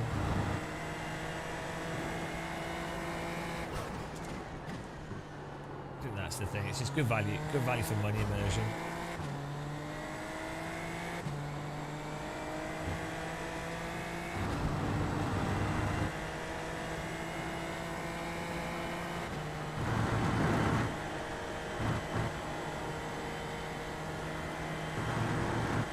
What on earth? Kirby almost binned us there.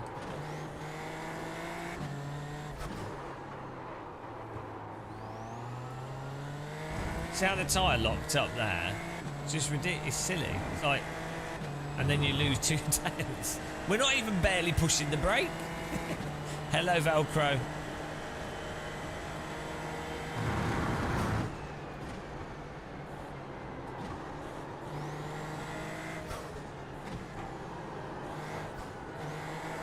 iRacing is probably one of the most punishing simulators. The sensitivity on the brakes is really weird in iRacing. I kind of like that though in some ways. Like, I like video games that are precise on input. And you might not like the physics in iRacing, but you do. It does feel like you've got precise input, which is why that's what I think a lot of people like about it.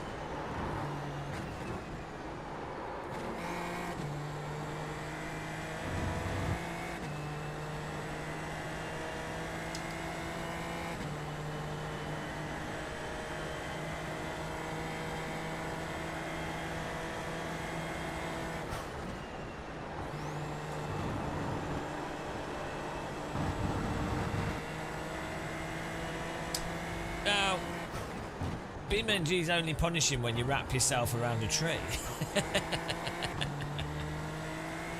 Which I do all the time.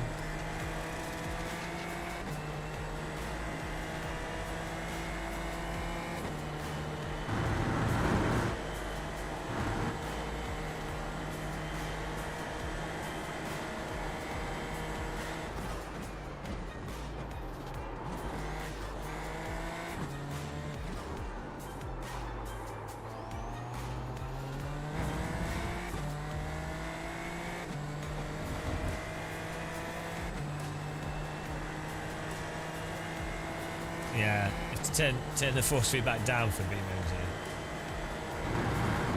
Because it just sends out to your wheel exactly what's going through the steering.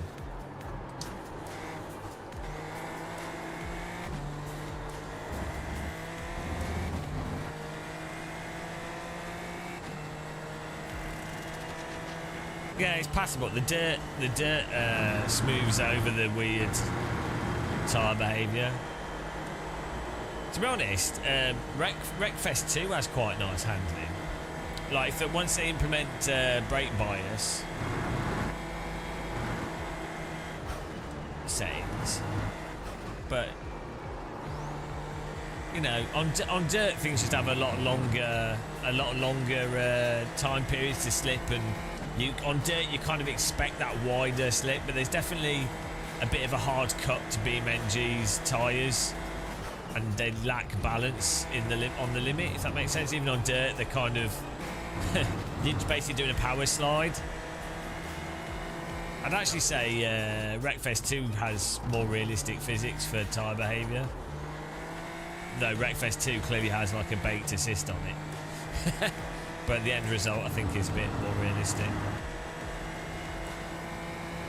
I don't think they'd have to do a huge amount though for BeamNG to make it really good. Like for dirt, it's not bad as it is now, but like I don't think they'd have to do a huge amount to make it comparable to Dirt Rally and other games like that.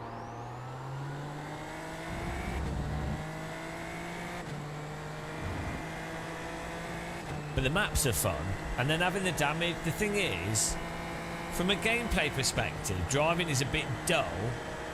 But when you add damage and visual crashing and stuff, it gives it enough that it's not then boring. I think people that do a lot of sim racing, like if you're into pure racing and beating people, that can be quite engaging for a lot of people. It's like, oh, can I win? Great. But then a lot of people just don't care about that, so they have to get the entertainment and the novelty not from the competition but from the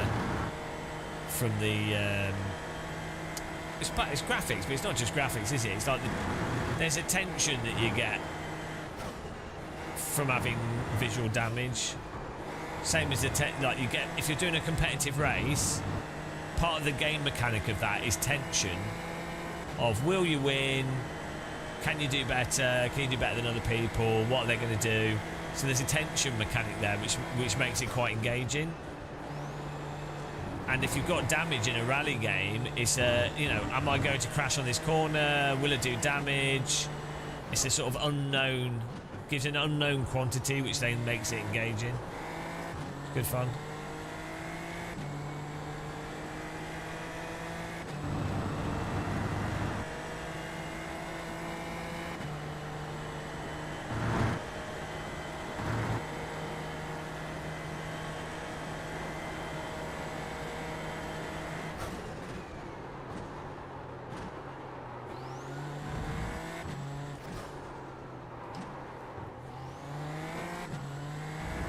That's so weird how you have to trail brake through that corner. Otherwise it just doesn't hook up at all.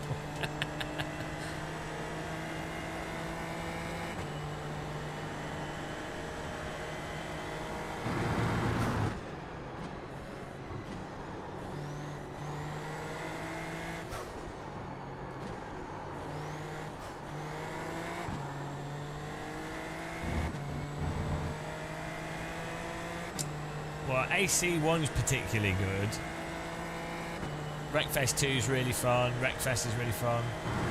BeamNG's great. It's got loads of missions and stuff to do in it, so it's actually a fun game.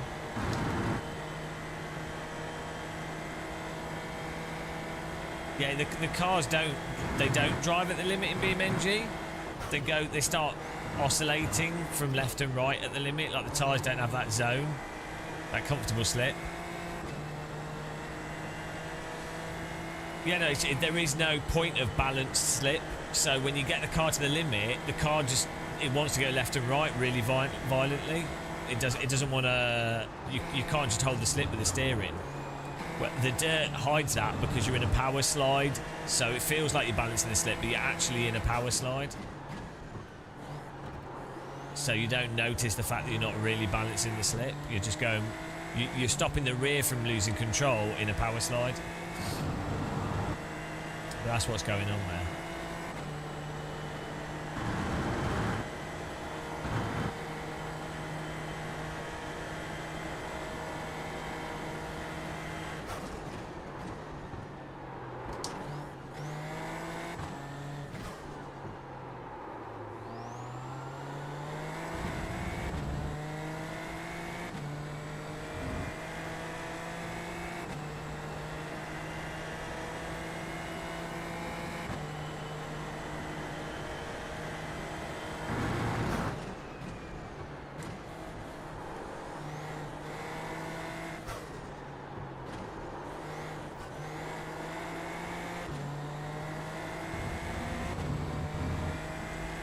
We're hitting my pace wall.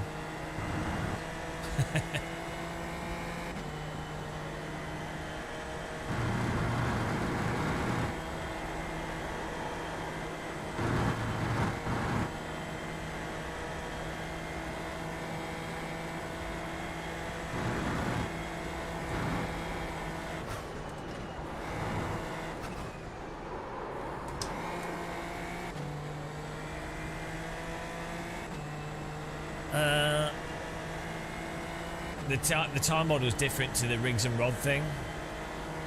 So the tire model doesn't use the same rigs and rods solution.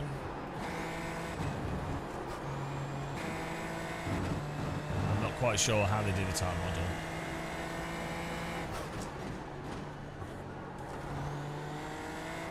I think it's just a standard empirical tire model. Could be wrong.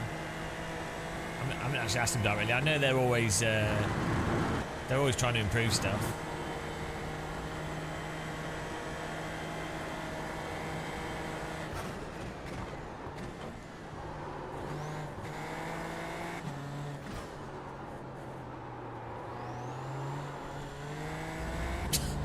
See how this car is at the limit there? Like, we're actually getting to the limit for that corner, and just see how unresponsive the counter steer is for the rear.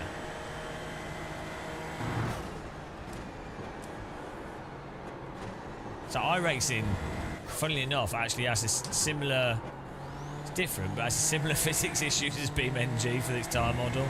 Doesn't have that, no balanced slip. Unless you're in a power slide.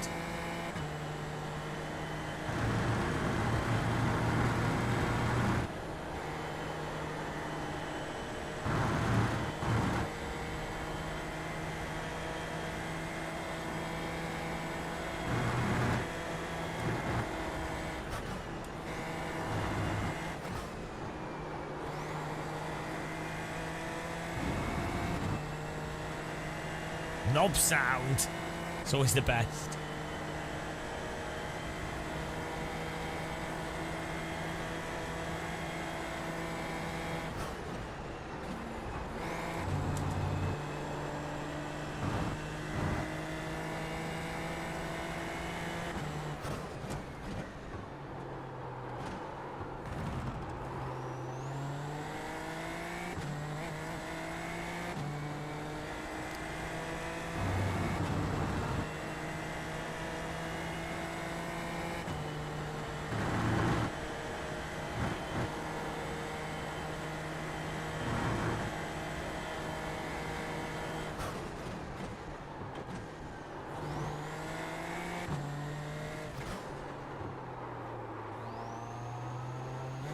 That is just hilarious, that corner. Like, if you're fractionally too late on the braking, and other simulators, you just push the brake harder and the car would rotate more.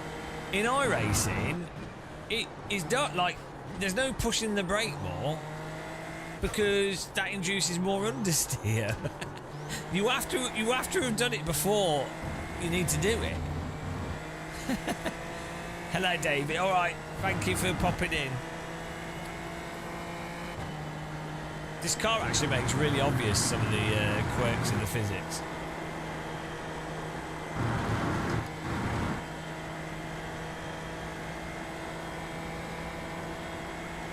I do like this track though. I don't know why a lot of people don't like Silverstone, but I do. This has a really nice flow to it with these faster Formula cars.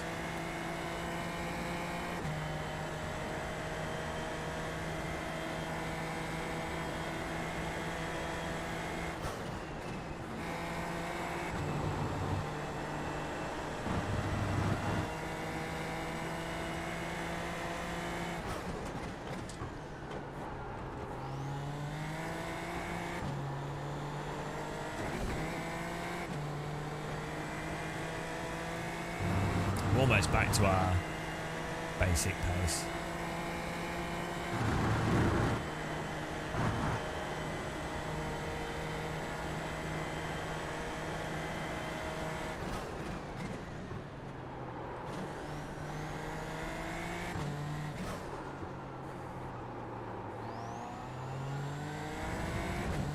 It would do. Brake bias further backwards would do, but what it tends to do then is it causes the rears to then overheat sooner and then slip, and then you don't get the traction that you need.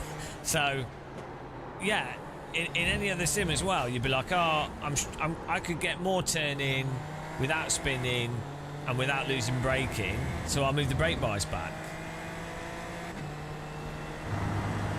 But if you do that with this, like obviously you do move it back a bit, but it magnifies the overheating of the rears. But you just have to be super preemptively precise.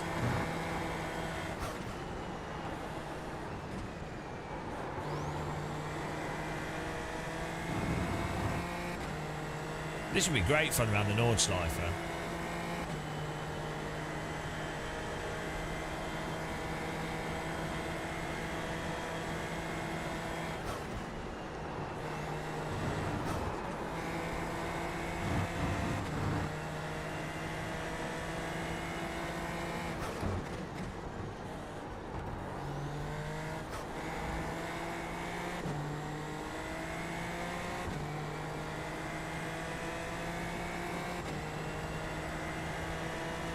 It's not the brakes, it's the tyres. It's every tyre in iRacing.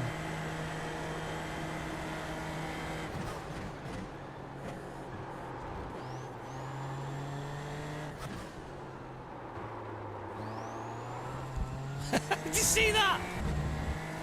And the tighter the corner, even at lower speed where there'd be less... Oh, bloody hell.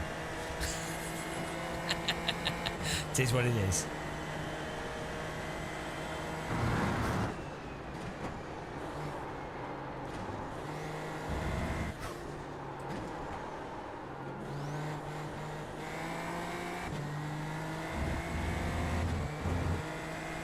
So really, you need. This is why a lot of people get into that hot lapping mentality, because you really have to drive it that way. With a really defined brake point.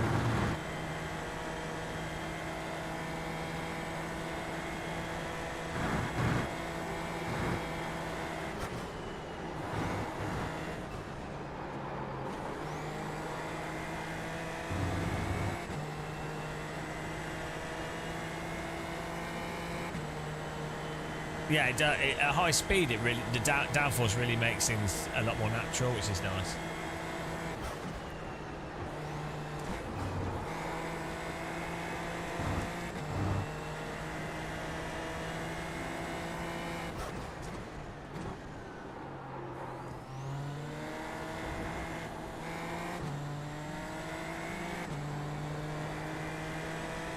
myself is too good.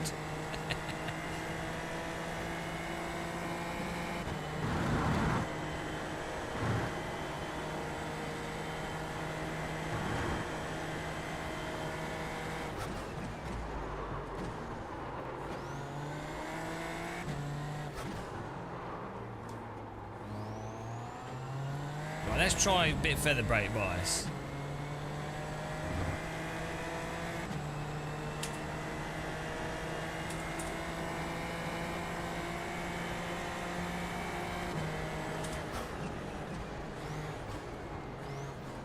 Put it on 55.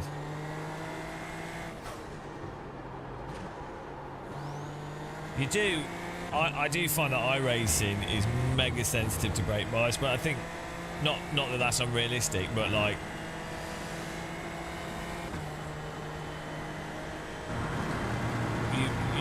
you turn the corner as you did the last time with the same amount of steering input, but then with a bit more brake bias, so that the same amount of braking then does more turning, and then you just adjust the brake bias fractionally.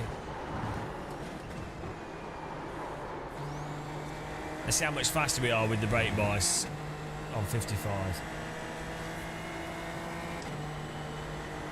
Is the bias the key to success?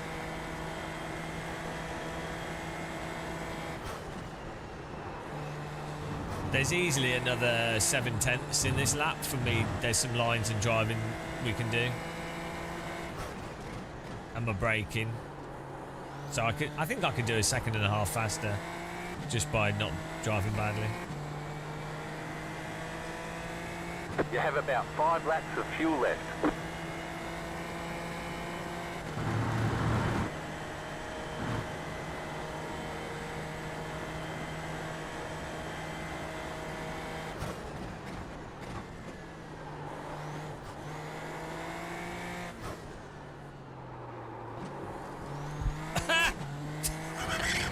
See how it just goes to shit? That's when it should be fine. It's just completely disconnected from the steering wheel. It's mental. It should be totally fine there. That should be like happy time in a car.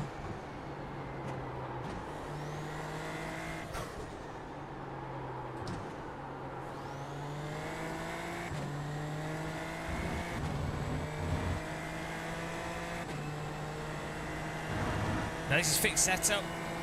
Yeah, no, you can change suspension, stiffness, ARB and diff, but all that's doing is, you know, you might get more pace from setup by you just get, but it's just masking the, you end up, everything comes back down to the tyres at the end of the day. It's just how it is. So we need to probably just take a wider line into that corner because it doesn't like you turning that much. And there's these corners here we can do a lot faster. Carry way more speed through them. Let me not get off track.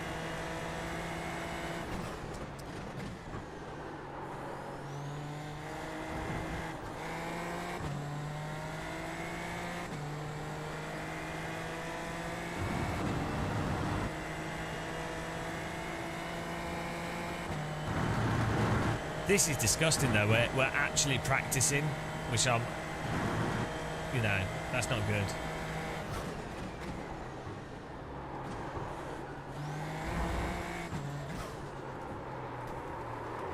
Like, we are driving that corner absolutely as you should.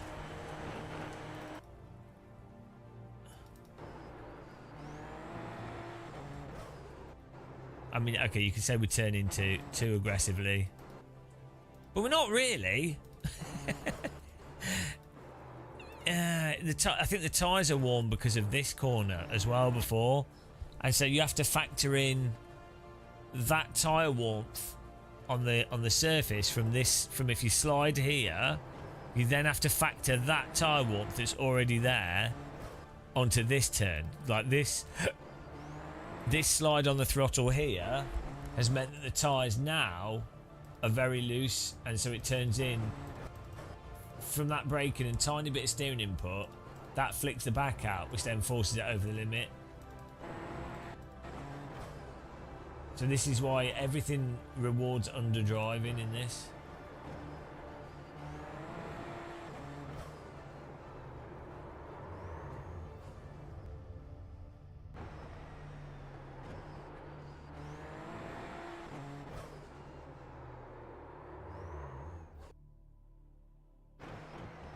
Anyway, we got to. How do you see your laps? The button that says laps. We did a 51.9, but it didn't count, or did it count? 51.9 was lap 5. Or maybe the tyres were starting to go off. No, 52.0. We do like 5 more laps and see what we get.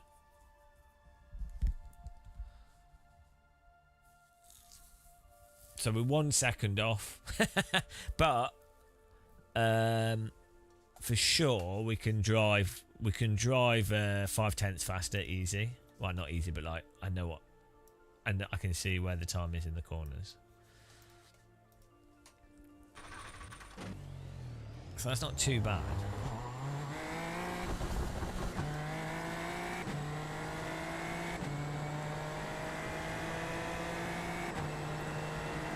Then we won't be a huge amount off the actual track pace. No, it's full house. It's nothing to do with that. It's just the contact patch on the tyre. When you push the tyres, it overheats and then it loses. Then whatever they use for the grip value, the grip then just decreases. And until the contact patch cools down, you're done. So yeah, you could change ARB, diff, brake bias. You could change all the stuff, but then you just have to be avoiding the exact same problem, but with a slightly different line. So, you know, you just have to drive slightly different again.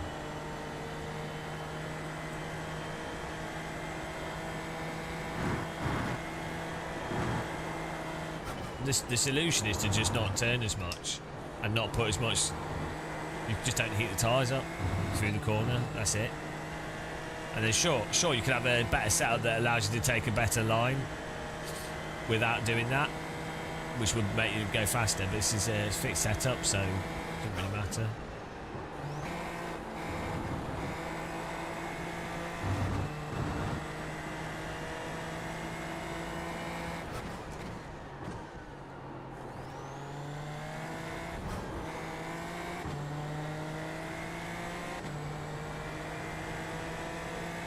It's kind of funny though, because this is one of the more forgiving cars.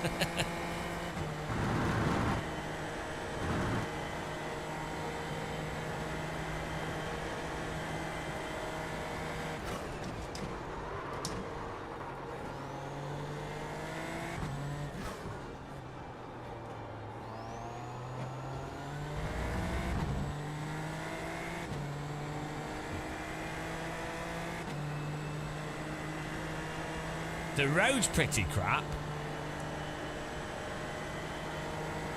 What do you mean by that?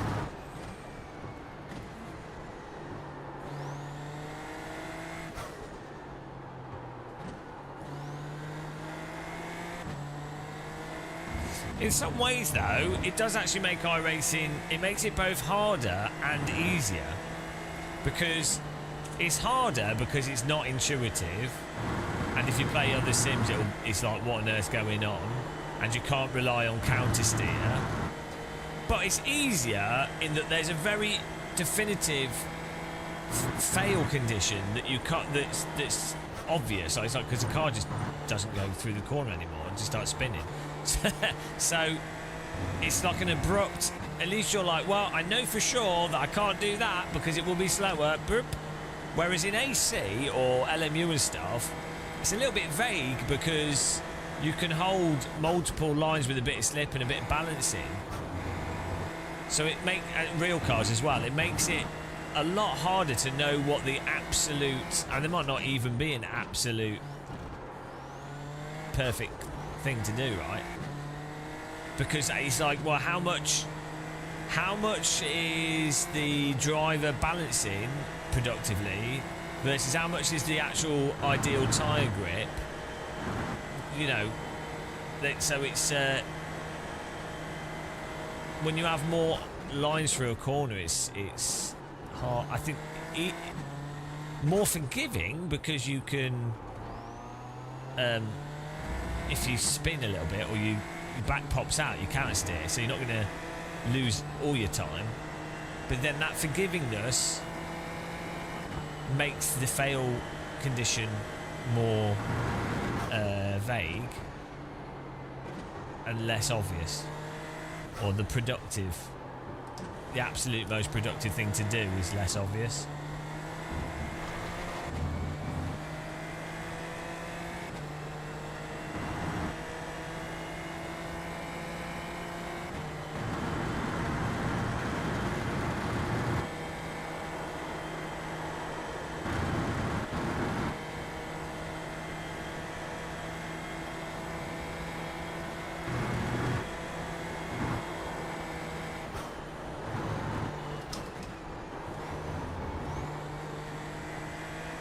So I think we could get a 10th through the S's. This corner, there's 3 tenths, and the left-hander hook. So we could get a second if I wasn't shit. Within my skill capacity of my throttle and brake control, there's a second of lap time on the table. So that's nice. Morning, Jedi John. Oh, nice one. You too. You have a nice day as well.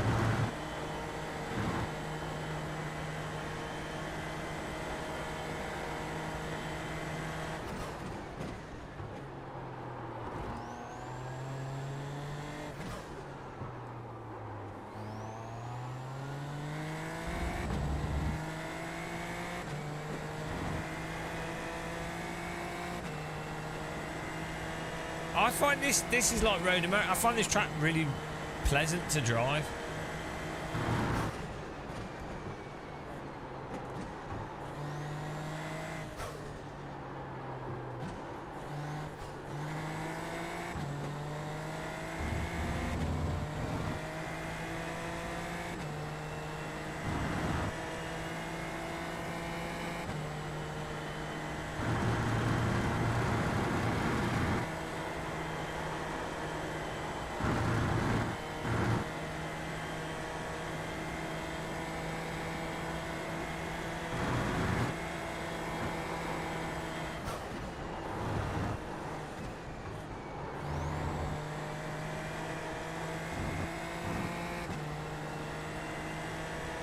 Can we get into the 51s? That would be nice.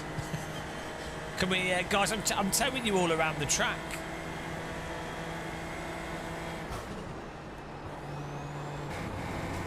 Can you get out and push, please?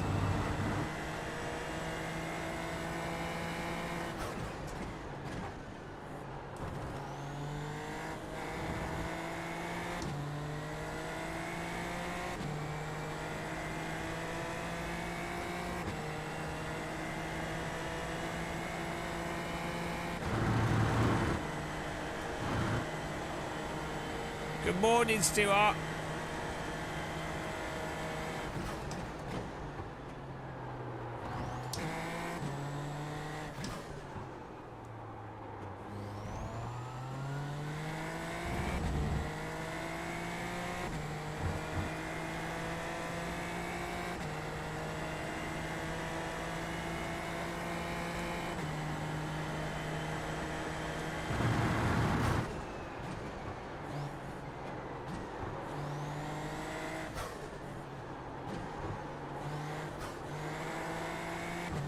Been reduced to practicing, Stuart. It's terrible. It's disgusting. It's dirty.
We're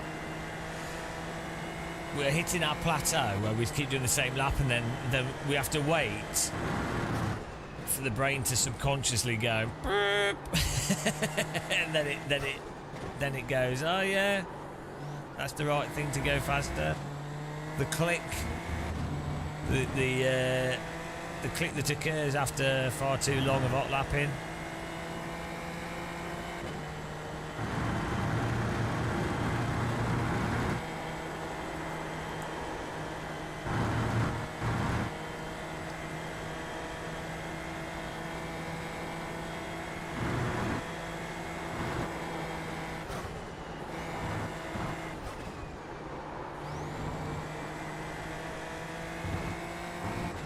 I'm ready to get 51.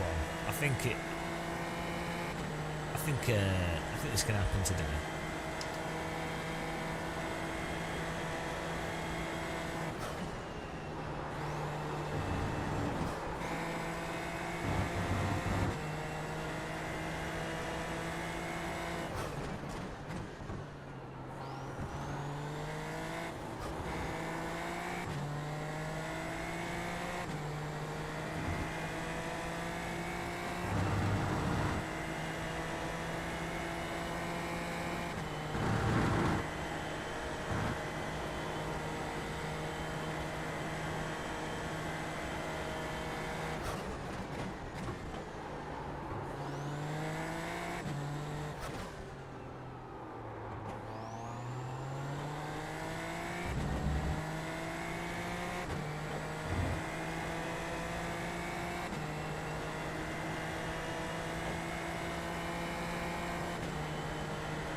We're hovering on the same lap time here. We've got very consistent. Consistently shit.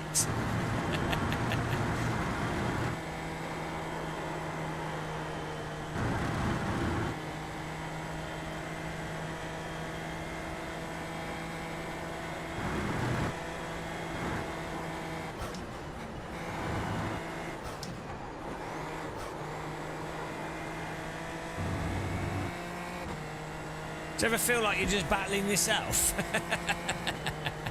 Hang on a minute, this is my life story.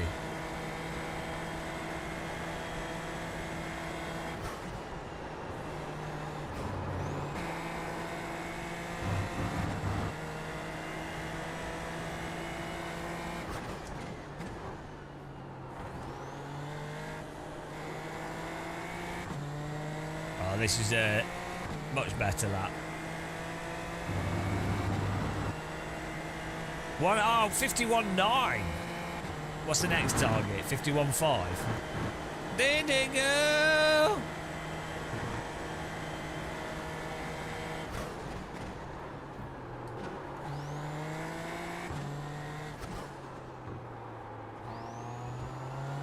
See, a click occurred. See what I mean? What is wrong with my brain? I hate it.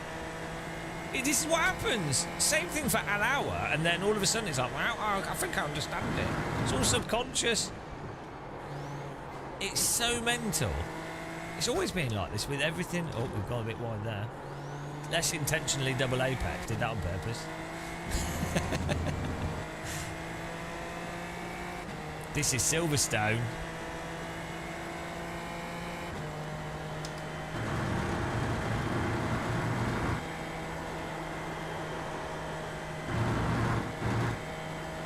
This is what happens to me all the time on a hot lap. Brain takes like an hour.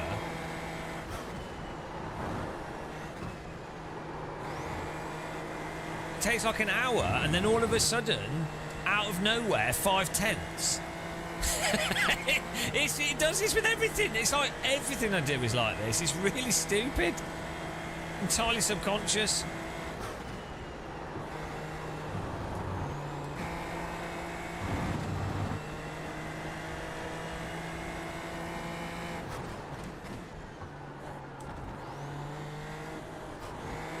my conscious brain and subconscious brain are utterly disconnected. Like, how do you go?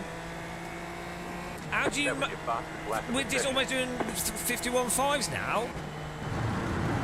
I knew what to do an hour ago. Stupid.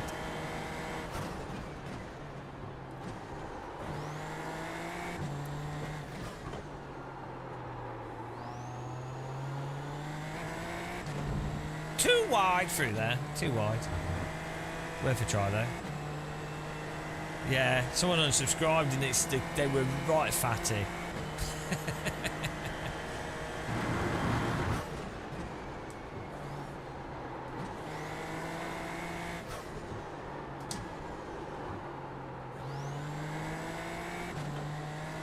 Oh, we can easily get another 2/10. So we could do a 51.2's possible.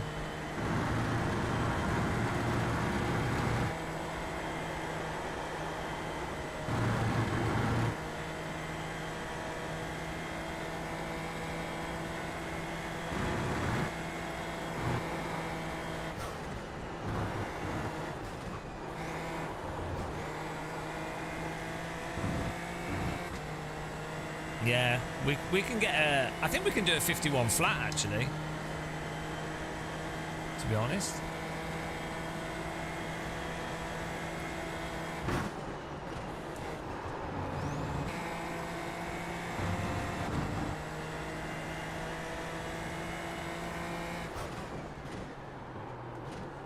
I missed a downshift there, whoops.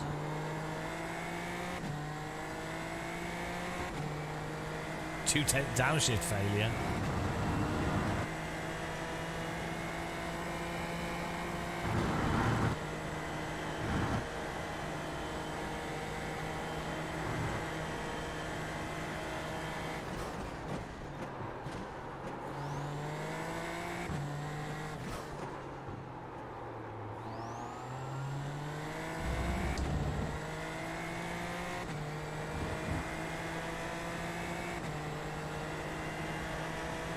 Yeah, you should find it easier though, Full House. This is should be the opposite. You should come back the next day and find it a lot easier to match the times.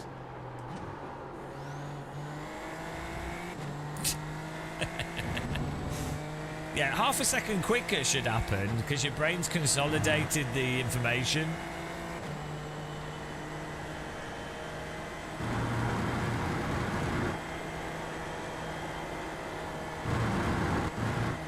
Depends how much your brain likes you that day.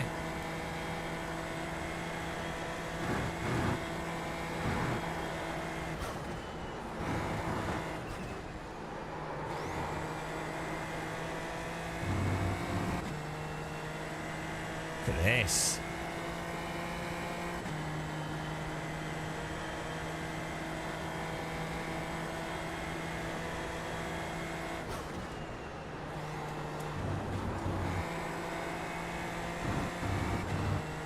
Sick lines.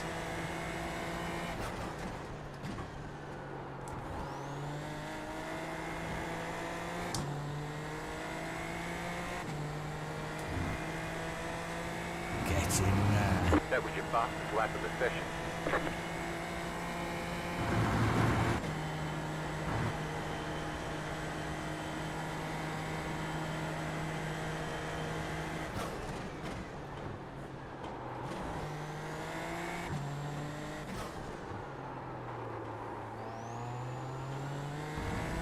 There's at least 2/10 in those corners easy.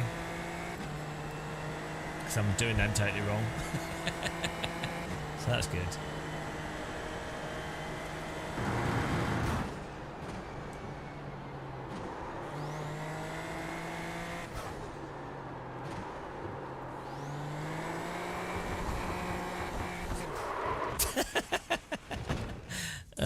Look at that.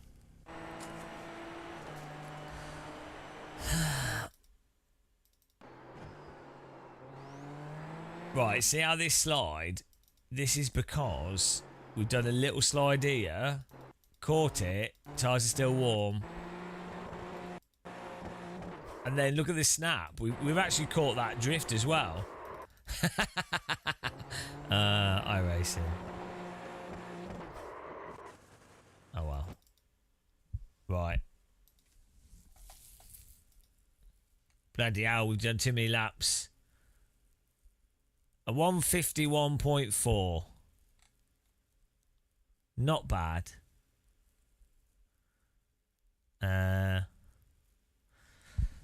Pace for this track is 50 flat, I think, wasn't it? Oh, is it 50.9? What was the pace? Silverstone. This is with the fixed setup, so that's probably worth at least 5/10 for the open setup.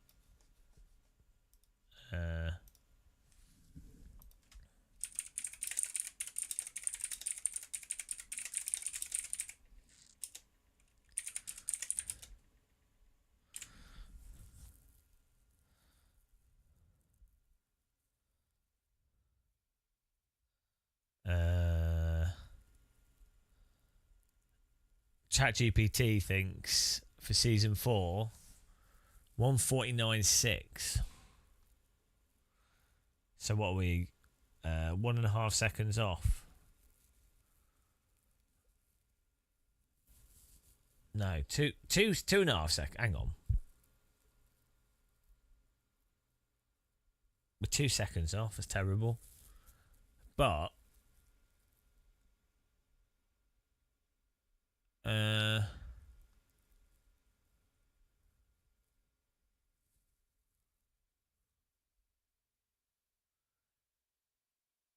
okay, no, 49.6 is generally, that's what ChatGPT thinks. So what, we're 1.5 seconds off if we're doing 51.4s.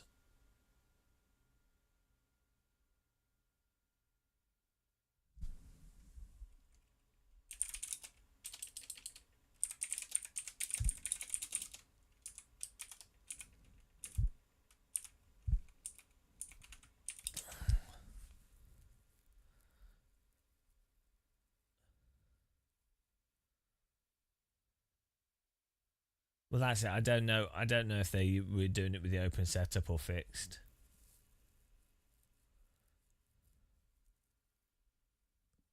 So we can definitely go. We can definitely be a second faster. So that would put us in 50.5.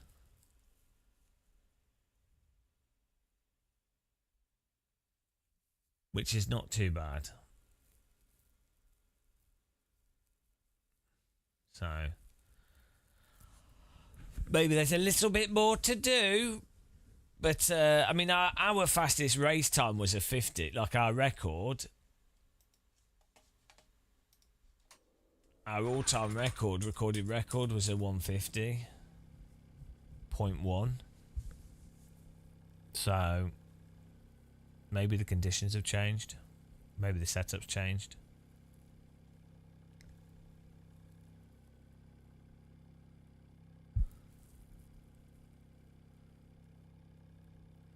Well, my braking can definitely be a lot better. I can see how we can be quite a bit faster, to be honest.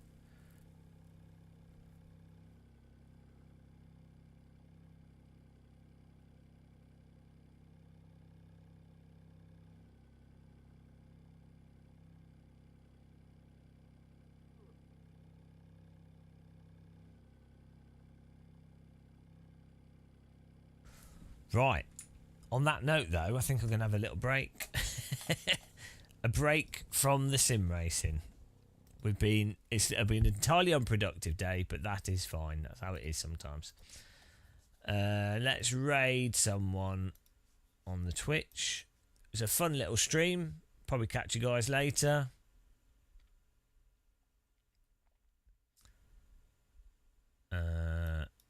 Have a good night, guys. Bye.